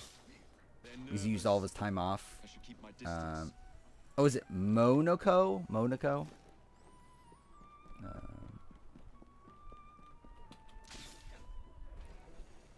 Because it's also like I was calling her Loon, but it's like Luna, right? Or Lune? Is it Lune or Luna? I forgot now. Gimmick's one of the most interesting gameplay things I've seen in RPGs. I think it's weird. Like, obviously, I haven't really dived into it. Like, I feel pretty set with my current party. I do really like the 3. like the 3 women essentially. But I probably should try him out though. Is Rachel really gone? Probably. I think Lauren's one most likely to get to the end. I don't know if she wins. Like, even earlier today, they were talking about how they would rather vote for Kelly than Lauren. I'm destroying things. I'll show her how I settle accounts. So, suppose Nicole likely being first boot. Yeah, I know Nicole's the first boot. Oh, someone spoiled it, and the cat. Well, that's kind of funny then. Well, funny but sad. But yeah, I know Nicole's supposedly the first boot based on promo stuff. Which that's kind of a shame. I thought Nicole seemed fine in her interview. I liked her more in her interview than I did in her like video. Oh yeah, but well actually I've not. Yeah, I haven't listened to many interviews since last stream. But I've listened to a couple. I've only listened to Jason and Christina since last stream of the RHP interviews. I get it from promo stuff because you could tell like from like who's at what challenge and that sort of thing, and like what challenge is used in the premiere. You could tell like who makes it past episode 1. And I believe it's been narrowed down to it has to be Nicole that goes home. This happens all the time, by the way. I believe this is always the thing of like promos essentially spoil who like the first boot is, like pretty often. To the people that like actually like analyze all the footage, they usually find out. Lead me to Mr. Plutus. Fearful Vinny and Lauren boring final 2. I wouldn't. I don't know. I don't think that's the worst outcome. She still makes sure I fight some normal enemies with the others. Yeah, that's something I've noticed is that yeah, Verso's like really falling behind level wise because I'm not using him. So he's like 3 or 4 levels behind everyone else, so that's not great. This mission sucks, by the way. Who do I think wins 49? I think Savannah.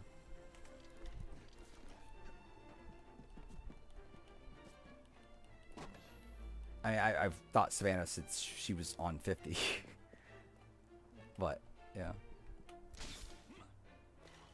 Like, well, ever since, like, we knew that Marianne got cut, essentially. I hate using Verso. I've only used them once. And I was like, I'd just rather use the other ones. I feel like I've gotten, like, a pretty good flow with, Lune, Xiao, and Mao. Like, especially with, like, I can use that, what is that attack called? Sort of a P. But the one that does a lot of damage with Mayal at the very beginning, and then, Xiao also does a lot of damage. Cool, I fucked this up. I just think it's like, and then, like, Luna and Xiao can both heal, so it's like, I don't know, I just feel like it's, like, the best combo. And also, it's like, well, I can use Luna to burn, and then use that to get the Virtuoso mode, whatever it's called, or stance, with Miel. It's like, I don't know, I just think everything, like, flows together well, with those 3 characters.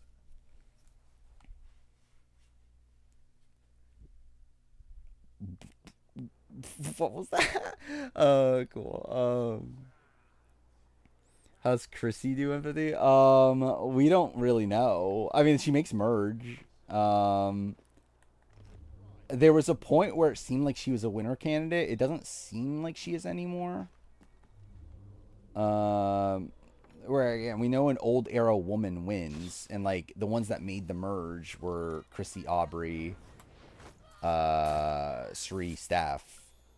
So it's like Chrissy was in that grouping, but is looking like last I saw, like I think the prediction's probably like somewhere around like final 8 boot or so. Ah yes, lead me to Mr. Plutus. Confirmed Suri, Aubrey, Steph were top 4. Oh, is that a thing? I thought it was that Suri was in the top 4. I thought those were two separate. I thought it was that Cerie's in the top 4, and then also that she's one of the contenders to win. Okay. So is it just that she's a top 4 winner candidate then? Wait, who's the 4th then?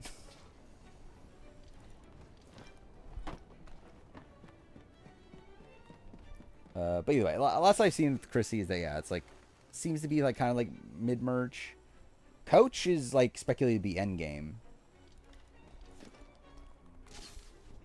But we don't know exact placement. Like last prediction I had was like around 5th or so.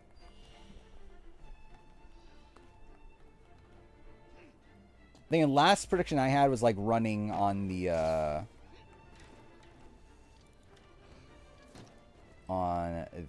Rizzo info, which is like a bit up in the air. Rizzo idling out Coach. I mean, that'd be funny. And maybe that's the reason he didn't call him Riz God. He was like, well, that guy idled me out. I refuse to call him Riz God. And the thing is, like, is he even gonna say? So, like, we know that from 49, like preseason, Rizzo has said that he's not gonna tell people he's Riz God. But I guess, wait, the 49. Wait, I'm trying to remember the timeline of it all. 49 promo already aired, right? Yeah, so they know Riz God exists. Like, they know that he already called himself Riz God. So I guess, like, they would already know about Riz God.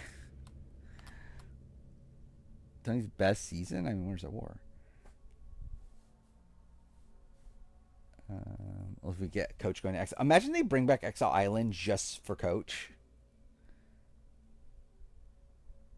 Phil Cerise Final 5 boot. Steph Fire making loser. I think that's what my prediction was last time, wasn't it? It was something to that nature. Maybe I had Coach at 6 then.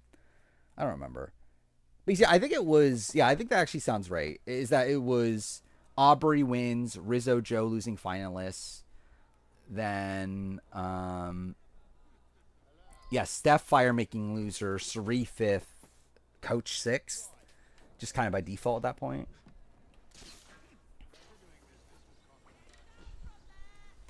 And then like what, like D7, Tiff 8, or maybe Chrissy. I don't know. Chrissy's like in that ballpark. I mean, it seems like Emily's like merge boot. Like last I saw, or at least like first juror is what it seemed. Like it seems like Emily's like an early merge boot at least. Devon's also seems like a very early merge boot. Oh, yes. Lead me to Mr. Plutus. Then Ozzy, I generally just don't know. Like, it was implied that it doesn't go well for Ozzy, but it doesn't, like, yeah, I don't know what that means. Rumil video, not until next month. Likely sometime next month, but I don't know. I think what I'm going to do, actually, next month, so, okay, how this is also working out is that essentially, like, right now, I was, again, catching up on Avery's World, BB27.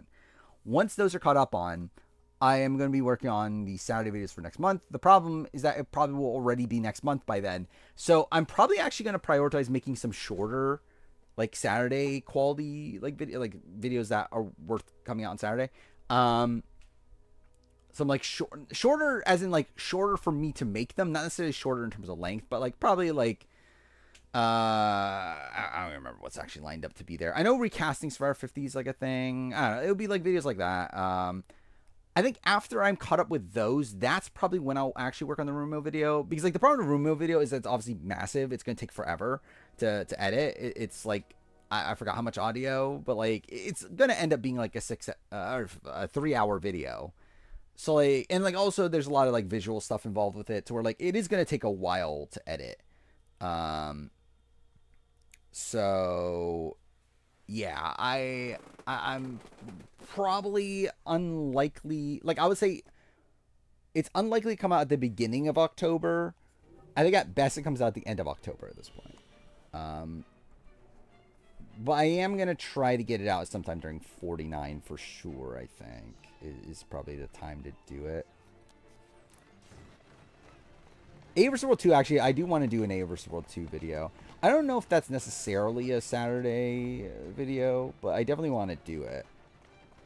Old School Ulcers, I already have recorded, but I also have to redo it, I think. Like, because I made the video before the 50 cast came out. Okay, I'm dumb. I'm supposed to be telling him. So a lot of it's outdated because like I have like people on there that's like, well, I don't know where they stand anymore. What I think Act 3 will be. My guess is Mayal, but like I don't know. Like I think that's like just what seems to make sense. Like considering like the achievement array unlocked for have every playable character or whatever. I assume it's not a new character unless, well, yeah, because I would assume the character is the character I'm playing as, right? Because that's the way it has been for Acts 1 and 2. So yeah, I think my guess is Mayal. In terms of what I think like will happen in it, generally no clue. And I think that's something I'm kind of enjoying about this ride is I do feel like narratively I'm not really sure where it's going. Like kind of ideas of like what could be going on, but I generally don't know actually.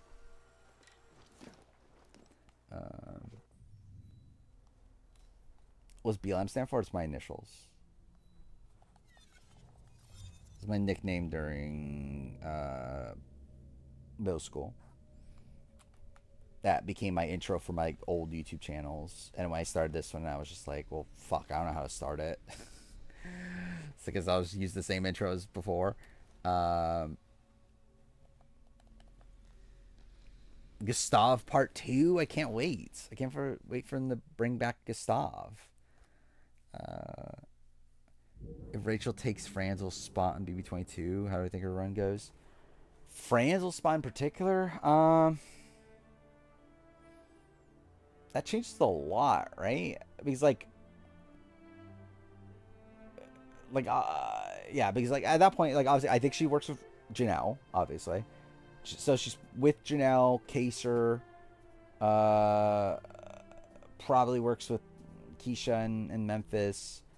But like she also has a pretty good relationship with a lot of the other alumni. Like her and Danny, I believe, are good nowadays. Or at least were like a few years after BB13. Where I know her, Brendan, Dominic, Danny would go on like double dates and stuff. So it's like, I feel like, last I've heard at least, I feel like they would be working together. And then, yeah, question at that point is like, I don't know what happens to like the Cody, like Tyler. I'm trying to think of like who else would she have a connection with. She might, well, Enzo's there, right? She has a connection to Enzo. She'll probably have like some connection to Kevin, if I were to guess. Like considering they were around the same time season wise. I know her and Josh like have roamed the same circles. Oh, was she on Fear Factor Cody? Oh yeah, she was, wasn't she? I kind of forgot about that actually. I always remembered the Traitors, but yeah, I actually forgot that. Yeah, that yeah, because it was like Cody and wasn't it like Cody and Zach or who was it? Yeah, it was Cody and Zach, right? Because then it was like Caleb and his brother for some reason, like as the survivor pairing for whatever reason. And it was what, like Abby Maria and Sierra Dawn Thomas, right? It was like the most random grouping of people. We don't know who the first boot is. Survivors Unite implied it was Genevieve, but I don't even think they fully know. Well, what say you? You're not gonna like it. Now, see here.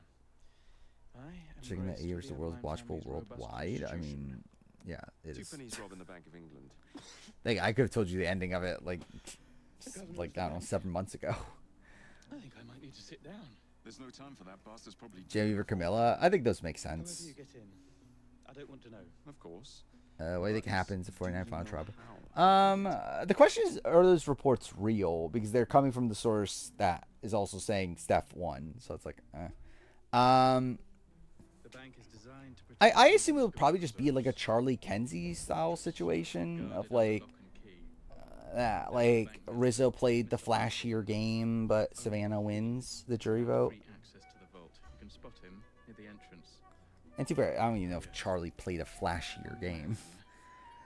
But yeah, I think it'll probably be like a close vote, but one where like Rizzo probably played what is on paper looked at as the better game. Gus Howard knows Twopenny well. If they gave Rachel a terrible edit on Tuesday's episode, do I think she'll drop the show entirely? I don't know. It depends on how bad. Likely no. I think it'll be tough for her to like completely fall off like of Big Brother. Do not jeopardize him. No big displays. This. But yeah, I don't know why they would give her a bad edit. If you encounter any trouble, I'll be in the atrium. Kelly's Disaster Tribe, Skies. which is surprising to me considering like I feel like Jake is on there and like Jake's seemingly the most physical person on this cast. So like I expect them to be the dominant tribe. I'm very interested in seeing how the red tribe goes, considering like Rizzo and Savannah are both from it. So I wonder if like he's like, are they like a Malcolm and Denise situation? Are they like a Tika 3? Are they or are they like a really like are they like a Reba 4 like sort of situation? Like yeah, like how does it get to that point?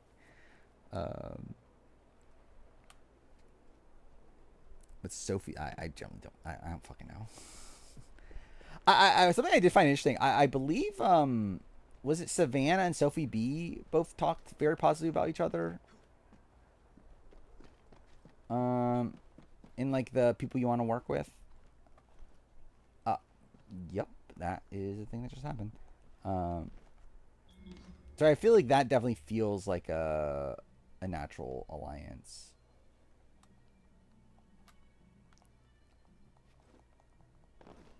Also, I think like Rizzo and Savannah being a duo also kind of makes sense based on the tribe breakdown. Where like I feel like Nate and Jawan are definitely gonna work together, and I feel like Sage and Shannon kind of feel like similar vibes. Fancy. Fitting for Twopenny's 2. So like I kind of see like the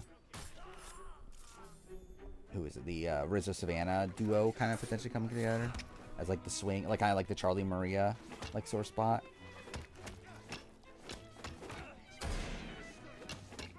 Who I blame for each Disaster Tribe's challenge losing streak. I don't know. Is there really someone that I'm like, oh, this is the sole person?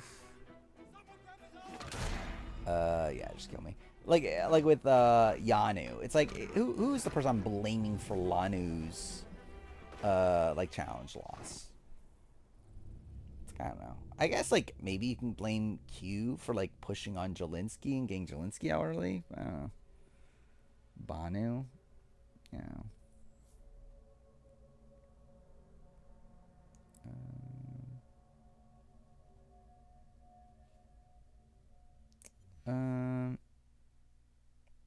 There's now a player winning game. Winning game, I feel like probably is very high. I'm not sure exactly where she lands though.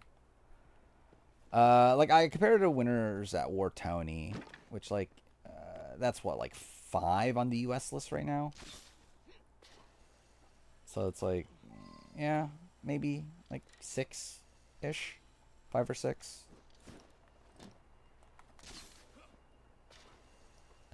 Cedric Onvula's to blame. Yeah, that's fair, right? Yeah, I think that's fair. He sucked the challenges and also he voted out the stronger people, so it's like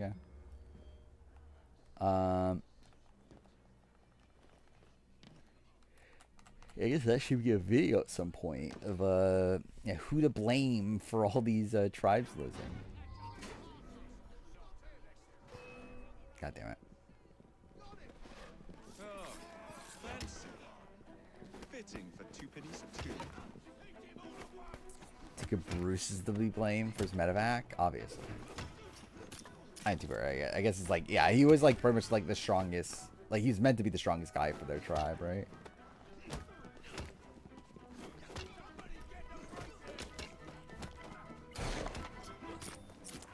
Matt Singh, I mean, probably Rush Swan, right? Or maybe Zane. I don't know. Like Zane sucking so bad probably like started their challenge loss, or like their trajectory or whatever.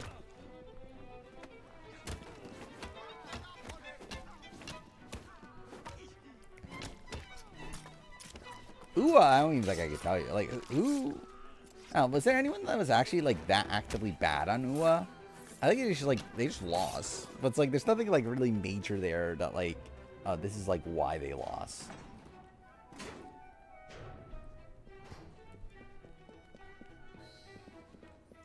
I'm shocked I was able to do that, by the way. I don't think I've ever actually done that before.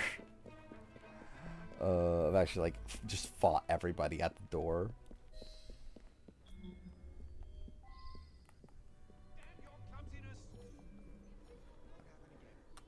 Genie, I don't know. Did Genie do anything that bad, though?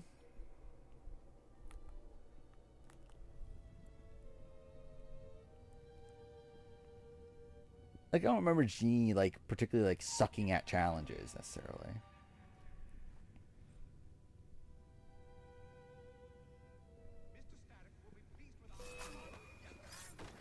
Cool.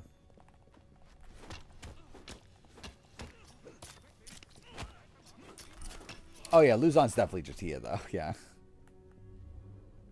Like, that one's kind of an easy one.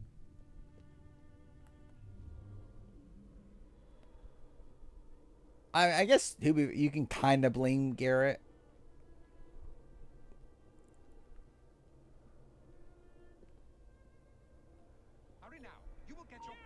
But yeah, like Jatia like lost them the second immunity challenge.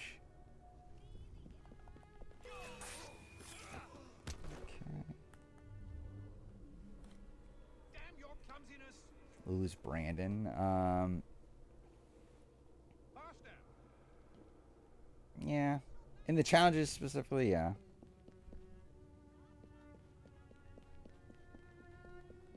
Actually, where's Brandon Donlin been? I feel like I expected Brandon Donlin to be doing more podcasts after the 50 file stuff. No, wrong one. Whatever. Still worked out.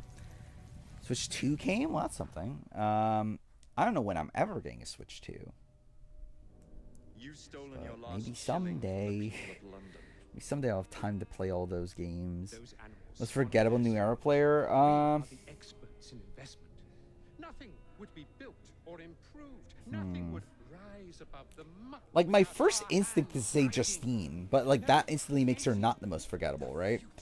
Now there's enough with her and like the high stuff, I guess, to make her notable. Swathy? Is Swathy pretty forgettable? Like, I feel like Swathy's up there, right? For the path of the dead. Yeah, I don't know. Mariah? Yeah, maybe. Yeah, she didn't really do that much, right? I think actually both Mariahs. But I guess the other Mariah is like, she couldn't jump. So, I mean, at least that's notable.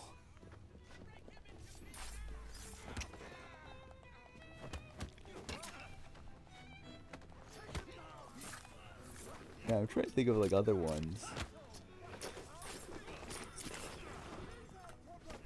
I think TK might be pretty forgettable.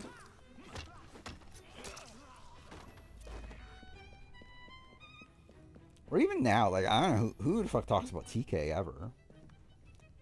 Like, he's kind of disappeared from like this Survivor community, and it's also he's like the second boot. Helen Lee. Yeah, but like Helen's like around though. Like she's still in this Rev community. At least she just got engaged or something, right?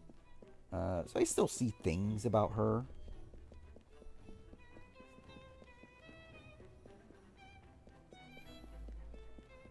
Lindsay, I mean Lindsay's still very active in the community too. Like Lindsay shows up at like every RGP event and everything. So it's like, oh, she's at least there. Chrissy. I'd love to see how 49 plays out in terms of like the 48 people that show up at stuff. I think Chrissy might start to get forgotten over time. But like right now, I think it's too recent.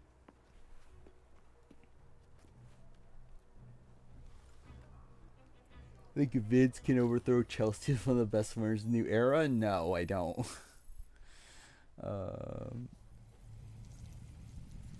What is the new era winner ranking specifically for Big Brother? It's actually that's pretty bad, isn't it? It's really like Chelsea's like the only good winner. Xavier's like fine, I guess. But even they're wonky, and then you have what, like Taylor, and then Jag. So it's like generally Vince would be 2 or 3. So that's something. The poor people of this city have suffered enough.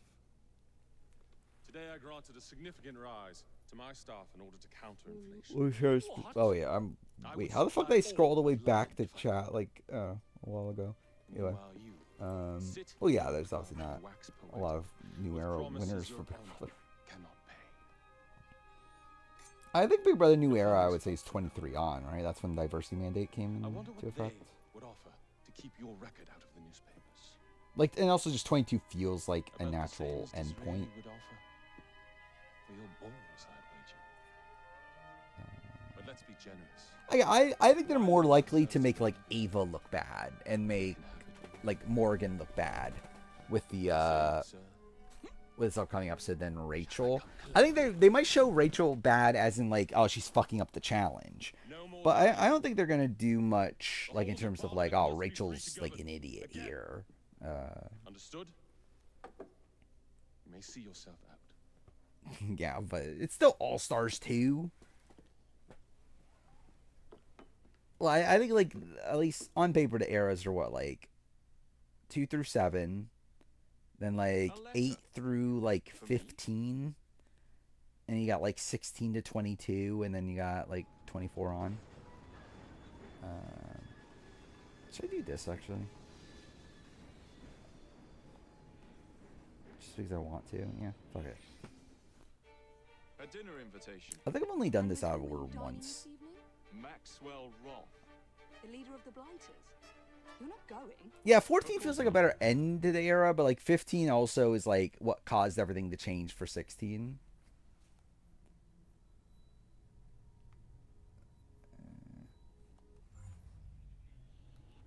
Sort of gets what led to like Big Brother becoming more like kiddie, I guess. What do I have here? That's better.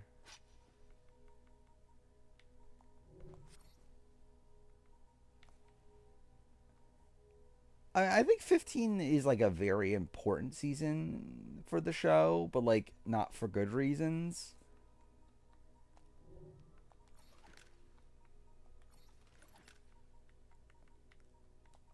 So it does feel like a transitional season for sure.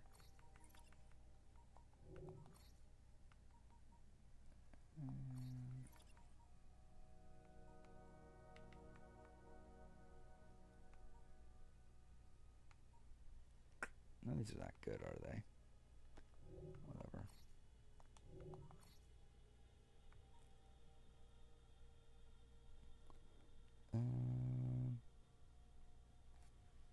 Each era 7 seasons.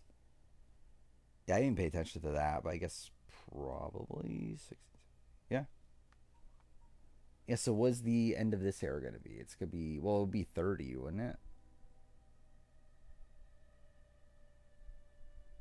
No, it'd actually be 29, right, if it's 7 seasons. But I assume, like, yeah, 30 feels like a decent break-off point for this. Oh yeah, it's also including BB1, which would I? Um,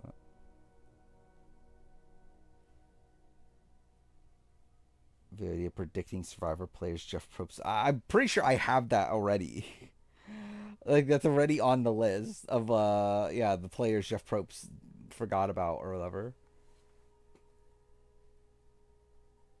Which I think is a funny video, which I probably won't ever actually do, but like it's just like I have a ridiculous video to do. Let's upgrade this.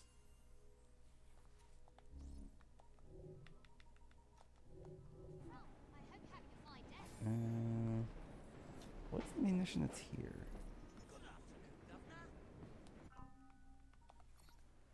He forgot Brian Heidick? Yeah. I mean, he truly forgot him. Do that one. I mean, generally, like, the answer is probably just a lot, right? Especially middle school players. Like, I feel like old school, I think he would remember most of season 1 and 2. Africa, I think, is where you start to get, like, I don't know how many people he's, like, 100% remembering there. Marquesas, same thing. Thailand, it's like, how many people will he actually name from Thailand? Like, probably, like, Xi'an, if that.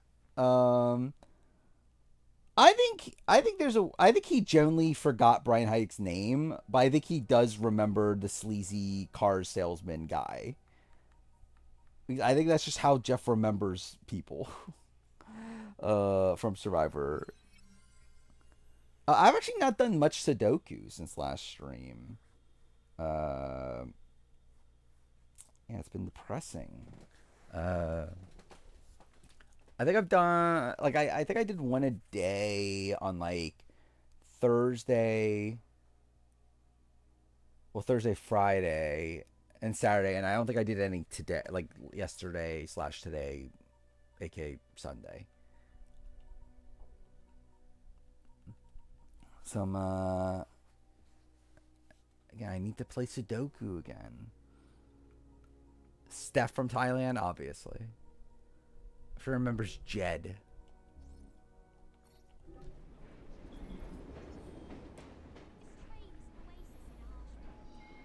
Actually, what are these? Do I care if these? Actually, no, fuck it. I'll do this one, I guess. These past few days when I've been doing my round, some bampot starts falling. Nervous looking laddie.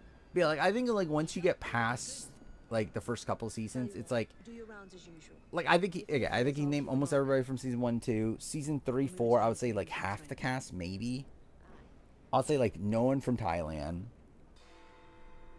Like I would say like 4 to 5 people from, if that, on Amazon. Like how many people can remember for Amazon? Jen Maraska, I think he would eventually. Rob, he would obviously remember. Outside of that, it's like who's he remembering there? Christy, I guess. Like she came up recently. After that, it's like yeah, it's like I don't know who he's remembering anymore. Oh, Heidi, maybe Heidi. Because she was supposedly called for 50, but like yeah, I don't know. I think it's like when we get to like seasons like that, it's just like I doubt he remembers that many people.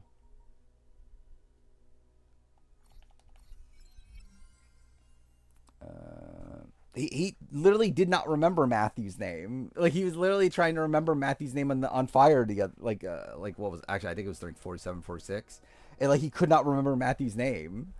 When like mentioning the person that Jenna Maraska like beat, he could not remember his name. Rank Steph's and Kelly's when? What a question. I mean, I'll just rank every player, and you can figure it out yourself. You can actually like just narrow it down to those people. I know I can't even do this, but generally, who would even attempt this? What, for Big Brother? I know the Big Brother confessional counts. I have them all. I mean, I don't know them like as well. I know Survivor, but like I know generally. Oh, like episode by episode? Yeah, there's no fucking way I would know that.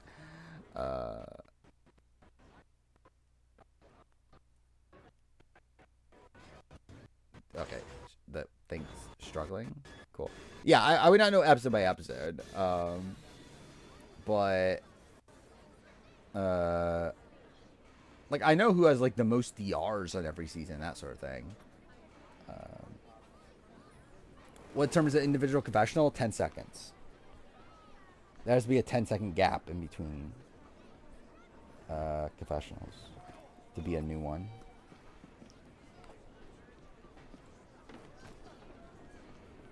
Yeah, it's like even that. Like who would remember that? Who has the most confessionals of every episode?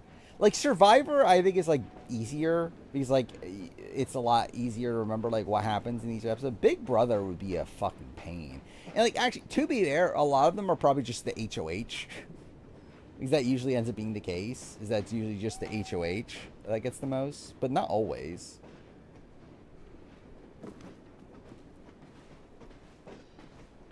On fire for 49.50. 49.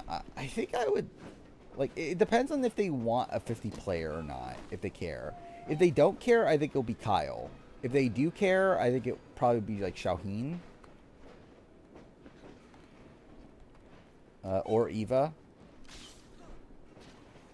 50. I think 50. They might go Boston Rob. I think that would be like my first, like that would be like my gut instinct. Oh, 100%. Confessional count itself is not the most accurate way of gauging screen time. Or like there's a lot of points where like people have like confessionals that are a couple seconds, while like other people have confessionals that are like a minute. So it's like, yeah, obviously the ones that are like a minute long are a lot more impactful than like someone having like 5-second confessionals.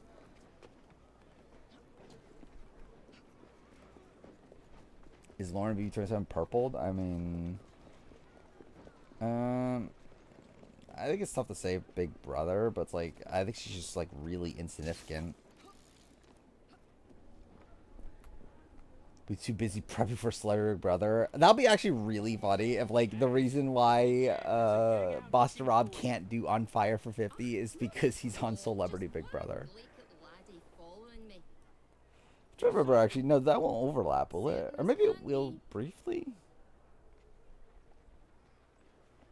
Celebrity Big Brother's gonna be assumedly around the Olympics, right? So that's like early to mid February, right? It's like I believe 50 will start right after, right? Because that's kind of the point, is it's gonna start right after the Olympics. So technically, Boston Rob could still do it.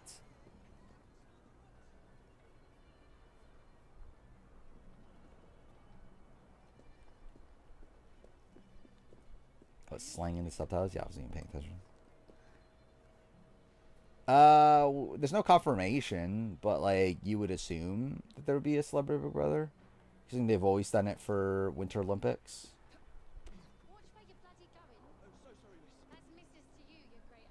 And by always, I mean the 2 times. But anyway, the last 2 Winter Olympics though, they've done it. So it's like, I would assume, like, the thing is, like, CBS needs some sort of, like, counter-programming. And it's like, well, Celebrity Brother is, like, fairly cheap to do. The thing is that, like, I don't know why they just don't go, like, a BB All-Star season instead. They could just easily do that, like, a shorter All-Star season. Or even, like, Reindeer Games 2, I'd be, like, perfectly fine with. But then again, Reindeer Games 2, I guess, is, like, not exactly what they need, because they need, like, something to fill out, like the entire, like, 3-week period or whatever. Sounds like the bastards will be okay, look.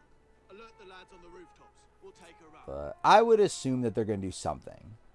Will it necessarily be Celebrity Brother? Don't know, but, like, I think they will do some sort of Big Brother show to cover the Winter Olympics. BBUS versus the World, imagine. Who would even be on BBUS versus the World? I guess, like, maybe, like, Tim Dormer.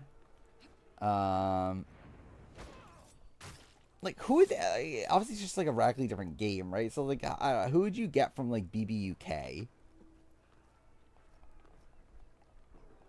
Like, I generally don't even know who they would want from BBUK.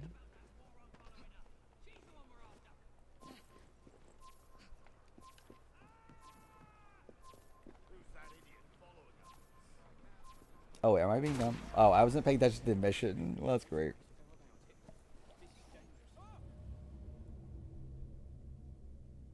BBUK doesn't exist, obviously.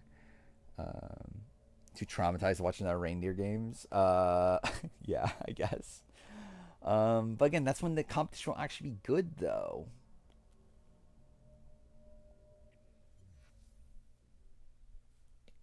I assume, yeah, you get like someone BB can, but you can't have like everyone BB can, right?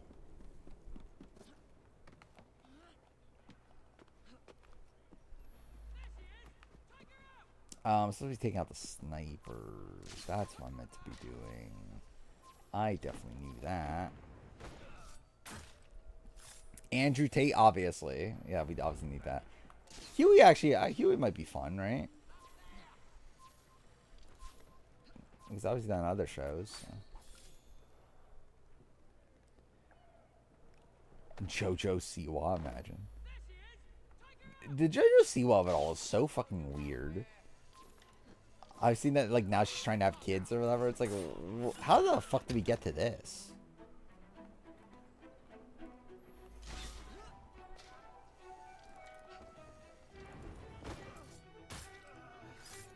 XQC. I know someone mentioned that a while back. Is that like, yeah, why not just do like a social media like influencer like season instead of Celebrity Brothers season? Because I feel like they would be more invested than the people that were on Celebrity Brother 3, which like I think that's actually kind of like an okay-ish idea. Luke from BBAU VIP, obviously. No, they need to get Omarosa from BBAU VIP. I can't wait for Omarosa to represent Australia. I must get to the station before Agnes does. Yeah, I know that.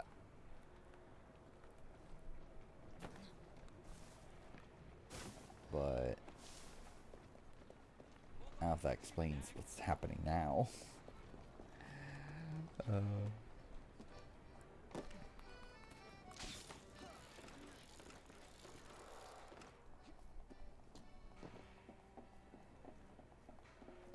Who am I voting for AFB? I mean, Rachel. If I vote at all. But actually, I won't even get the opportunity to vote because someone will use my fucking channel. Well, at least with my channel email. Someone will use it to vote for someone else anyway. So it won't really matter. I actually forgot. Who they vote for 26? I don't remember anymore. 25, I remember they voted for fucking Matt because obviously I needed that. I don't remember who they voted for 26. Was it Angela? I generally don't remember anymore.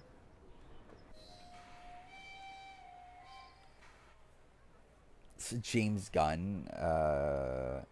Yeah, he obviously has nothing else to do.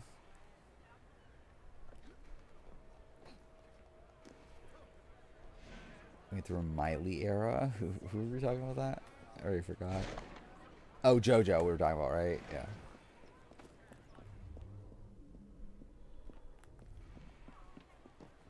Sri is on US team. Luke is on world team. Actually, I kind of forgot about that. Yeah, Sri could be on the US versus the world.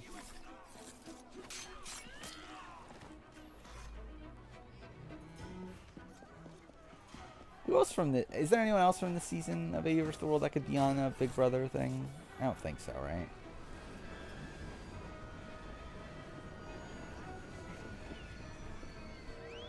Yeah, I don't think anyone else has done Big Brother. Cool.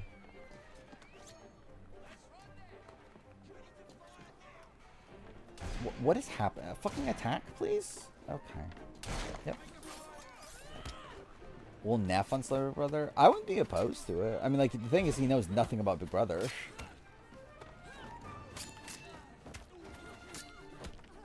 Actually, yes, Will Neff doesn't watch Australian Survivor yet, right? Because I haven't been paying attention.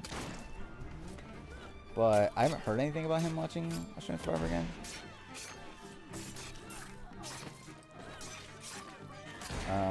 By the way, I am still like slowly getting around to watching Laced Up Lauren's Amazing Race rewatch. I've watched up to the Heather and Eve elimination of season 3, so that's where I'm at.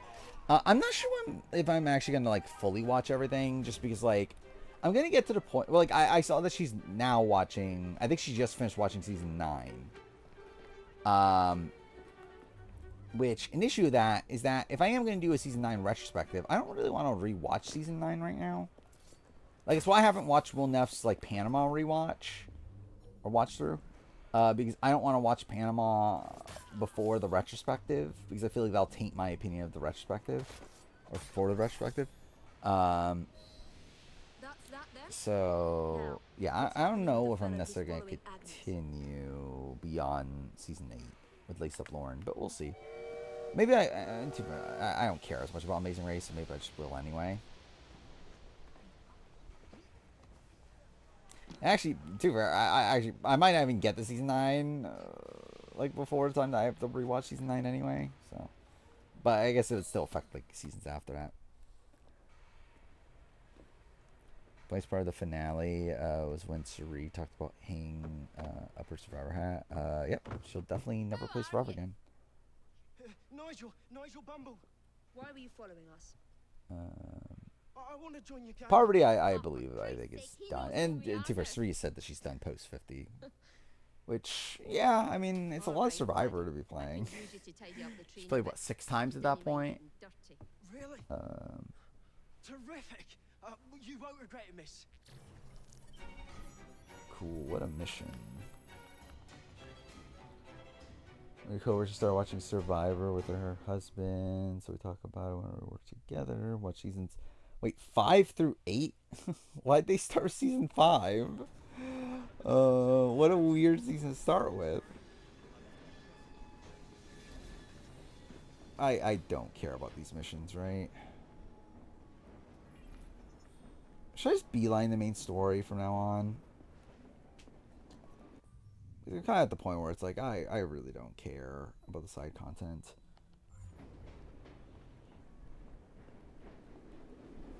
And to be fair, I think that's kind of all I need to know anyway, is that I don't care about the side content. Okay. Because 1 through 4 were on Paramount Plus again. Really? So actually, I knew that Paramount Plus just recently got all the Survivor seasons. I didn't know that like 5 through 8 were on there though. Why were 5 through 8 on there, but like not 1 through 4? What a weird thing. Like, why would you want the earliest season to be on Paramount Plus to be fucking Thailand of all seasons? 3 of most days she makes fun for. I'm not sure. If I remember right, I don't believe so. Because I feel like I remember someone talking about that and saying that even if Suri does win 50, she still wouldn't have it. But I could be wrong on that.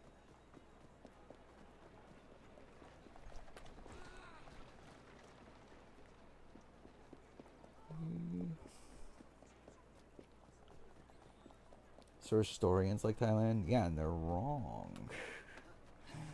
So is David Bloomberg's favorite season is Thailand, right?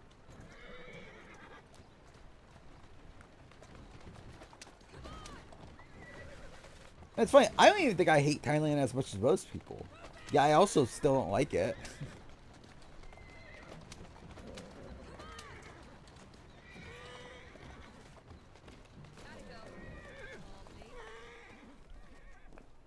I didn't scare them off. I mean, I think it was scared off most people, though.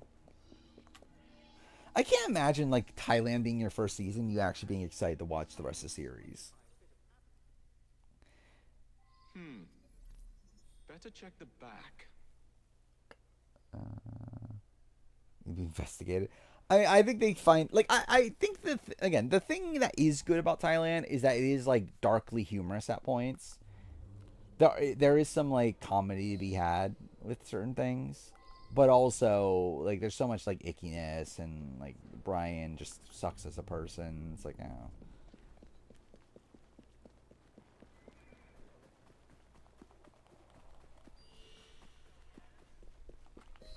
it's like there's just so much like so many like unlikable people on that season too, to where it makes it tough to. I've got my own.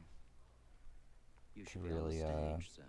no, like it that much or care about it. Yeah, tax zone happens. That's fun. I think the Clay saying no shit Sherlock and Jan. I don't know. I think that stuff's funny. The stuff before the auction. Bye bye Denver Divas. On paper, funny. Like obviously you take it in the context of it happening to Gandhi. It's not great, but like at least just like Jeff scolding Clay for writing down just bye bye Denver Diva is really funny. I mean, there's like moments like that, but yeah, it's not great. Yeah, enough of the nicknames. I've had my eye on you for some time. I find your Generally, I think Thailand is a pretty good Jeff season. In terms of, I think Jeff has some fun moments on that season. I think it's actually a season where Jeff comes to his own because, like, I think you could tell, like, after the attack zone challenge, he kind of gets like a bit more like confidence in that he should be doing more. I guess it's like you kind of get that vibe. And he does start to like talk more in challenges and like make more comments and everything. So sure about that. my friend. She's surprised he told her Jeff's the host. I mean, it has been a while. I guess like it's just like kind of the norm for CBS, right? They all three of the big shows still have their original host somehow, which is kind of insane. Like Australian Survivor couldn't even last 10 years. Like Survivor's lasted 25. You have a deal. You know, like same thing with Big Brother and Amazing Race.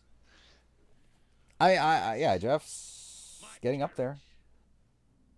I would be surprised if he's still there by 70.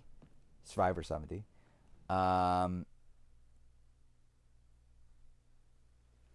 Like 60 feels like it would be a good spot for him to end. I just don't know if he would want to end at that point. Because that feels like a little bit too recent for him to retire, but probably we'll see. Sure, I think I'm probably going to finish this mission, probably call it night. I think like more recently I've been getting tired earlier, and I think just in general it's like probably just better anyway for me to not like stream until like 4 a.m. I mean, he can still run around like he's 39 until he trips over whatever like he tripped at the like what first challenge of 48, right? So if that becomes the norm, imagine like Jeff trips at every challenge during Survivor 50. That would at least be kind of funny, right? He's just like falling over all over the place.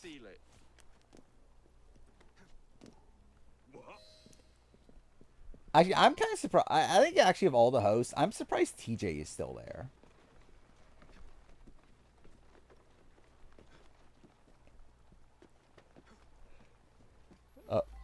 Okay, cool. I love what that follow him. Okay, what the fuck is he doing? Then I'm to do away with Starrick's merchandise, leaving chaos in my wake. Why not, Jacob? Why not? As we speak, the up train is heading. Funny short one. Yeah, I'll attempt those. Open those up. It remains on the tracks. I'd say good luck, but you don't need it. Stage original host. No, TJ took over for season 10. Or no, season 11 was his first season, season 11. But he's been on there since.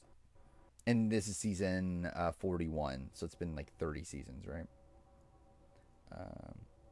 What are these quizzes? Source season by 3 related words and Big Brother final speeches. I don't know if I could do final speeches, but we'll see.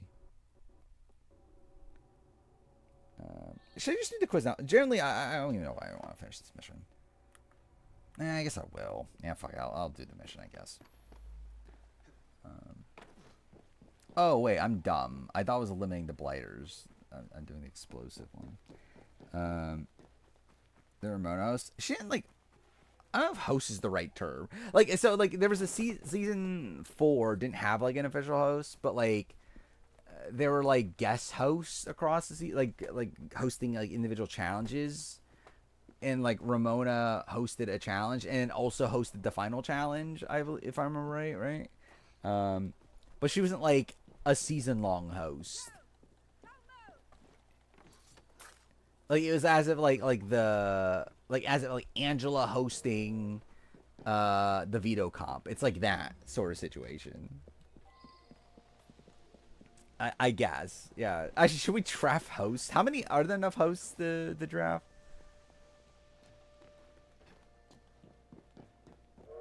Should we like leave it open for anyone with any hosting experience? Nearly there. Perfect. Well, that's great. Someday you blighters will understand that I'm doing this. I mean, not tonight. Yeah, definitely not tonight. But,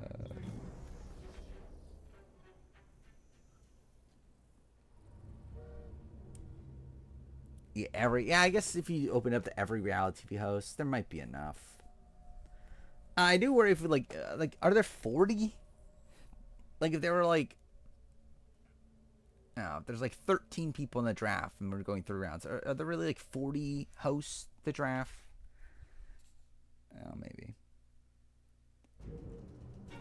Yeah, it's like if it's like 5 or 6 or something people, like then yeah, that'll be enough. But there's like 10 plus. I feel like I don't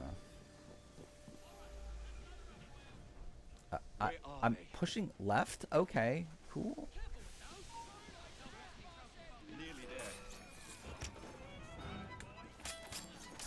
Want Jeff to be in this season as Walker? It'll be funny at least. I imagine like Jeff is like filming a promo and he's just like he's like in a handicap chair or whatever.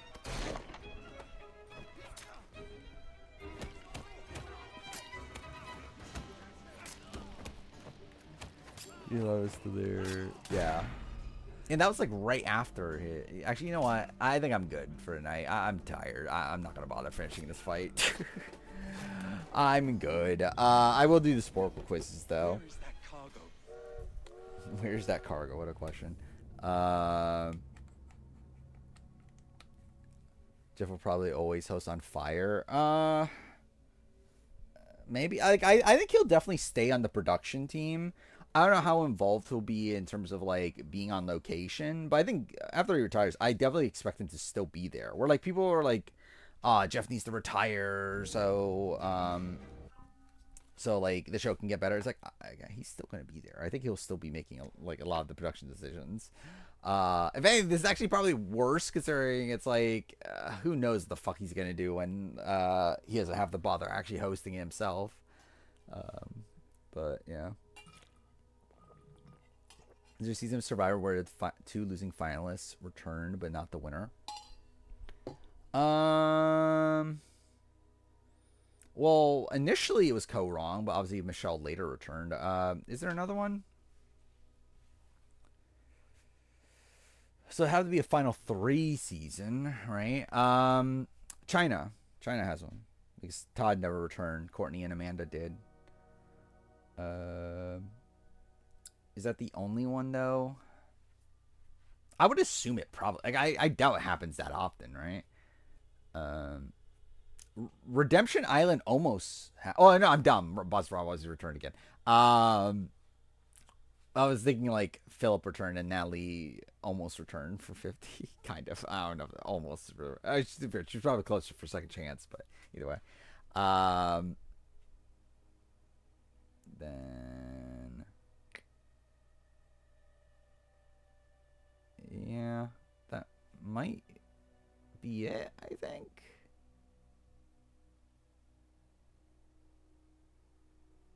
Yeah, I'm thinking that's probably it. I've like come through most of them.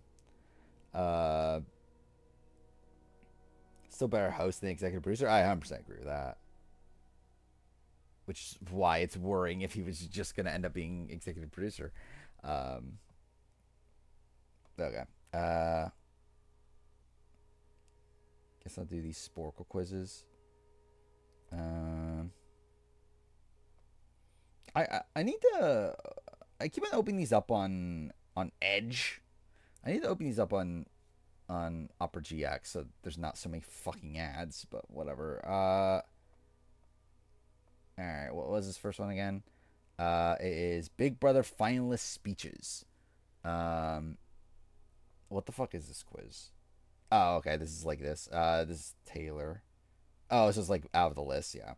Yeah, I'm not a shield, I'm a sword. Let's see. I love you guys, and this little peanut would love your vote. That's Casey. Let's see. I've been in situations where I've had to take risks, make decisions, make strategic decisions, and make a decision that broke my heart, and I respect whatever you guys do. Ugh. Yeah, I don't know. I don't know what that one is.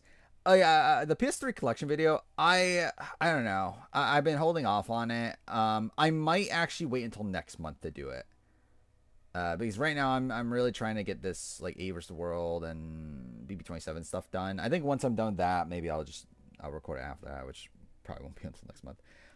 Yeah, it's so generic. But yeah, done some wrong in the game, but it doesn't make them a bad person. It makes them a strong player, and I'm okay sitting next to them. What? Who the fuck would say this?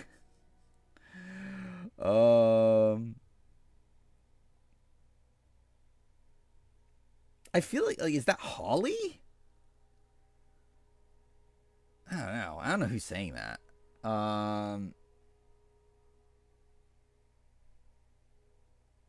Yeah, I don't know who's saying that.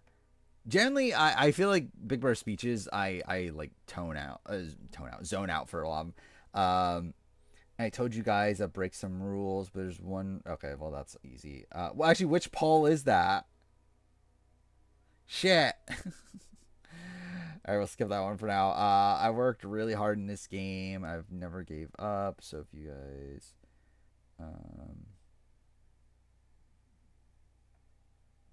you know, I can't win nothing.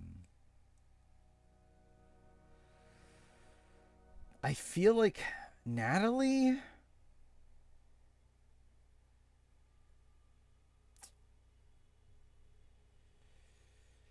I think Natalie. Now, damn. All right. Shit.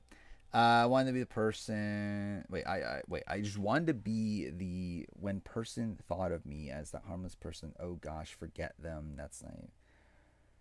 Dude, I generally don't know.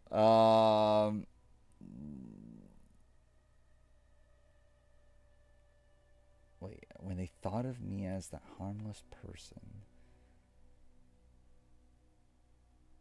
I don't know. I'm gonna guess Dan. No, cool. I always knew that keeping my super fandom a secret was going to be a key to make it through. I wanted you guys to see the bright eyes. I wanted you to think I'm confused, not knowing what was going on. And I did that. Tyler? Cool. I feel like I played a stand-up game. I've been a stand-up guy in this game, you know, as much as I can, and I'm just fortunate to be here. And if I don't win the money, so be it. Could not tell you.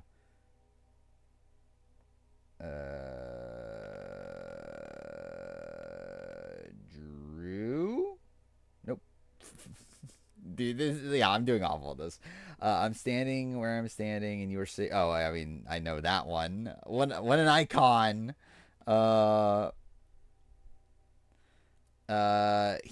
that I was viewed as the puppet, that hit me a little bit in the heart, but I respect what you guys are saying.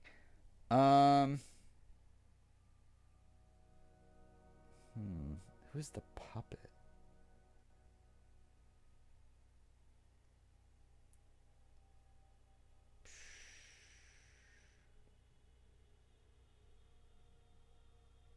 I don't know, who's the puppet? Natalie? Like they called her Jesse's puppet, right? Nope, cool. Also had the advantage of having somebody they could blindly trust. Would also know they would always be by their side. None of us had that advantage. Portia? No. Adam? Would Adam say that?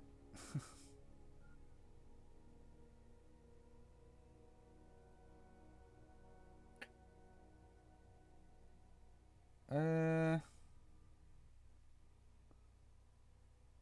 only Erica? No. Yeah, I generally don't know. I'll go Adam. I don't think. Yeah, I didn't think that was right. We both made choices. I made a lot of risky choices. I decided who to hurt and who to leave alone for the week.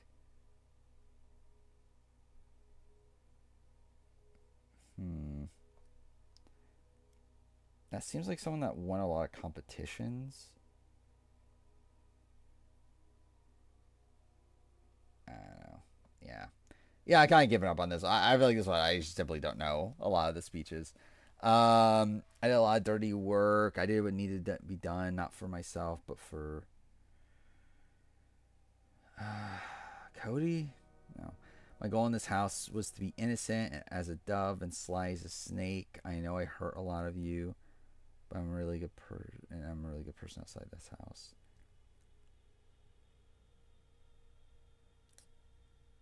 Innocent as a dove and sly as a snake.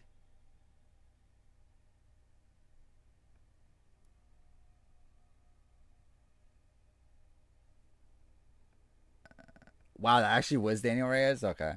Um, Everywhere I went in this game, people went home because of me and because of what I was doing and because of how I was playing both sides. Is that Andy?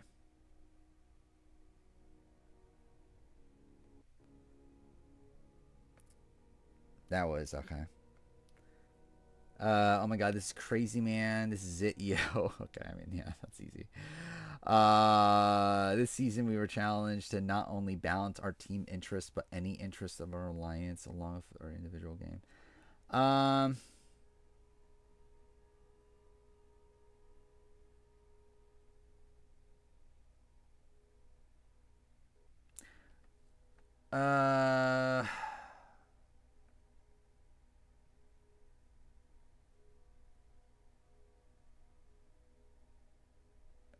Wait, wouldn't that be the case? Wait, okay.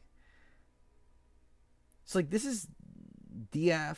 Like, this is Big D or Xavier, right?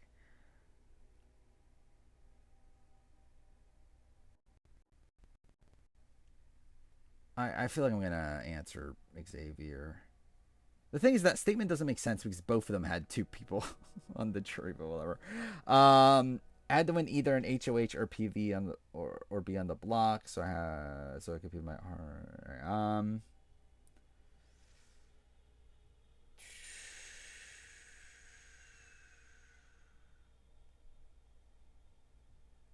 Paul.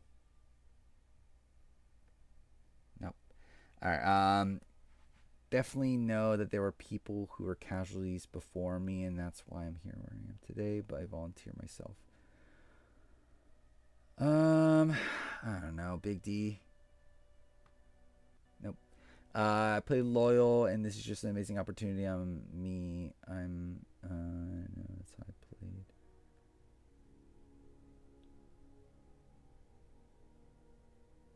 Is this Gina Marie? Yeah. Okay. Because I actually recently rewatched it because it was going around Twitter, so I was like, yeah, I feel like I remember that. We both played a great social game. We had an amazing alliance, but the bottom line, when it comes down to competitions, I won five competitions. Blink won one. Hayden. I never in a million years thought we would work this well together. I'm not your normal father daughter, or it's not your. So obviously Dick or Danielle. Damn it, it's the other one. All right. Crap, that was good. Okay, hey guys, Snake. Okay, yeah, that's Nicole. I learned a lot from every single one of you. I learned a lot from the entire experience of being here. I just want to go home and see my husband. Nicole? Yeah. So if you're not happy with me, it might be okay. That's Will. I tried to make a business plan to the end. I was playing to be an asset to your game. Is that Dan? That kind of feels Dan-esque. No. All right. I competed as hard as I could. I tried to respect everybody. I played social games. I was second place in 4, and I won 4. What specific thing to say? I was second place in 4, and I won 4. Actually, yeah, that is fair. Actually, I kind of like skipped over the wow, wow, wow, wow, wow. I played. Okay, I played in competitions. I was second place in 4, and I won 4. Who won 4? Like 4 competitions.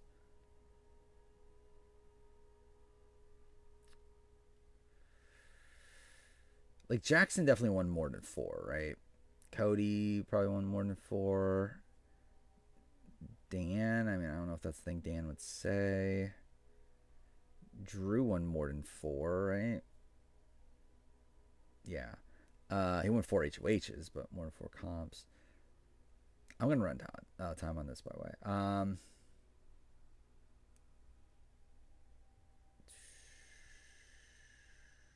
This is before Chelsea, seemingly. I'm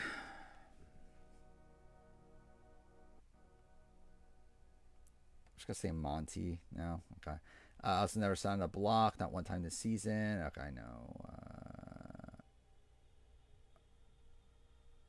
Wait, actually, no. Is it Derek or is it Danielle? Oh, no, I already got Danielle, so it would be Derek, right? No, wait, what? Wait, I don't, wait. Oh, no, fuck it, I went back. Okay, whatever, it's fine. Oh, it would be. Is it Cody? It's Cody. Yeah. Okay. Cool. Choose with the exception of the juror and juror. I liked each and every one of you. In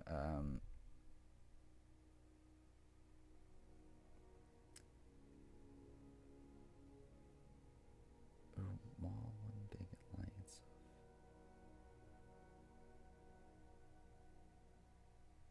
No, that's definitely not a thing he would have said, right?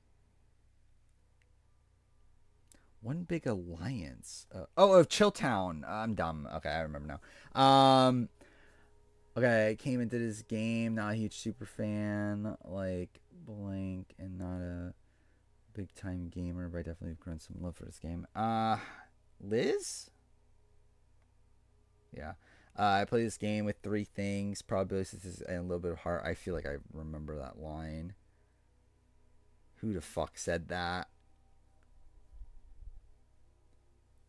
Who the fuck said that? I feel like I remember that line. Who the fuck said that?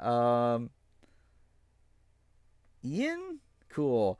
All the glory of God for making a chance that I was 14 years old.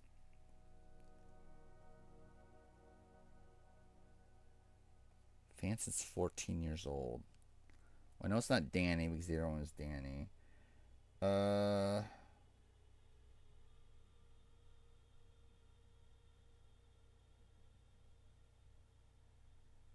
Who else was a fan since they were 14 years old? Steve? No? Who the fuck was that? Was Monty a fan?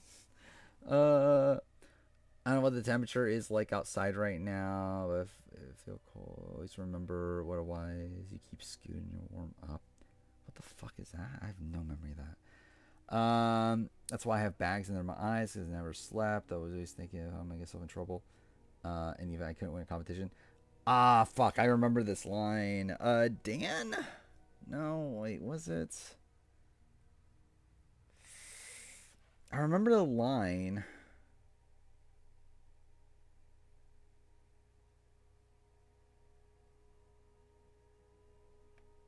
Yeah, okay, it is Dan 14. I've lived a lot of life of being underestimated. I feel like I remember this line too. Who is it?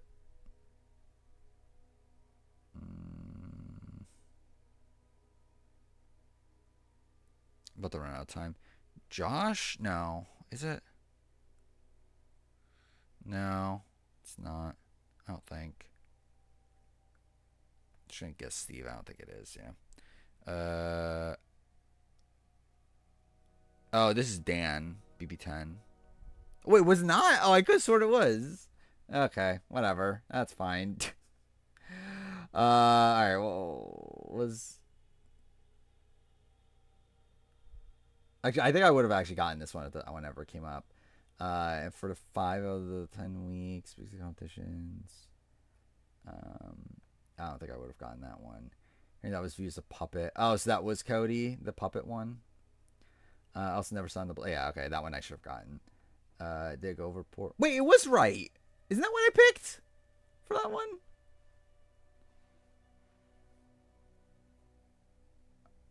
Right? Or was it? Whatever. It doesn't matter. Yeah, that was the wow.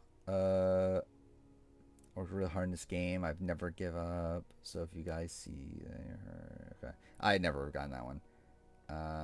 Actually, was that the one that came up early? And I was just like, well, who the fuck is this? I don't remember. The like really generic one. Through all the nominations, my key was never removed from that memory wall once. Did a lot of dirty work. I did what needed to be done, not just for myself, but for blank. That actually, maybe I should have gotten that one if that one came up. I've been in situations where I had to take risks, make decisions, make chic decisions. Yeah, I think in retrospect I should have known that one. Erica, what was Erica? I need to go after the puppet master. Yeah. Oh, that was Holly. I never gotten that one actually. Yeah, that's Came the Big Brother. Actually, I probably would have gotten. Which one? People thought it was harmless. Oh, that was Jordan. Oh, okay. Ben Francis. Oh, duh! It was fucking Josh. I'm dumb. I think I just like skipped over Josh when thinking this through. Where we both made choices. I made a lot of risky choices. Decided who to hurt. Yeah, I would not have gotten that. Plays game and every aspect, plays socially, competitively. Okay, yeah, that's whatever. That's generic. Something wrong in this game, but doesn't make them a bad person. That actually does make sense for Lisa to say. Yeah, I would not remember that, even though I just watched that. I have no role model. No one has played this game that I could look up to. Oh, that would have been easy if I read the full quote. Try to make a business plan to get to the end. Oh, that was Memphis. Cowboy, I feel on the first day that I walked through the front door. I think I would have gotten that one. Was Monty's? I don't know what the temperature is like outside right now, but what the fuck? Why did he say that? Or, yeah, that's whatever. Okay, yeah, so Paul's the 18's the friendship one. What was this one? Because I had such a strong control of the numbers, nobody's willing to take a shot at me, and everyone asked for my advice. So I pretty much that's whatever. I could beat it as hard as I could. Try to respect everybody. Play social game. Play competitions. Oh, did she win 4 competitions? I actually didn't even remember she won that many. She won what? The veto at the double. That was her first competition win, right? She won the HOH right after that. Oh, yeah, and then she won Final 4. Whoa, wait, is she counting part 1? She is, isn't she? She's counting fucking part 2 of the Final HOH. But whatever. Rachel, I'd either win. Oh, yeah. Who did I answer for that? Oh, I think I answered Dan, didn't I? No, I don't think I did, right? Who did I answer for that? Either way, that should have been obvious it was Rachel. I feel like I play a stand-up game, stand-up guy. Yeah, that's whatever. The advantage of having somebody they could blindly trust. Oh, yeah, that makes sense. That being Liz. Oh well. I do not have Shawnee that high. Or are we talking about? Oh wait, this is what is the ranking of? This is like statistically of like the placements and everything, or what?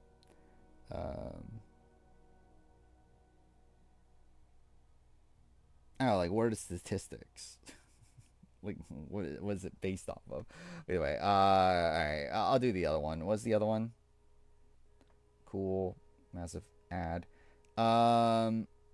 Big Brother seasons by 3 related words. Oh, it's like that. Okay.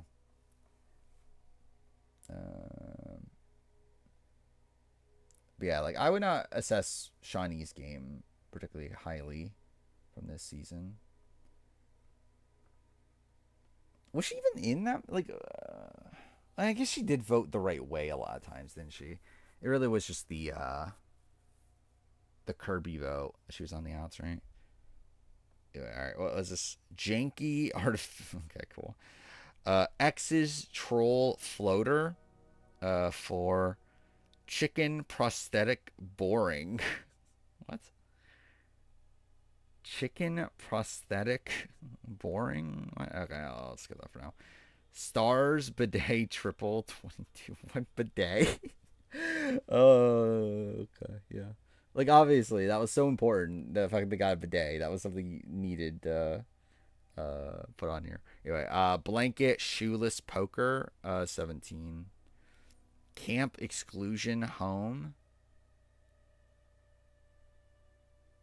Maybe 21, but I'll skip it for now. Clicks, that's 11. Zombie Mafia, okay, 25. Leftovers, 24. Birthday Renegade is 10. Chill Knife Toothbrush, 2. Racism Mattress Push. Robot Level Puzzle. Robot Level Puzzle. Oh, 20. Meatball, okay, 19. Funhouse Cook, okay, yeah, that's easy. Devil Veto Smack. Oh, yeah. Brigade, yeah, 12. Sibling, yeah, 5. Pandora Angels Wizard. Wizards here. Father Cigarette Patriot, I assume 8. Returnees phone bathtub. Phone bathtub.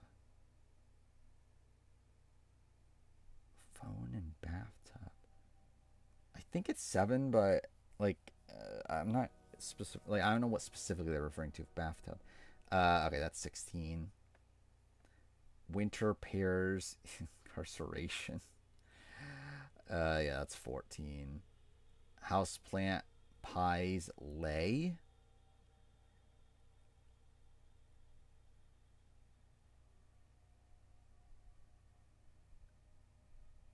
Pies lay. Whatever. All right, so this is 6. Oh, I'm dumb. Yeah, Chicken George, prosthetic leg for Eddie, and then boring because the season's boring. Yeah, 21. Returnees. What was the other one again?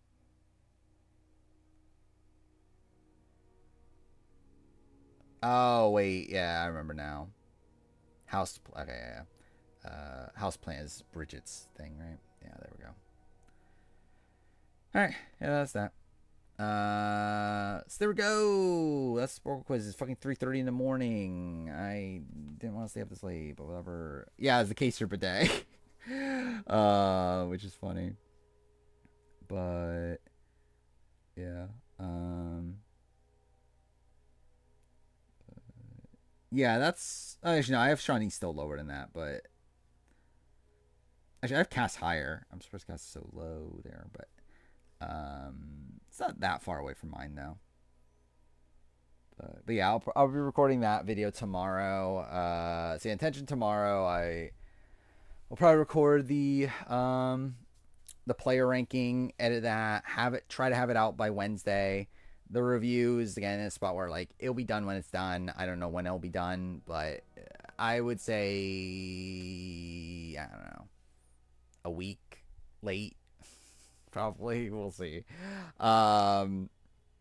Yeah, I was back on Wednesday. I guess I'll continue on with this. I might just beeline the rest of the main story at this point. I kind of just want to get this over with. I feel like I've been playing this for too long now. Which I can't finish it next stream if I just do just main story. So yeah, I'll probably finish this. Obviously, we'll talk about Big Brother. And yeah, I'll play more Expedition 33 probably.